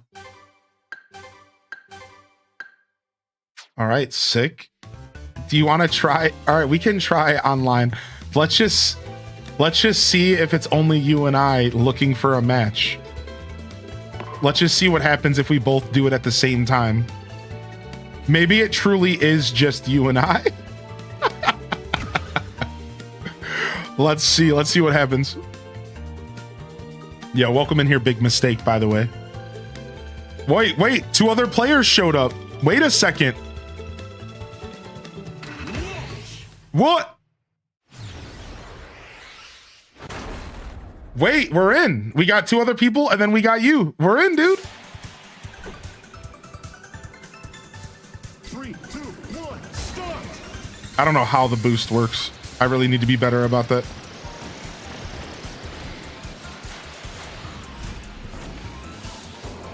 Yo, stop burning me, dude. Stop burning me, dude. I didn't do nothing to deserve that.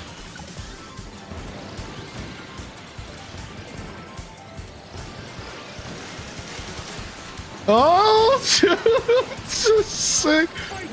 Fighter, baby. Punch him in the mouth.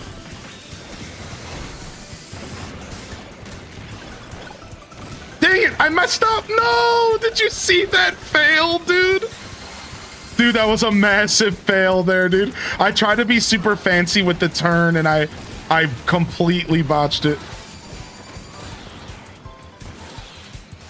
Dude, I'm frozen. Get this ice off me, dude.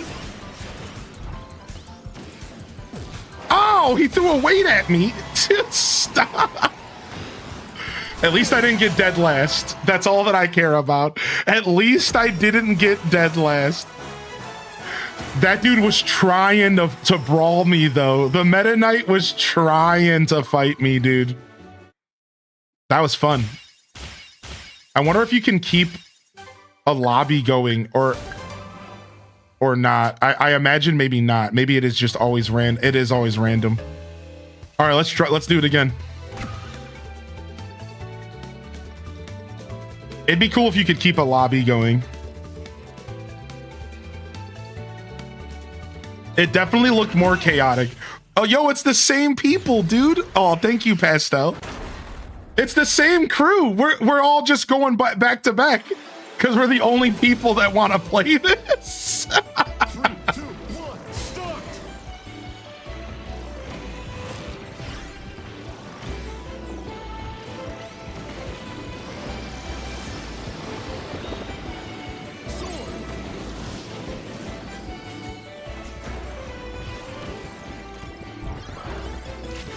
Back up, fool. I'll take that lightning. I'll take frost.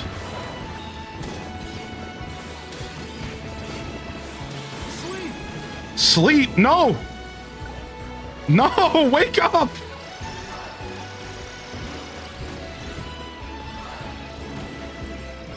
Freeze!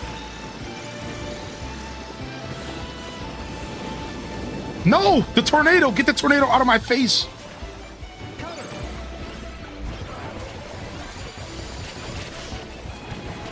I'm trying to throw cutters down. I'm trying to throw cutters at y'all.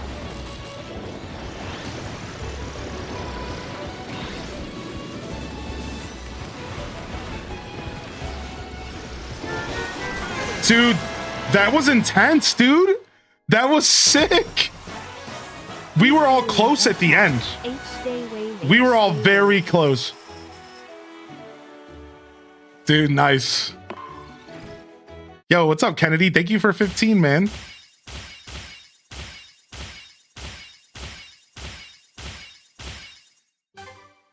I'm gonna do another one. I'm just gonna play all top. Dude, I'm locking in the top freaking ride, man. I'm locking in the top ride, dude. I love this. Ooh, a new person, Coda.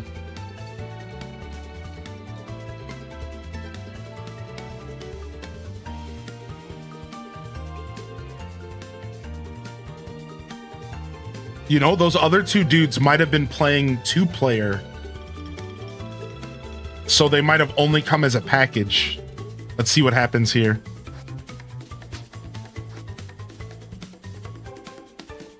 Doom doom doom doom doom doom doom doom doom doom doom doom doom doom doom doom doom. Don't leave us, Coda. We need you.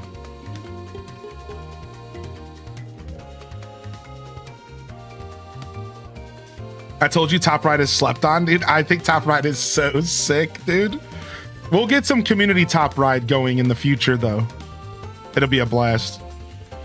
Oh, Andrew P came back. We got Andrew back, dude. One of our other racers. Nice. Andrew P's back, baby. Ooh, new level.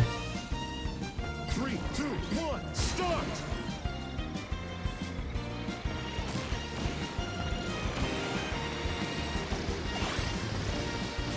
Cutter!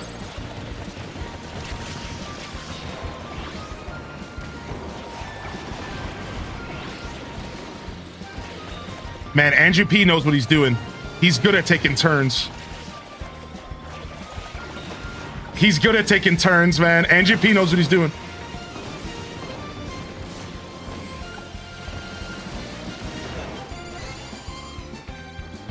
This is crazy. This is so tight, dude. I'm freaking out. I'm freaking out, dude. We're all so close, dude. Crazy, dude. Nice, Rick. You took it, Matt. You took it, dude. You can get up to 8 people. I don't know how, though, yet. I will be playing Metroid Prime 4. That's right. Metroid Prime 4 is something we're going to play at nighttime, though. It's going to be a nighttime game. It's going to be our first nighttime playthrough in a while. It'll be a dedicated nighttime game. It's going to be fun.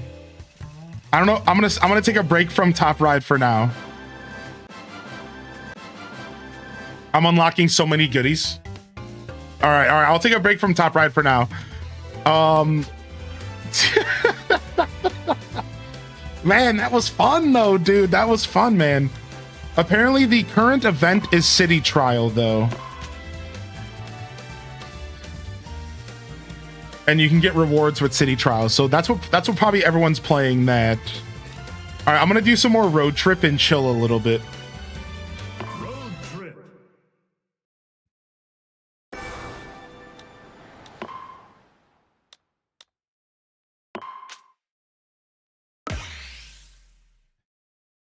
Oh, the event hasn't started yet. Okay. We are getting close to Metroid Prime 4.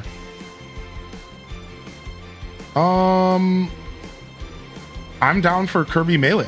I want top speed.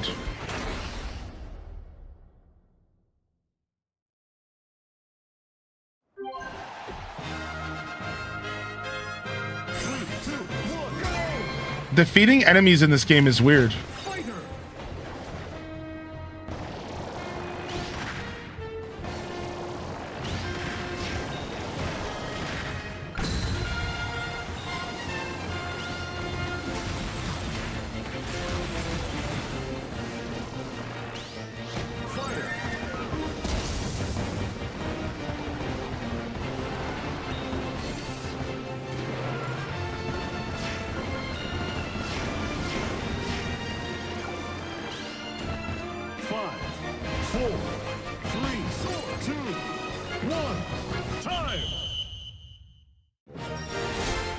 Looking forward to Prime 4. Yeah, Prime 4 is going to be sick, I think.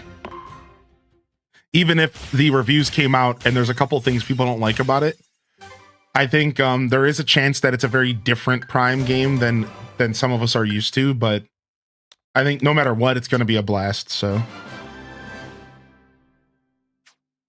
Should I just eat the cookie dough? I'm too impatient to bake cookies. I mean, maybe just try to bake a couple, but eat the cookie dough as well. Oh, this is just like a power upgrade. Let's grab Needle.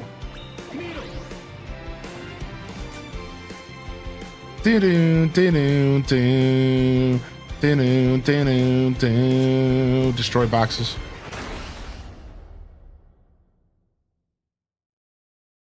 I just hope the open world hub isn't just an empty world.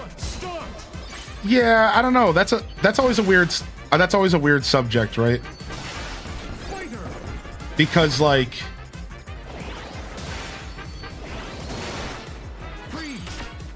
right, like let's just hope that it's not fully empty, but like I don't think it's gonna be anything crazy. What the frick? What is this, a laser beam? You did it! Yeah, I think it's going to be a lot of open space and a lot of driving.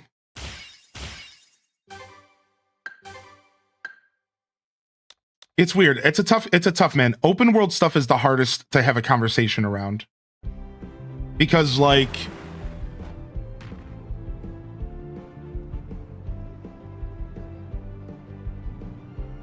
really what people want are sized down areas with density. And that's the problem. That's what Fliptos is talking about, is that they would prefer, if you're going to have a big open space with like nothing going on, why not just give us a smaller space with more density so it doesn't feel like it's just big and empty? Because a lot of open worlds games have this problem where they feel big and empty. This is why I think Tears of the Kingdom is actually the better game than Breath of the Wild. Because at least Tears of the Kingdom solved the big and empty problem a little bit better than Breath of the Wild did. Breath of the Wild felt big and empty, and for some people, that felt cozy. For a lot of us, it felt like there was just extra space between tasks for no reason, whereas Tears filled those gaps with caves and interesting things to interact with, and it made the world feel more full at the end of the day. So it's such a weird balance. Like, Starfield had this problem. Starfield was this open world game that was trying to emphasize how dead and empty planets are. And I think that Starfield got a lot of flack, a little bit more flack than they deserved for how they designed the planets. I always felt like that's what planets look like. If you go into real space, that is how planets look like. Now, where Starfield failed was their procedural generated content. It was all super boring, and it made all the events on those planets really lame and lackluster. They might as well as not even have been landable. But that's a different conversation for a different day. My point is like, Starfield's a really good example of a game where they were trying to create an immersive experience, and by doing that, they created a worse experience.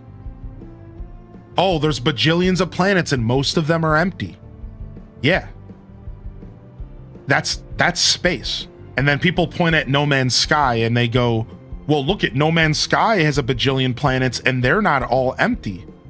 Well, yeah, because No Man's Sky didn't go towards the direction of real life. They made all of the planets full of things. Even the dead, empty planets have stuff to find. They wanted it to feel more like a video game and less like real life. And Starfield's a good example of how, like, you can't go too real, man. If you go too far and too real, then it's actually a bad thing. You have to have a balance between reality and video game. No Man's Sky knows that they're a video game and knows that they need to have planets with life, regardless of what real space is like. Starfield wanted to be one-to-one with reality, and they failed. And that sucks, because I think that Starfield got a little bit more flack than it deserved. Now, the reason I'm bringing all this up is because Metroid Prime 4. Metroid Prime 4 is going with, it is seemingly going to have this big open area for you to go out and ride around on a motorcycle. And people are like, I hope that it isn't just a big empty desert where you go from point A to point B and there isn't interesting stuff going on in the desert. And here we go again. Do we want it to feel desolate and realistic? Or do you want it to feel full of life and a video game? If it's full of life and there's a ton of stuff going on, it might not feel like a dead, desolate place that's the ancient ruins of a past civilization. But if it's not full of stuff to do, then it's gonna feel empty and boring. And how did the developers find the perfect middle ground? How do they what do they do? Do they make it feel like the old ancient ruins of a past civilization? Or do they fill it up with goodies and things to interact with? You can't really have both. And the only examples of games that kind of give you both are far, far, far and in between. Even No Man's Sky's planets are pretty much empty. Don't let anybody lie to you. They just so happen to have a couple procedural generated creatures, and there's kind of a reason to land on a bunch of different types of planets. But like, even that game has a lot of emptiness, right? Anybody play No Man's Sky? Even that game, not every planet you land on is a banger. So it's like, what do they do? What do they do? How do they handle big open spaces for you to run around with your motorcycle, but also give you content? And that's like, it's such, I don't know. I don't actually have the answer. I'm not a game developer.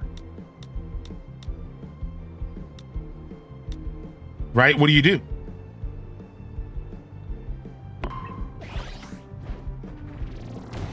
Right? Like, how do you solve that problem as a developer? Because again, I don't actually have the answer.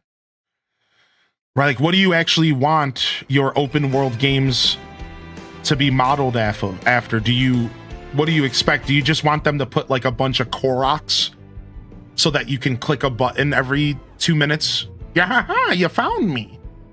Like, how do you make an open world desert desolate experience more entertaining than just a desert desolate experience? Like, what do you do and how do you solve that problem? Do we want them to just put like just shove a bunch of enemies in there? No. Do we want a bunch of Koroks laying around? No. Do you just want a bunch of Moldugas to fight? That's going to get old really fast. If anything, that becomes annoying because then they're always in your face. So it's like, what do you do? How do you handle open world games properly while making them engaging, but also making them feel open and immersive? And that is the whole question. So while I do agree with you, Flip Toast, to go back to your comment, and I agree, I hope the open world hub isn't just an empty world to travel from point A to point B. But what if it is, but the rest of the game is super fleshed out and interesting? That's what I've been leading to present as a question. What if it is, but everything else is very Metroidvania? What if all of the different intricate bases are all connected underground? What if all of the intricate bases are super interesting and convoluted in Metroidvania? And what if the open world is just a way to get from point A to point B, and they don't actually put a ton of effort into it, and they just wanted to give you a place to ride around on your motorcycle for funsies? Is that really going to be the worst thing in the world? I don't know. I don't think so. Now, it might be like maybe lost potential. You might be able to say to yourself, well, they could have did more with this, but they didn't. All right, fair. I don't think it's going to lessen the value of the game if the open world is just that. It's just like an open hub. And then when you go to each of the zones, they're really fleshed out and intricate and interesting. And it feels like we're just playing Metroidvanias, but in a little bit of a disjointed kind of, experience, right? So like, that's my take on the whole open worlds need to be interesting. Now I have the answer without Flip Toast even needing to type. I know what the answer is. Don't do the open world at all if you're not going to do the open world right. I know. Right? I know that's the answer. Yep, bingo bongo. Because that is the answer. And as gamers, we are sick of unnecessary open worlds that don't make any sense. It's like they're just stretching our games out for no reason, right? Isn't that how we feel? That's how I feel. And it's like, why are you stretching the game out, but you're not giving me any more content? You're just stretching it out. It's like you're not adding anything. You're just stretching it out. It's like weird. And I don't like it either. And that's why I'm like, I'm on the rocks about it. It's like, was the open world even necessary? Or is it going to just feel kind of like a stupid thing that you're just going to do because you have to do it? Yeah, I'm worried about that as well. I'm also worried that it's going to just kind of be there and we're going to ignore it and we're just going to rush from point A to point B and go right back to the dungeon areas that feel like Metroidvania. Yeah, I unfortunately think that is what's going to happen with Prime 4. I think the open areas are going to be pretty lackluster and pretty lame. Now, I never go into games judging, I never go into games expecting, and I never go into games with some sort of preconceived notion. I'm a clean slate kind of gamer. So I'm just going to go in and accept whatever they give us because I love Metroid. But I wanted to talk a little bit about that because it was a really good point. How are they going to handle the open world stuff? Are they going to make it feel like it was worth it? Or are we going to feel like it was just a waste of time? Right. I agree with that, Piccolo. Right. I agree with that. Right. Like, I don't go play an open world game because it's open world. I play an open world game because it's an IP that I love. And there's a difference. And I agree, like back in the day, open world meant something. It was like, oh my gosh, I gotta check out this open world experience. But nowadays, it's kind of just like, whatever. It's like, I'm not gonna go out of my way to play an open world game. I can just go play World of Warcraft, the most open world, and just walk for hours and do nothing. And I can just go do that anytime I want for $15. Like, I don't really need that anymore. It does kind of feel like filler content for an anime. You know what I mean? Like, and that's what Flip Toast, not to speak for them, is worried about. And that's what a lot of Metroid primers are worried about. Is the open world segments going to just be filler, like in an anime? I'm not gonna lie to you, I think so. But hopefully they're fun, man. Hopefully it's fun filler. Hopefully it's Goku and Piccolo going to get their license filler, right? Like the funny stuff, the silly stuff. You know, Goku playing baseball on that one baseball episode in Super. Like, hopefully it's the silly stuff, right? And it's not too bad. I want to read this message, and I promise we'll get back to gameplay. I know some of you are here for Kirby. How you doing, by the way, Blighted Bite? If you're still here, I'll give you my thoughts for sure. Metroid Prime for me is a giant 3D Metroidvania, and when I think of Metroidvanias, it's one map with a ton of connecting areas, like a maze to get from place to place. My worry is that the empty hub is going to make it feel like nothing's connected. Yeah, that's the problem. Now you're bringing up true worries. Not that the open world segments are going to be bad, but that the open world segments are going to affect the Metroidvania segments. That is scary. That is worth being worried about. I have faith that Retro is going to figure it out. I will tell you, I have blind faith. I have blind faith that it's going to feel like a Metroid game when it needs to feel like a Metroid game. But I do think they are attempting to do something new. And all of us primers are going to have to like accept something new. I don't know about y'all. If y'all saw the reviews, I'm just going to say one word. NPCs. Companions. So they're already obviously taking things in a bit of a different direction. And I think we do have to go into that game with a bit of an open mind and accept that like it might not be the most Metroid Prime-y feeling Prime game. But in my heart, I think it's going to be good. I think that I have enough faith in Retro. I have enough faith in Nintendo. I think it's going to be good. I don't understand why everything has to be open world. Dude, it's just so nonsense. It's all filler nonsense.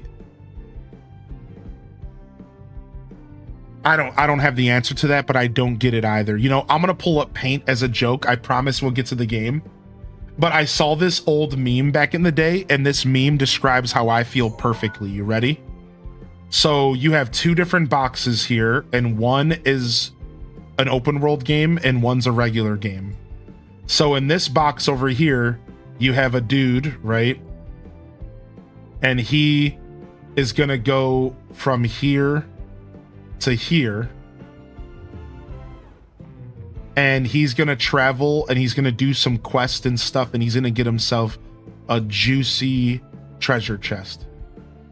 All right, give him some legs. And then this is open world. Open world is just the same dude with a longer path to the treasure chest. It's like there's nothing different. They're not taking advantage of the open world, giving us juicy, delicious content. They're literally just stretching it out and making it take more time to go get the same thing we were doing back in 1990. So this is like traditional 2000s gaming, and this is 2025.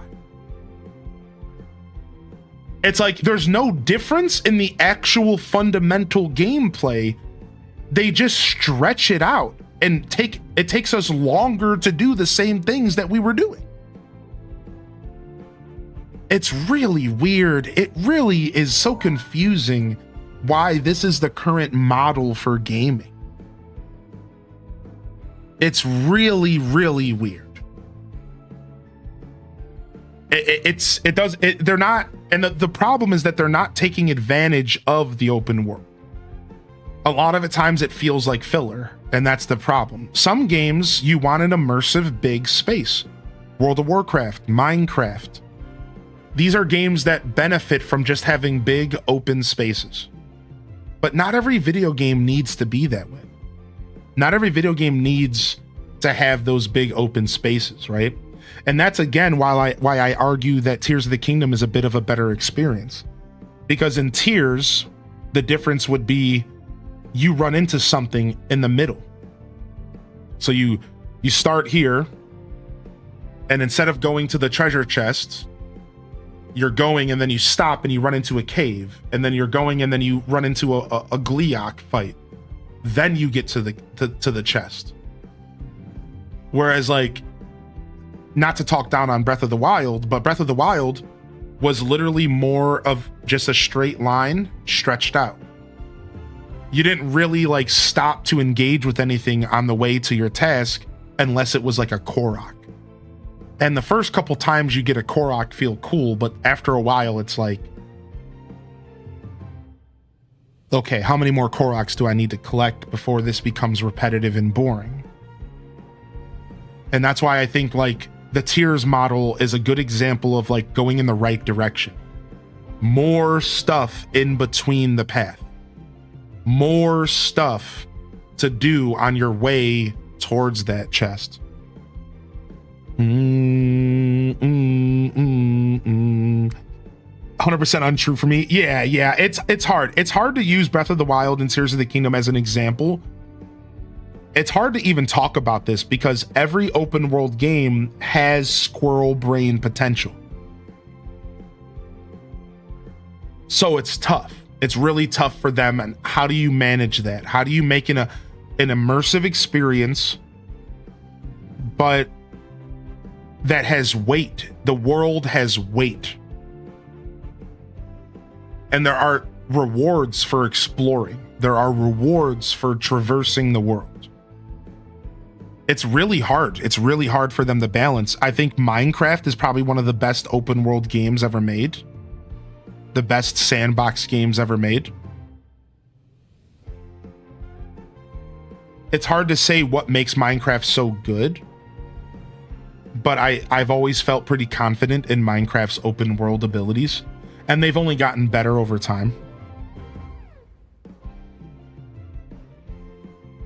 I would also instantly think of Skyrim. I don't know about y'all, but did Skyrim ever feel like a big empty space? It never did for me. It never felt empty to me. I felt like there was always something going on in Skyrim, even towards the end where the caves were maybe a little repetitive and stuff. Right? And I think that's probably one of the best examples. Morrowind as well. Even Morrowind and Oblivion are all great examples of open world games that don't feel empty at all. Fallout 3 feels a little bit more empty than it should, but I think it's good for the aesthetic and for the setting. It's post-apocalyptic.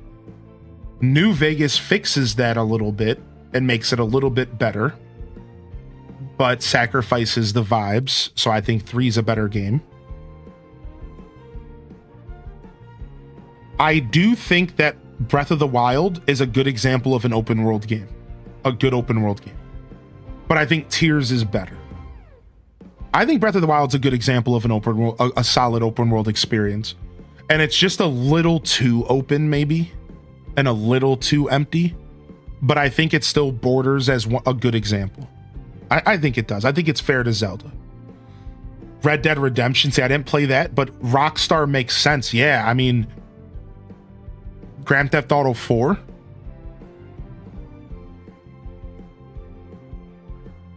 That's a good open world experience right there. Grand Theft Auto 4, man. I didn't play 5, but 4.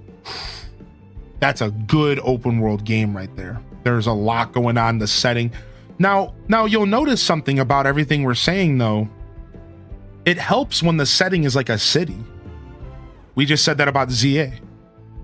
It helps when the setting is like a city, but where do you struggle when the setting is like a desert?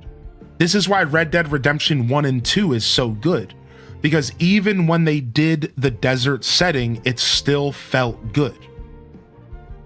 And this is the conversation we were talking about earlier. You have these games that they choose to go post-apocalyptic and they choose to go desert and they choose to go in this setting where everything can be easily empty and dead, and then they justify their boring open world because of the setting. Right? It's justifying.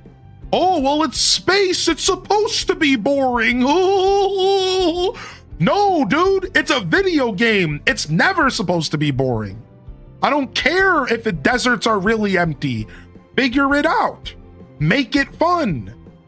And that's a big problem with open world games right now, is that they choose these settings purposefully so they don't have to fill them with things to do. Because it's a desert. Oh, whoopsie. Like it's so easy, and it's such a cop out by these developers. It's such a cop out, dude. It's so lame.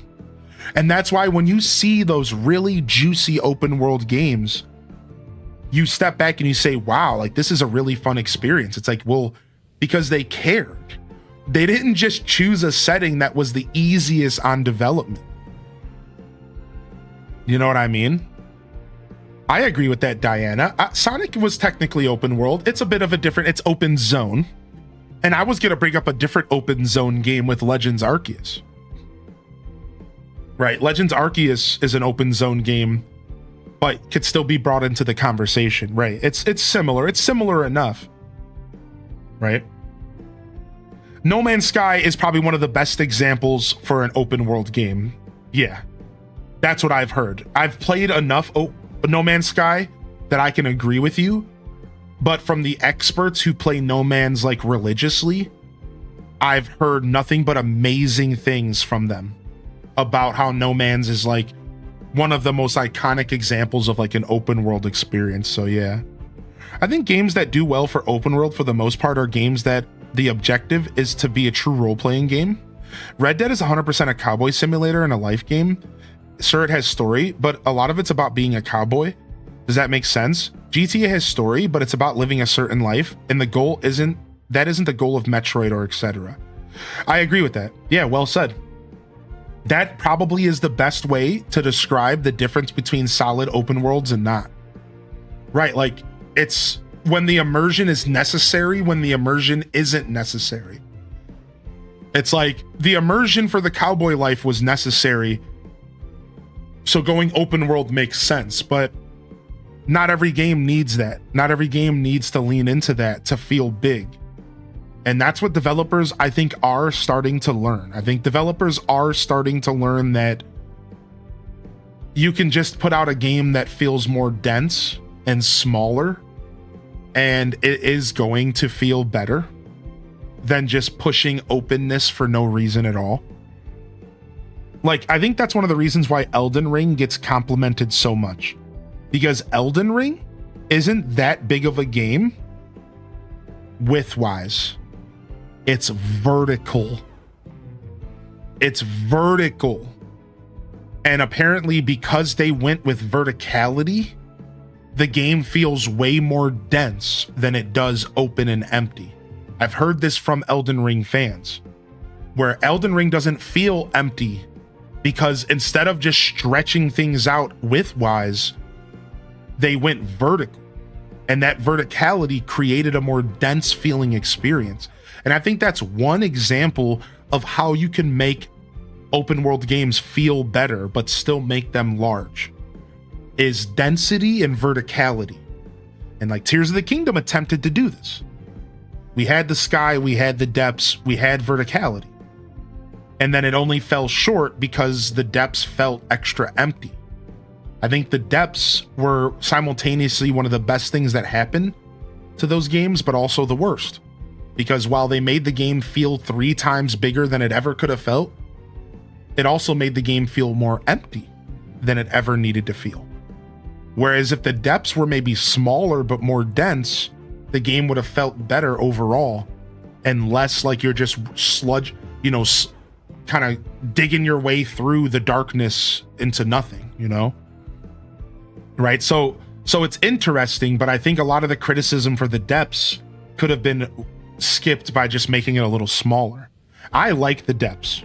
I like how they handled it. Again, I'm a big Tears stan, so I don't actually have criticisms of the depths myself because of the darkness thing that you just mentioned. And because of the terrain, I think they actually felt okay, but... Ooh, nice, Blood Raven. Anyways, great chat. I did not plan to spend 20 minutes talking about open world games, but I really like talking about games, as you can tell. And that was fun. I will play some more game here though. And again, good to see you, Blighted Bite. Sorry to sidetrack. Oh, no need to apologize, dude. No worries. I'm open to being sidetracked, and generally I'm choosing to be sidetracked. 3, 2, 1, start. That was just one of those talks that I really wanted to articulate my thoughts well, because it's something I've been thinking a lot about. You got to realize that I watch a lot of gaming news, and I've been thinking a ton about Metroid Prime 4 and this so-called issue with open world games and the subtle criticism of unnecessary open world versus immersion. And like when it's necessary, when it's not, when it's worth criticizing, when maybe it's worth just letting it happen for the story or whatever, the setting, whatever they're trying to accomplish. Oh, we've never played Button Rush. Let's play this.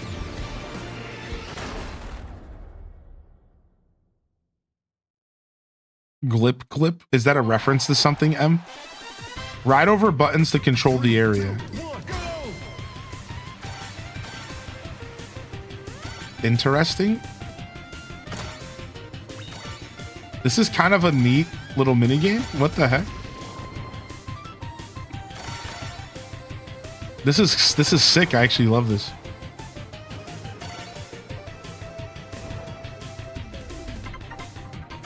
Dude, what a good remix.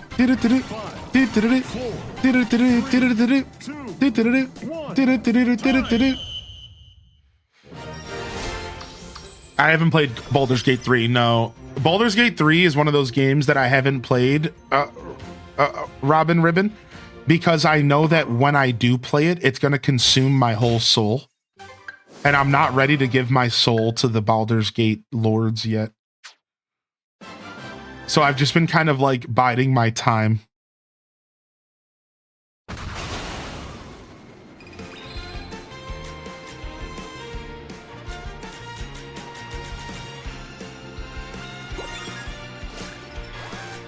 Okay, boss time.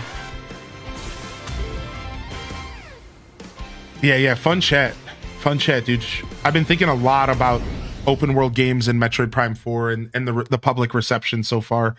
But to be fair, the public reception for Metroid Prime 4 is actually really good. It's actually not bad at all. And the only thing that people are worried about is this freaking NPC.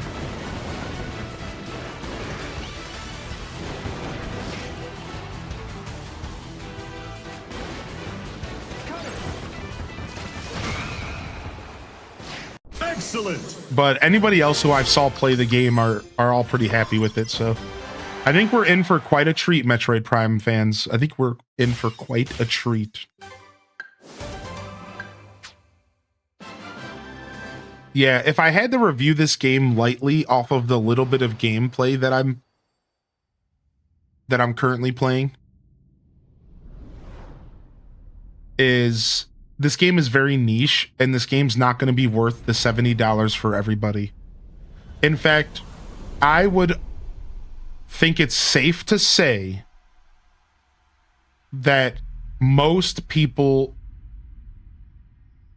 are probably better off skipping this purchase altogether.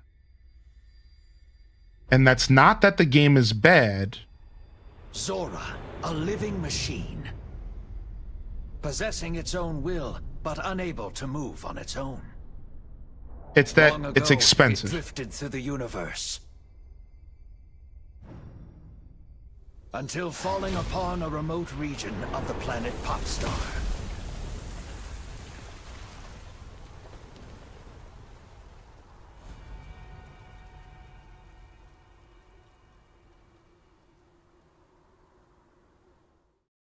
Now, if you have a bunch of people in your life to play games with,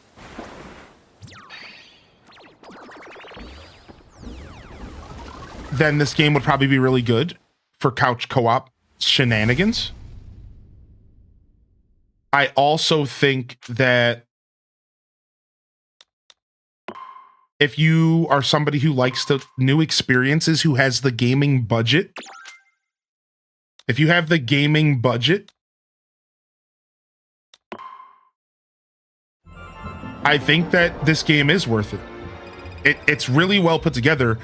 It is passionately put together. This game is passionately put together. This is art right here. This is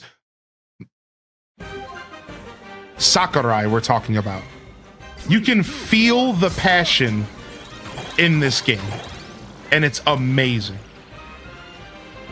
So I think the game is very much worth the money. And I think it's very much worth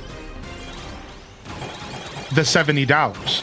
If you are within the realm of your budget, if you think you'll enjoy playing it by yourself or online, I think it's very much worth it. Does that make sense, how those things can simultaneously... While I don't recommend that your average person just spends $70 on this, because I just don't think it's for everybody, I do think that it's really worth the money because it's Sakurai, man. It is masterfully crafted. This is a masterpiece in its own right. You feel it in every facet of the game. I'm talking... This game oozes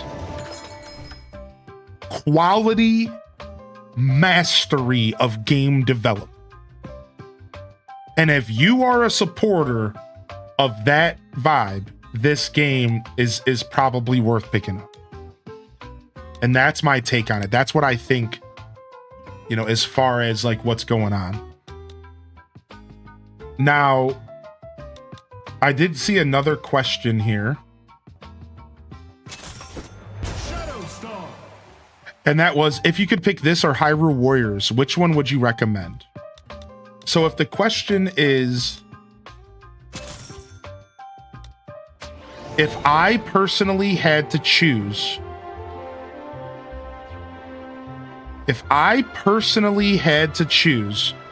either this game or Hyrule Warriors, and I couldn't have both, I would choose Hyrule Warriors.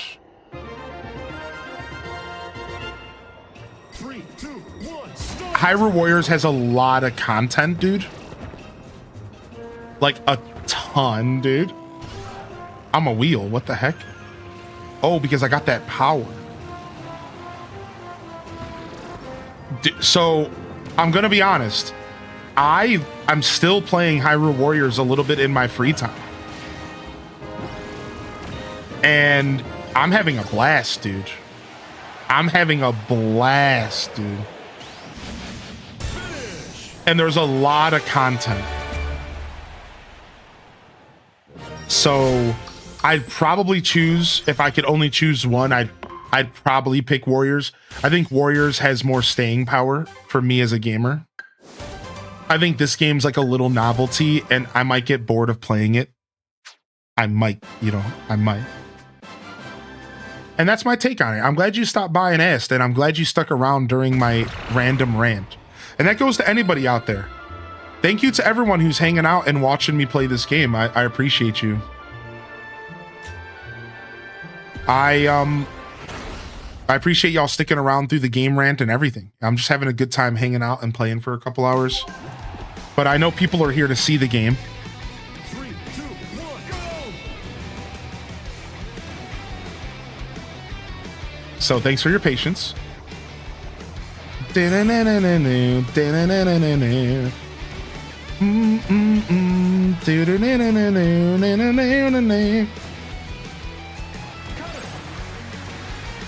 All right, after this, let's do some more online play. Right now I'm doing story stuff. So if there's anyone out there that wants to play,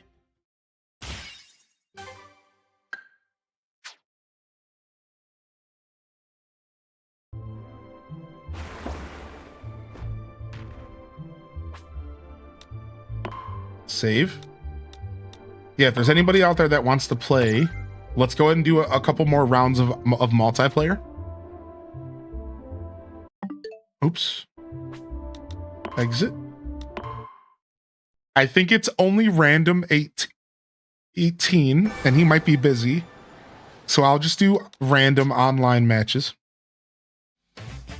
Okay. All right, you are down to play. Now the problem is if we open up a friend room and it's only you and I, it'll be you and I versus a bunch of bots. So maybe what we should do is just try to queue up in the same lobby.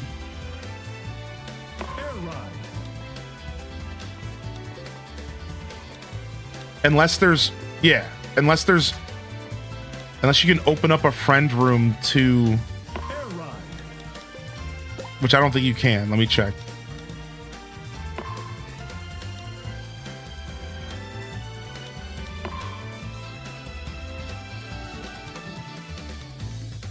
Seeking online opponents. Search for any available players within a wider range. When searching for players in a narrow range, communications will be more stabilized during matches. Interesting. Hey, 35 months. Always happy to be here. HD's X Moss. Wow, it straight up tells you your like internet connection and if it's stable. That's crazy. That's crazy. What's up, Happy Snowjo? Thank you, man. Yeah, let me see. I'm gonna open this up. Here we go. To anybody, create a room where anyone is free to join.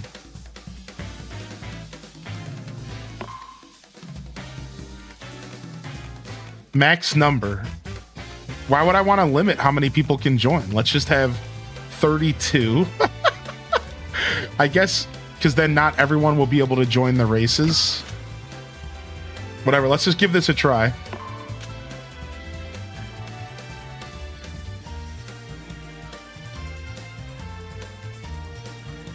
Appreciate you, Snow Joe. Send a quick message with Y. All right, so now I have to give you the code and stuff, right? Menu. Okay, here it is. Game thinks you're offline. Yeah, I got you. It's right here. It's because I'm offline in the back end of... It's because I'm offline in the back end. Yeah. All right, there's the paddock ID. There's no password.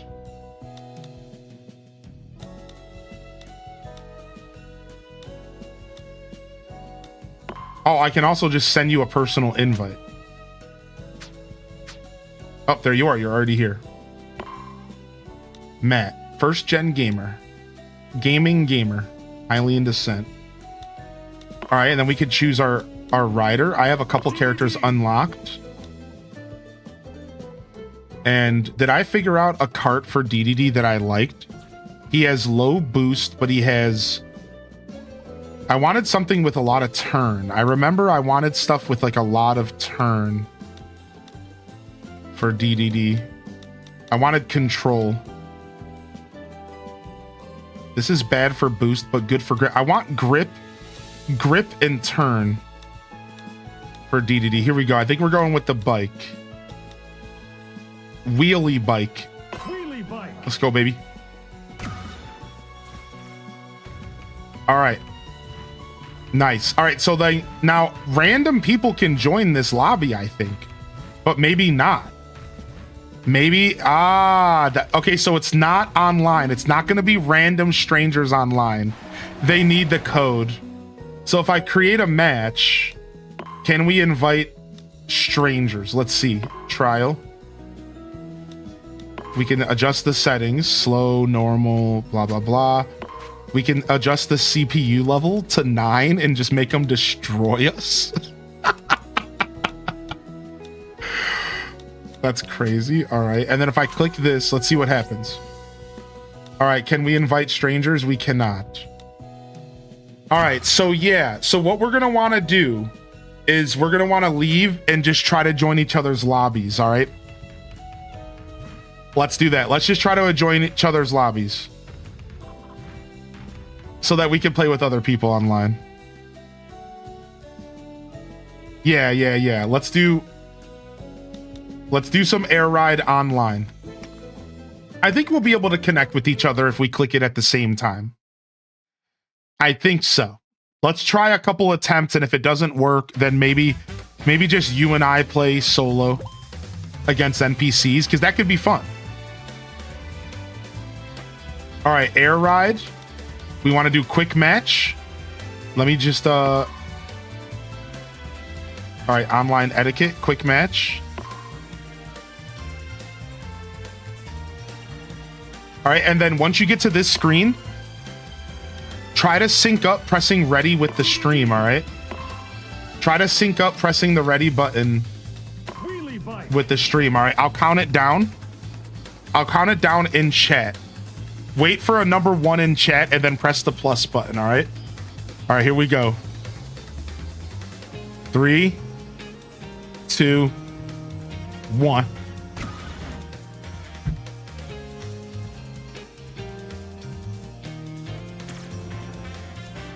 Oh, we got 3 people really fast. We got 1 more person really fast. Yeah, this might... You got another Matt, though? I guess we're kind of stuck only playing with each other, like just you and I. So, all right, after this, let's just do a couple races with you and I and the NPCs. Does that sound fun? Sure. Okay, cool. All right, we'll do it after this. 3, 2, 1, start. I didn't get my boost. I don't even know how the beginning boost works. I feel kind of stupid. Wait, I thought my camera was more zoomed out. I thought I chose zoom it out. Maybe that's only for like certain game modes.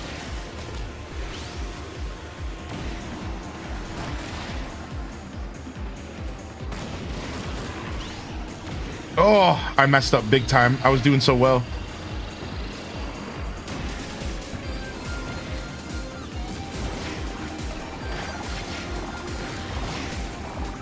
Oh, that was brutal. Nice.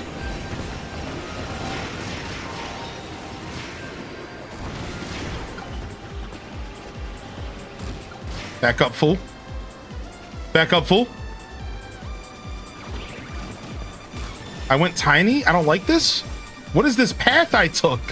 I'm getting destroyed. No! I took some crazy tiny path. Dude, I was doing so well. I took a crazy path.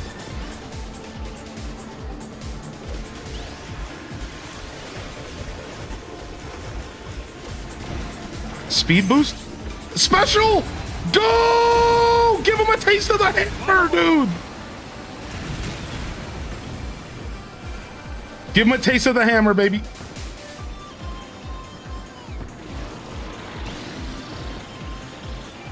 Okay, I need to be turning a little bit sooner, I think.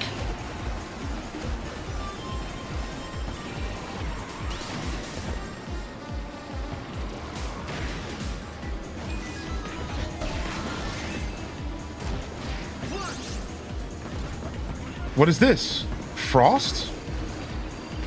What is this ability?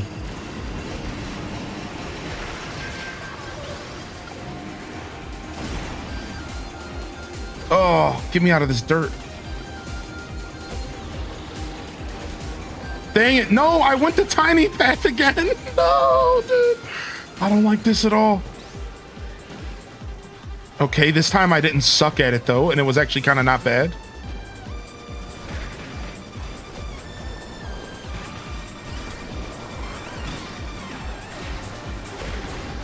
No, no!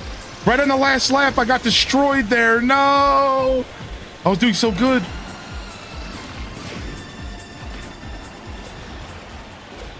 Nice, we'll take second place.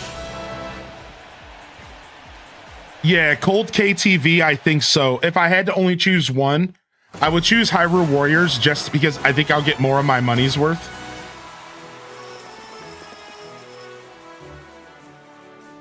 Not bad. So close, dude. It was close. Not bad, right? That was fun. I think the racing in this game is fun. I know a lot of people are like all 100% on City Trial, but I do actually wonder if it would be easier for us to get a game together in City Trial, though, with the public. It would probably be easier because there's 16 players. But all right, let's go ahead and do a quick paddock. Right, like, look, but you can search all. Look, there are random public lobbies. That's what I'm saying. I just don't think anybody joined ours. Here, let's join somebody's random lobby, dude. Do you want to try that?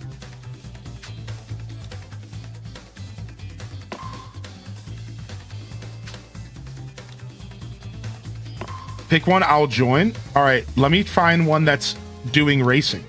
Let's do this guy, linked. All welcomes, 9 out of 16. Let's do linked.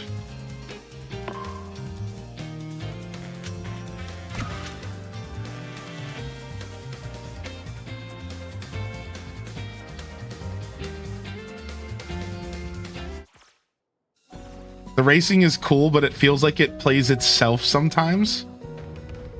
That's kind of fair, I suppose. Yeah, because you're not holding up, so you're focused on like other stuff. All right, so what happens if I click on this? Can I start a match? Okay, team relay. Can I join in? Okay, I joined in this guy's race. It's team relay. I don't know. I don't even know how it works. There's team races.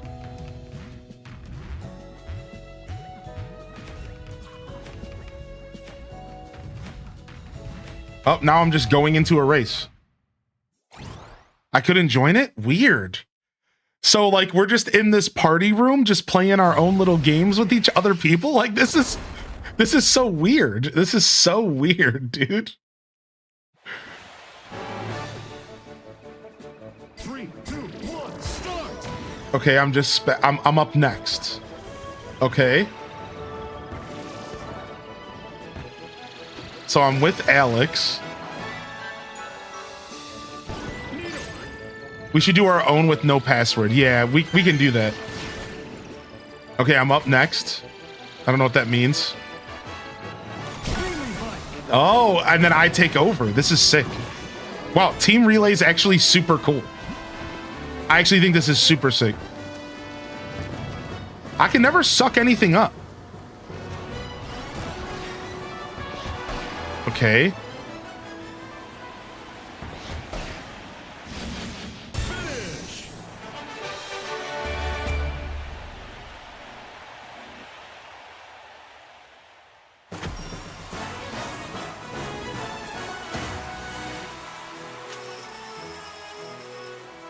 Me, Alex and I versus the NPCs. We destroyed them. All right, are we gonna just do our own lobby? Let's just do our own lobby.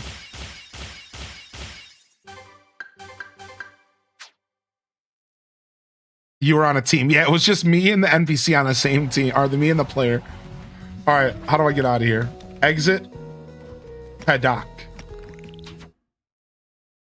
Bam, bam, bam, bam, bam, bam, bam, bam, bam.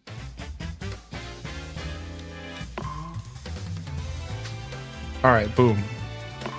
Anyone. No password. All welcome. Play style, everything is welcome. So I think people can just find me randomly by searching. Wait, try searching for my room and see if you find it randomly.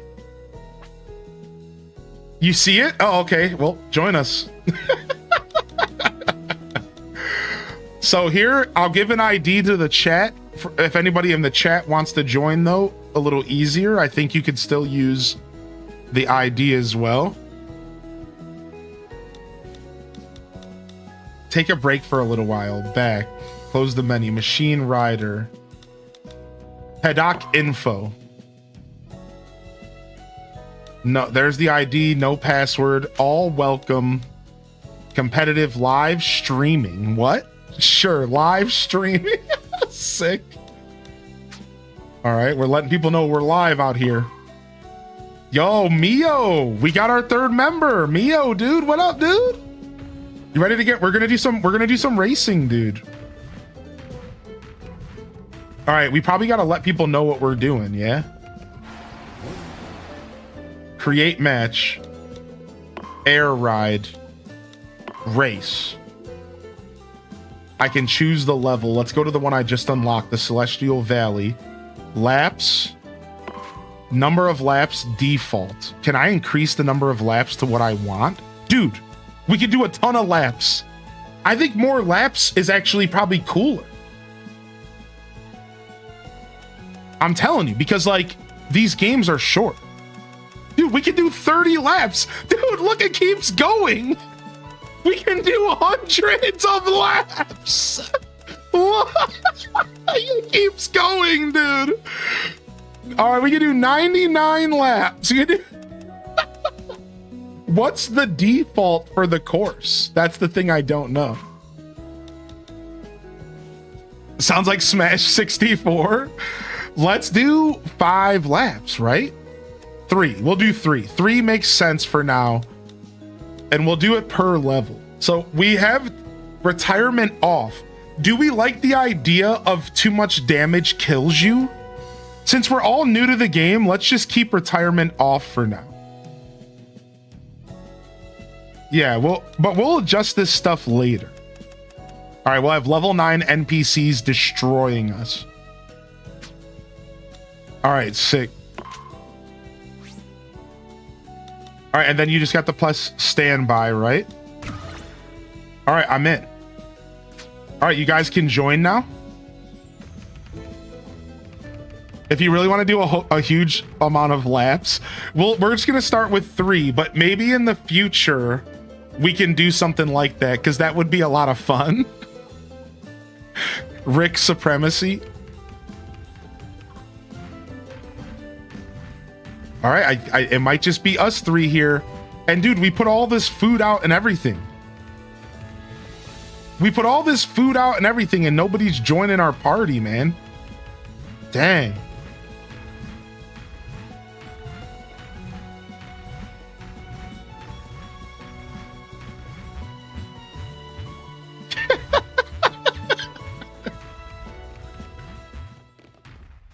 Wait, can we change the music? Hold on.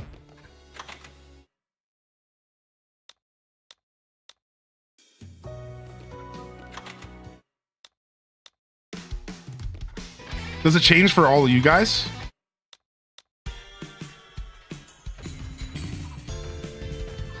No, it doesn't. Oh, wow.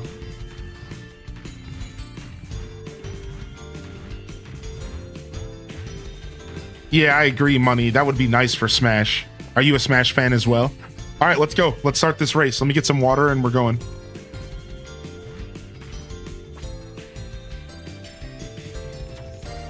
The truth is that Random and I were just going to play by ourselves. So having a third player is nice. So us 3 versus 3 level 9 NPCs. This sounds like it's going to be tough. I think level 9 NPCs are going to be brutal if it's anything like Smash Brothers. Yeah, same here for the most part, Money. I've done some tournaments and some competitive stuff, but I'm not that good. No, Mio, I'm happy to have you, bud. Happy to have you, man.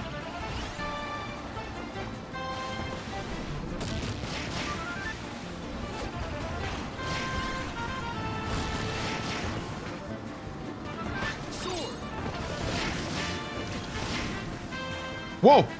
I thought I fell off. That was crazy. There's different paths on the maps. I love that. I love that there's like different paths depending on like what you're doing.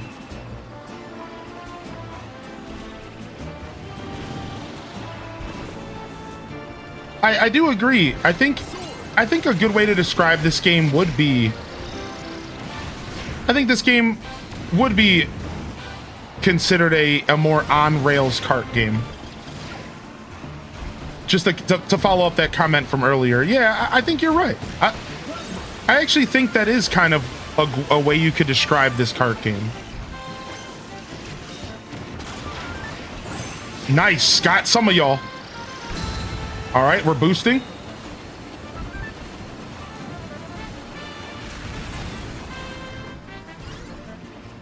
Dang, I missed my boost there on the corner.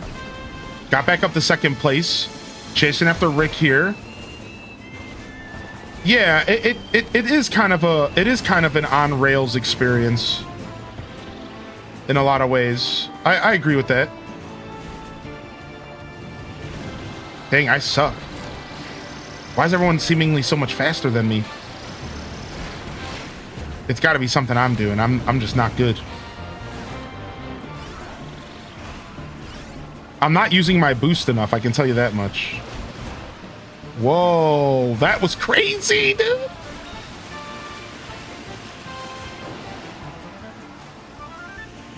Final lap. Plasma.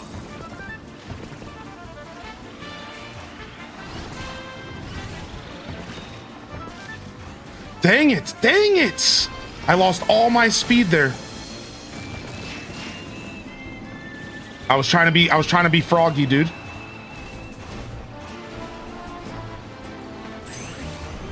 All right, got to pull out the special.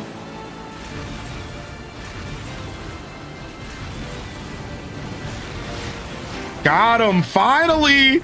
I caught up to you, dude. And you got hammered, son. I figured out that I needed to start following those stars, man. Dude, Mio just speeds ahead. Freaking Mio, dude, chill.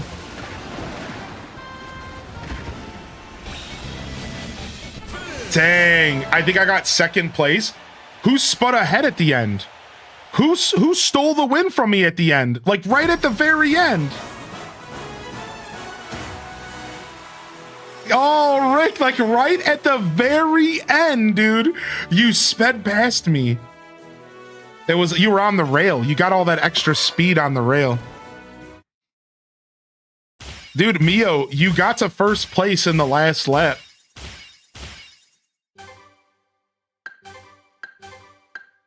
Nice. Let's go again, man. That was fun. Let's choose a different track and let's go again.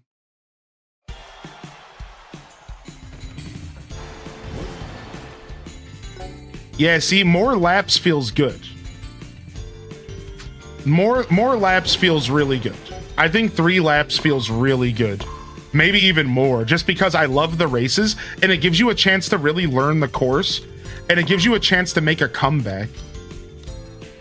Let's do random this time.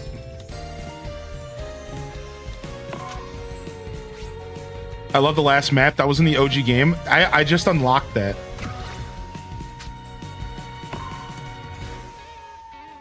I'm still figuring it all out. Same here, man. Same here, Mio. We are together in that department. Yeah, join us for the next match. We're gonna do a random course this time. It'd be cool if you could do a random number of laps. And like, and you just never know what you're gonna get. Is it gonna be 75? Is it gonna be 4? Buckle up, you better have a couple hours. I also feel that I'm improving.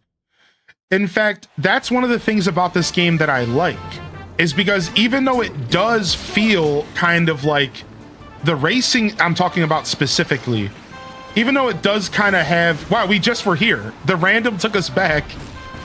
Even though it does feel like a little hectic and a little on rails, you can feel when you're racing well versus not. I would argue you can actually kind of feel that. And I think there is a learning curve that I can feel.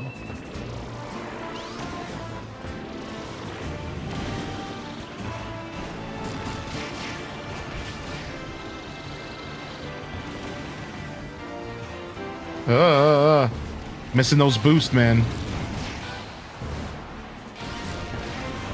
I say that as I'm regressing, but this is pretty much how my first lap looked like last time. Nice. I love how far, when shooting out Waddle Dees as a star, I love how far it goes down the map. It really gives you a chance to like catch up by blasting some fools.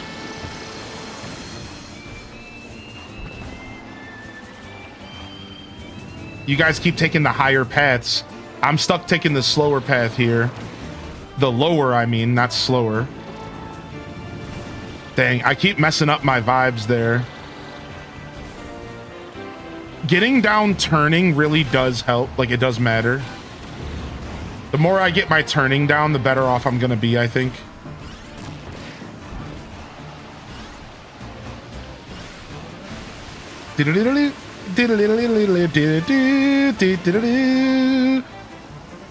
I've been stuck in 4th for a while. Final lap. Trying to clean it up a little bit.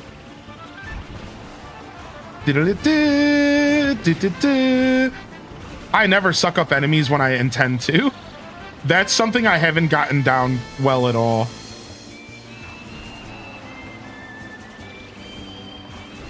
I'm always just punching them out of the way. Sorry, Mio. It had to be that way, dude.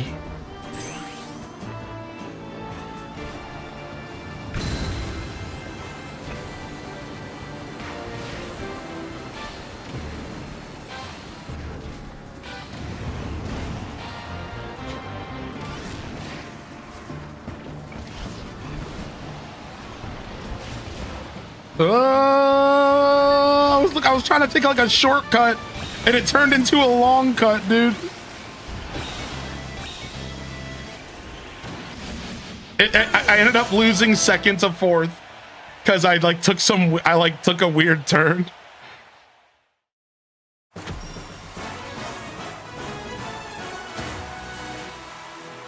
Nice, not bad. This is a remake of a game from the GameCube era called Kirby Air Rider. So this is Kirby Air Riders, and it's like less of a sequel. It's less of a remaster. It's almost more of a reimagining, a remake of the same game, but a fresh experience. There's no way that Random does it to us again, right? There's no way that Random gives us the same level again, right? We're gonna risk it. Kirby Air Ride. Yeah, there's no way, right? Yo, what's up, Shapeshifter? Strawberry Fairy, good to see ya. There's no way, right? Nah, it won't happen. No, it won't happen.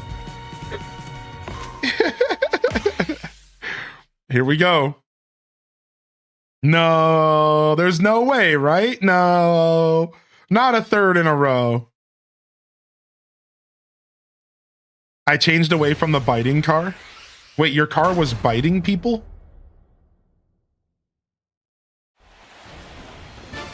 Shut up. 3, 2, 1, start! Wait a second. No way, right? No. Well, at least I'm getting really good at this one level. You know, I should have just picked the level. I was being lazy. I was like, no.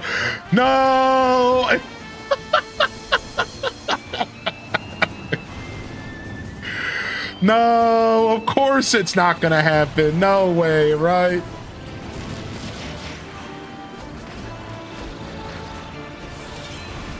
Ah, I'm frozen.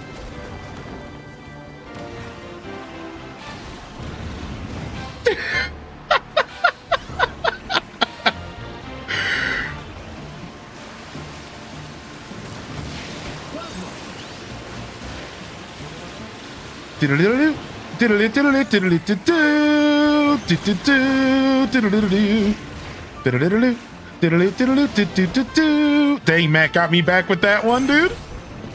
Not this time, buddy. You better come over here. You better come over here and taste my hammer. No, I fell. Dang it. I couldn't catch up to you, dude. I was gunning for you, man.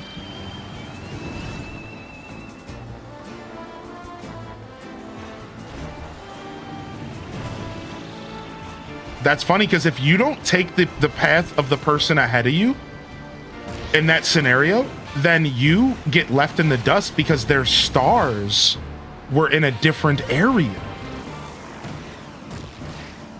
That's crazy. So like when the path breaks away into different like directions, if you don't follow the leader or have like a plan, you lose that speed boost to catch up.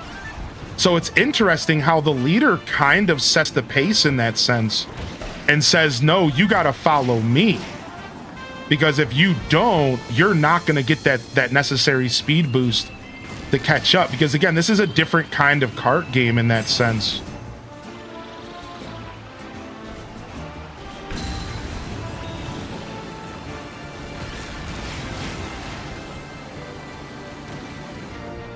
Dude, I'm missing the boost. Stop missing the speed boost.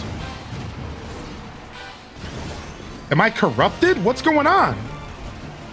What? I was freaking corrupted or something.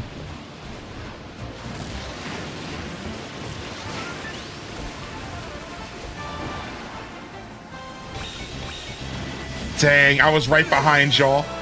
I was right behind y'all, man.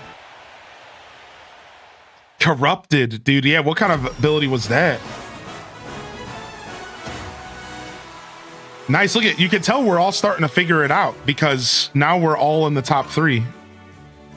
Nice. GG's, man. That was fun. All right, can we please do a different track? Like, I'm gonna pick the track. Let's do another race and let's actually pick the track. Do you guys have a suggestion? Obviously, Random is not gonna cut it. I might have one that you don't. Oh, yeah, let's see. Can you set it up? Yeah, set it up for us, dude. Yeah, if you can set it up, dude, that would be sick. Let's see how it works. Oh, Mark's special turns you into a corruption. I see.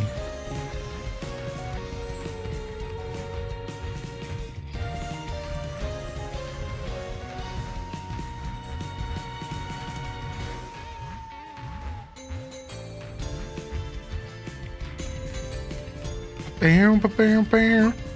Okay. How do I join? With X? Yep. I'm on standby.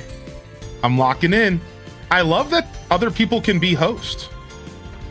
That's cool. That I can open up lobbies and then you can all take turns hosting. And you can like pick levels and stuff. That's super sick that we can do that. I didn't realize. Also, would you like some Subway? Aw, I am starting to get a little peckish, I suppose, but I'm okay for now. Thank you. 3, 2, 1, start! All right, I'm figuring out the boost there at the beginning.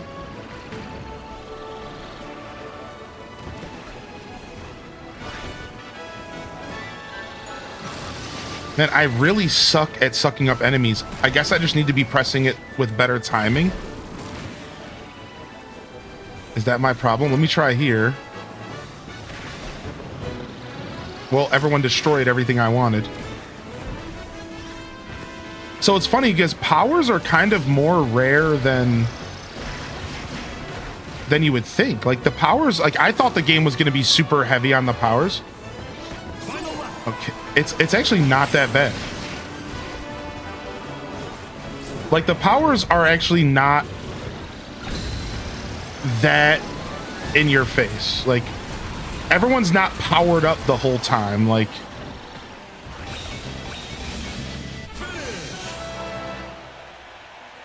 so like this is one of those tracks that we could totally benefit from more laps. So I think you're gonna want to choose laps per track. This is like one of those tracks. Wow, we all got destroyed.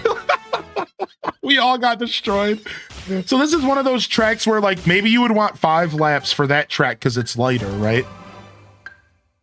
Wow, I just unlocked a whole new course. Checker Nights. Wait, hold on. Let's go choose Checker Nights. I just unlocked a whole new level. Yeah, we'll use that here. Here's the code if you're trying to join. What did you do to earn that? Oh, I wasn't paying attention. I'm so sorry. I don't know if there's a way for me to check while I'm in the paddock, but I can check after. Oh, you got it too? Okay, sick. So we unlocked stuff together.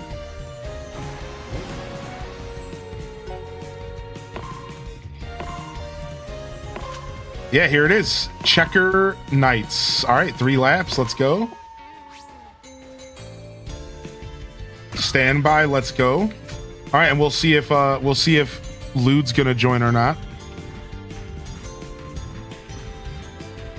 Do do do do do do do. Oh, Lude Fame's entered. We got a 4th racer. Nice, dude. We got a 4th racer.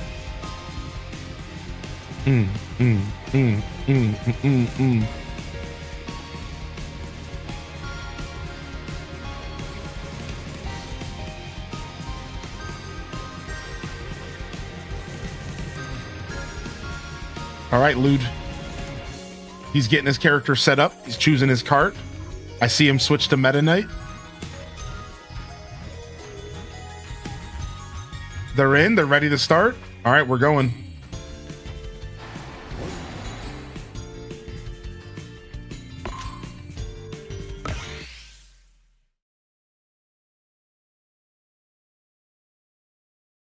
So this is the kind of game where you might want to choose the cart per the course. You might not want to be a 1 character, 1 cart kind of guy. You might actually benefit from choosing your cart depending on the course.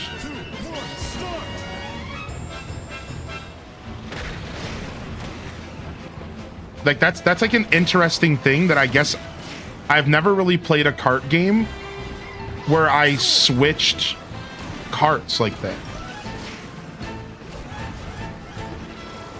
You know, I usually just like found a main. Bum, bum, bum, bum, bum, bum, bum, bum, bum, bum, bum, bum.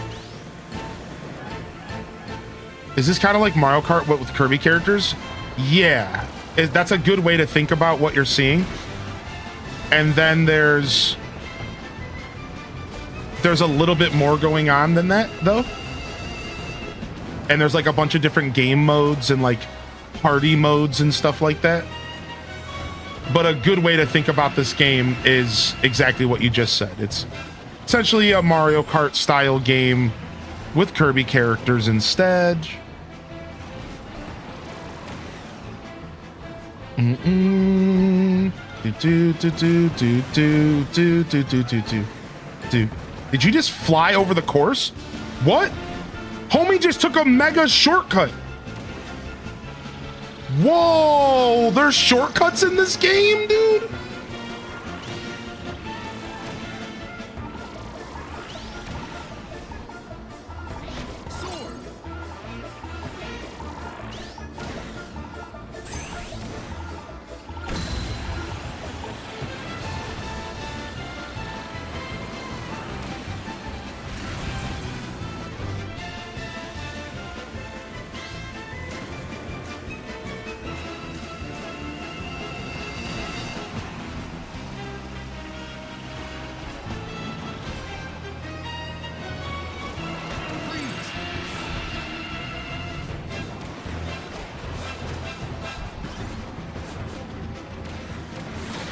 Nice.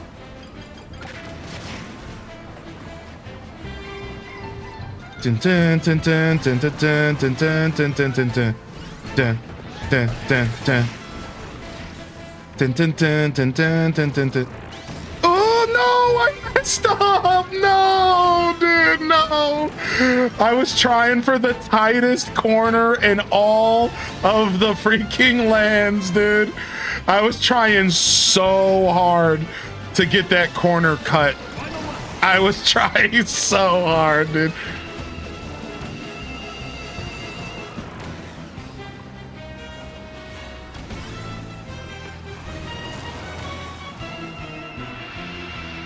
What? There's a shortcut there? Dude, I didn't even know that was a path option. Dun dun dun dun dun dun dun dun dun dun dun dun. Dun dun dun dun dun dun dun dun dun dun dun dun. Dun dun dun dun. Nice. Nice. Nice.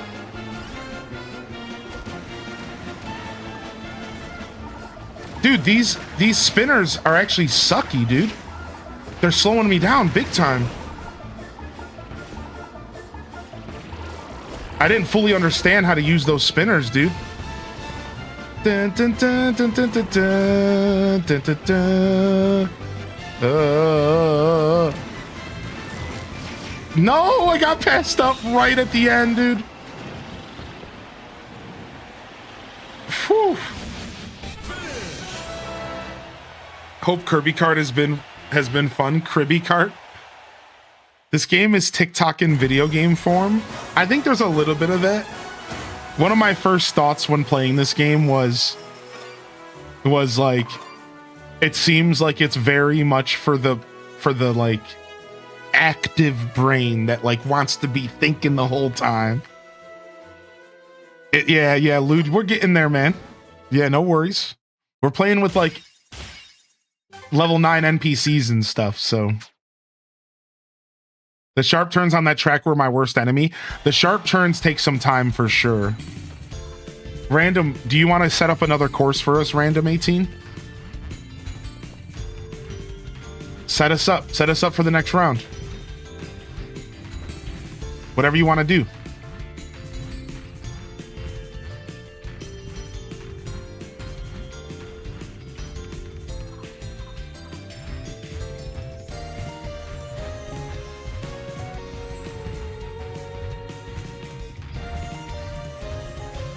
Welcome back in here, Cozy. Yeah, it's been fun.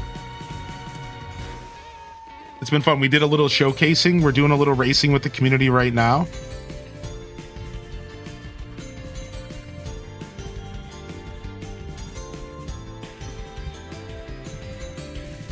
Boom, boom, boom, boom. Oh, nice. You have a different character, the rat, the top hat rat.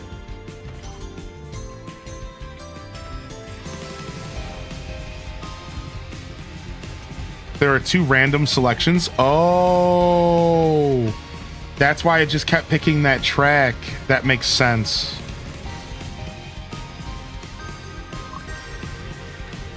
Might switch back to the biting car. Yeah, do your thing, dude.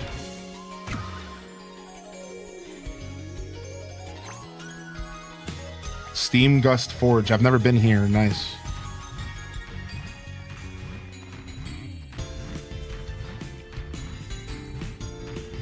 Okay, we're locked in.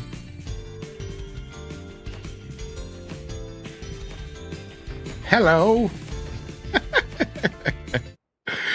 Dude, fun. Bam, bam, down, bam, bam.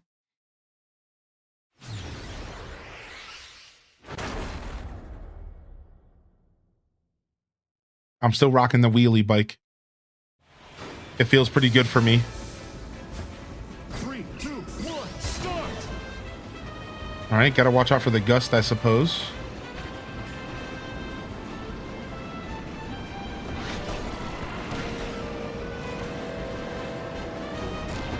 Fighter! Oh, these turns came out of nowhere. Whew, I'm just bouncing off the walls like ping pong in here. This level's one that's gonna take some time to learn. What the frick? This is sick.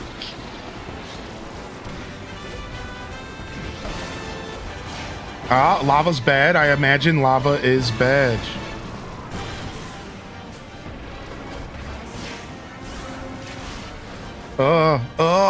Nice, I got that boost. Seems like there's some room here for some flying carts. Some room for some flying carts around here.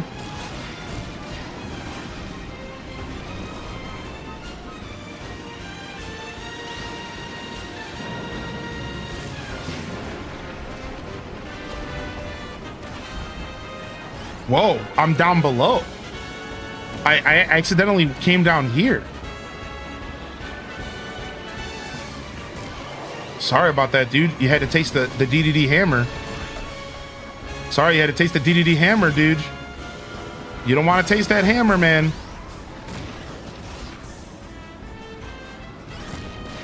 Dang it, see, I'm always punching stuff I'm trying to suck up. Got him. Got to make sure I'm catching up to you a little bit here. All right, here comes Ping Pong Central, dude. Here comes Ping Pong Central. Oh!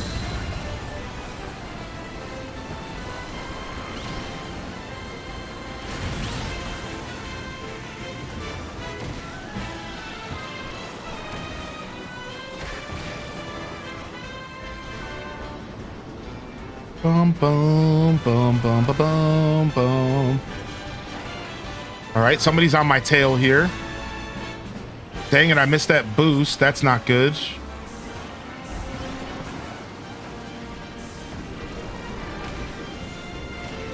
Dang.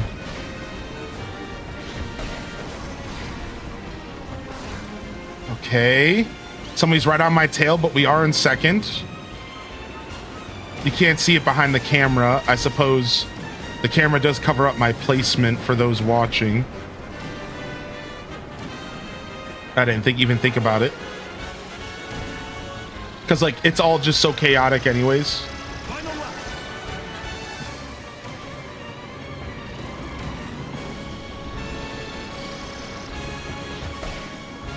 Dang it, I missed you. I'll take this. Dang it, you're just out of range? Dang, you're just out of range for my fist. My fist of justice. Nice. We got lucky with the boost there.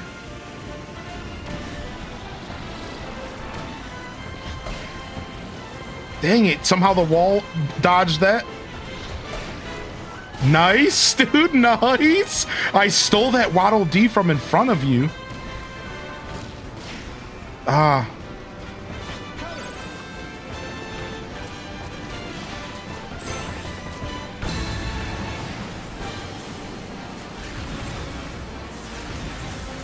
Making sure no one's near me. I'm boosting. No one can get near me. Dang it, dude. I don't think you want to go down. I think down is like the worst place to be, it seems. Maybe not.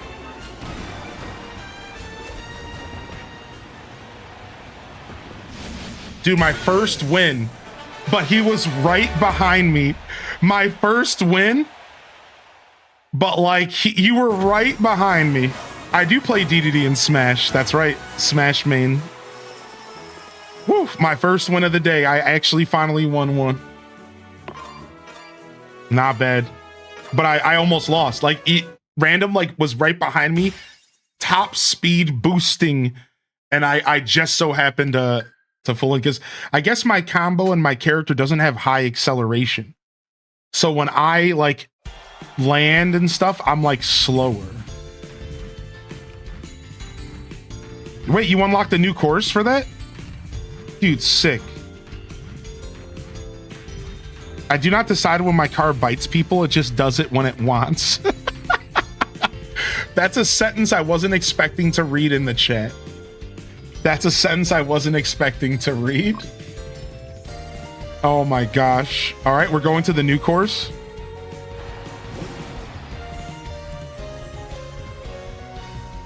Magma flows.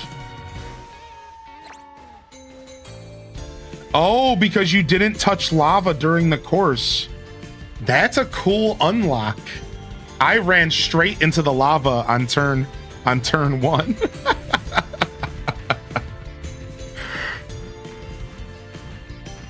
All right, we're ready.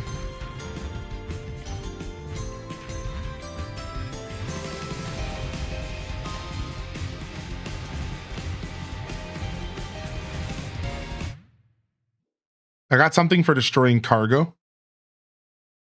A lot of the unlocks are random stuff like that.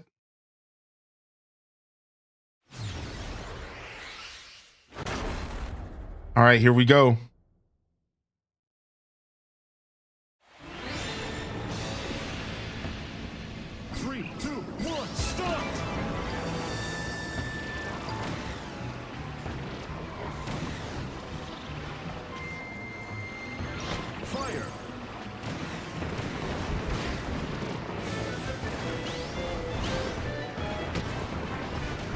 Dang it.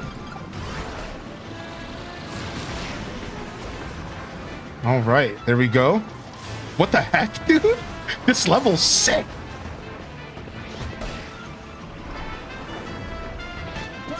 All right, nice. I needed that. What? It didn't go where I thought it was gonna go. Whoa, this is crazy. What is happening? We're definitely much slower down here. Whoa, sharp turn. Sharp turn. Whoa, I don't even know where I'm going there. Sorry, dude. It had to happen that way. Ow. I guess I deserve that.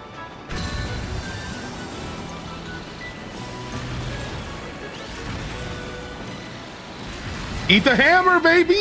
Eat the hammer!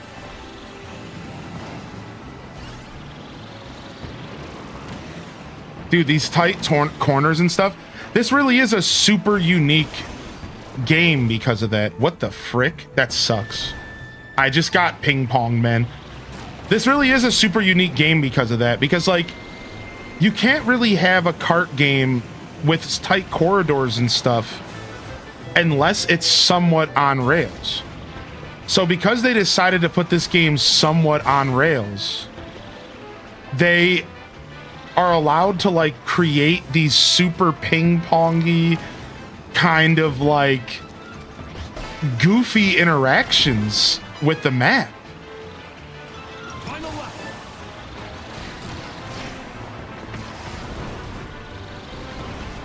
But you still do have to like know what you're doing. Like, as you can see, I've had multiple situations where I've like hit a wall and like got turned around. So like you do have to be careful. You can't just like ride into walls.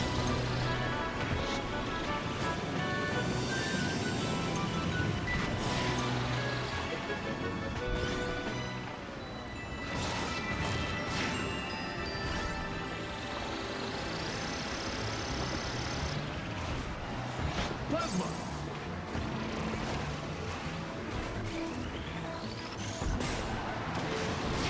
Okay, that should have worked. Oh, you just finished. I was just behind you. I hit you, but it wasn't enough. You just finished.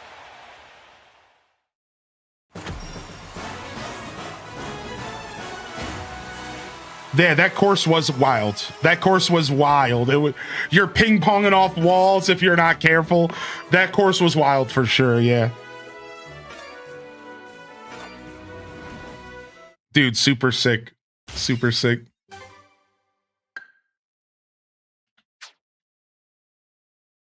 I was in the ping pong zone constantly. All right, all right. I'm going to actually call it here today, everyone. Thanks for joining in. I'm going to call it here today. And we'll be playing more Kirby in the future. I definitely didn't pick this game up to only play it once. I will go ahead and duck out of here though. Thank you everyone for coming out, of course. Thanks for coming and chilling. And if I feel like I have a little bit of a tight like schedule here this week, so I don't know if I'm going to be able to come back tonight, but this game will be the perfect afternoon evening vibe for some races with everybody. So I'll do my best to come back and make that happen again here soon. Maybe tomorrow night if I'm feeling it. Saturday we have movie night, so we'll be doing that in the Discord. But I'll do everything I can in my power to make it happen as much as possible over the next couple weeks and into the future. So if you are somebody who picked this game up, hit that follow button and join us again here for the next set of races. Again, I think community game night. And then I think for the next week or two, random just like sessions of this game. I almost showed up last night for the midnight release because I like woke up and I had to use the restroom, and then I was kind of awake and was like, I should just play the game. But I decided to go back to bed, so I will definitely be back here though, playing more Kirby Air Riders in the future. I thought about it, but I didn't feel well. Yeah, so join us, man. Join us again in the future. It should be a lot of fun. And I'm looking forward to playing alongside all of you and just casually in the Discord as well. Just casual hangouts. Join a voice call and see if you can get anybody to join you in some races as well. The Discord's a good place for us to connect as an audience. All right. So thank you everyone for coming and jamming with us for a little bit. Mio and Lude Fame, thanks for joining. Of course, Random 18, thanks for joining and hosting a little bit as well. And yeah, hopefully we can get our own little community of Kirby Air Riders going here over the next couple weeks. We already got 4 of us. Let's hopefully we can get a couple more for us, man. All right. So we'll jam for sure. Thank you everyone for coming out. I'm gonna step away today. I'm gonna fade out. No raid, and we'll be back here again tomorrow for some variety. Animal Crossing, more Air Riders, maybe. I don't know. We'll see how we feel tomorrow. We'll see what y'all want to do for a Friday afternoon. So I was thinking about taking a second day off this week, and if I do, it will be tomorrow. So just a heads up for those that are still here. If I decide to take tomorrow off, I'll leave a post in the Discord. As of right now, I have no intentions of taking tomorrow off. I just wanted to kind of jump in front and give y'all a heads up because I almost took today off, but I wanted to be here for Kirby. So I'm thinking, if I do decide to take another day off, it'll be tomorrow. If not, we'll come back for Saturday and we'll lock in for the weekend. All right. So I'll figure that out as I go. But right now I'm thinking I'll be here tomorrow. I'm feeling pretty good. And I'm just trying to wrap my head around the week in Scuff Deets. Scuff Deets stresses me out a little bit. And I'm just trying to make sure everything is in line. I'm actually about to do a test bake right now. I'm about to go make some dough and do a test bake just to make sure I kind of have an idea of how to use my pizza stone before we get into our Sunday Scuffed Eats episode. So that's what I'm going to go do right now. I'm going to go do a little test bake. I got all my materials in and I'm going to go see how the kitchen feels here. Thank you, everyone. I love y'all and appreciate y'all. I'm honored to be a part of your daily routines, and I'm certainly honored to have you as a part of mine. But until next time, this is Highly in Descent signing off. Peace.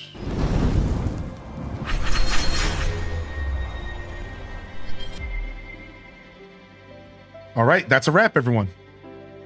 Until next time, I'll see y'all when I see y'all. Peace. And hit them cat jams, baby. Peace, peace, peace.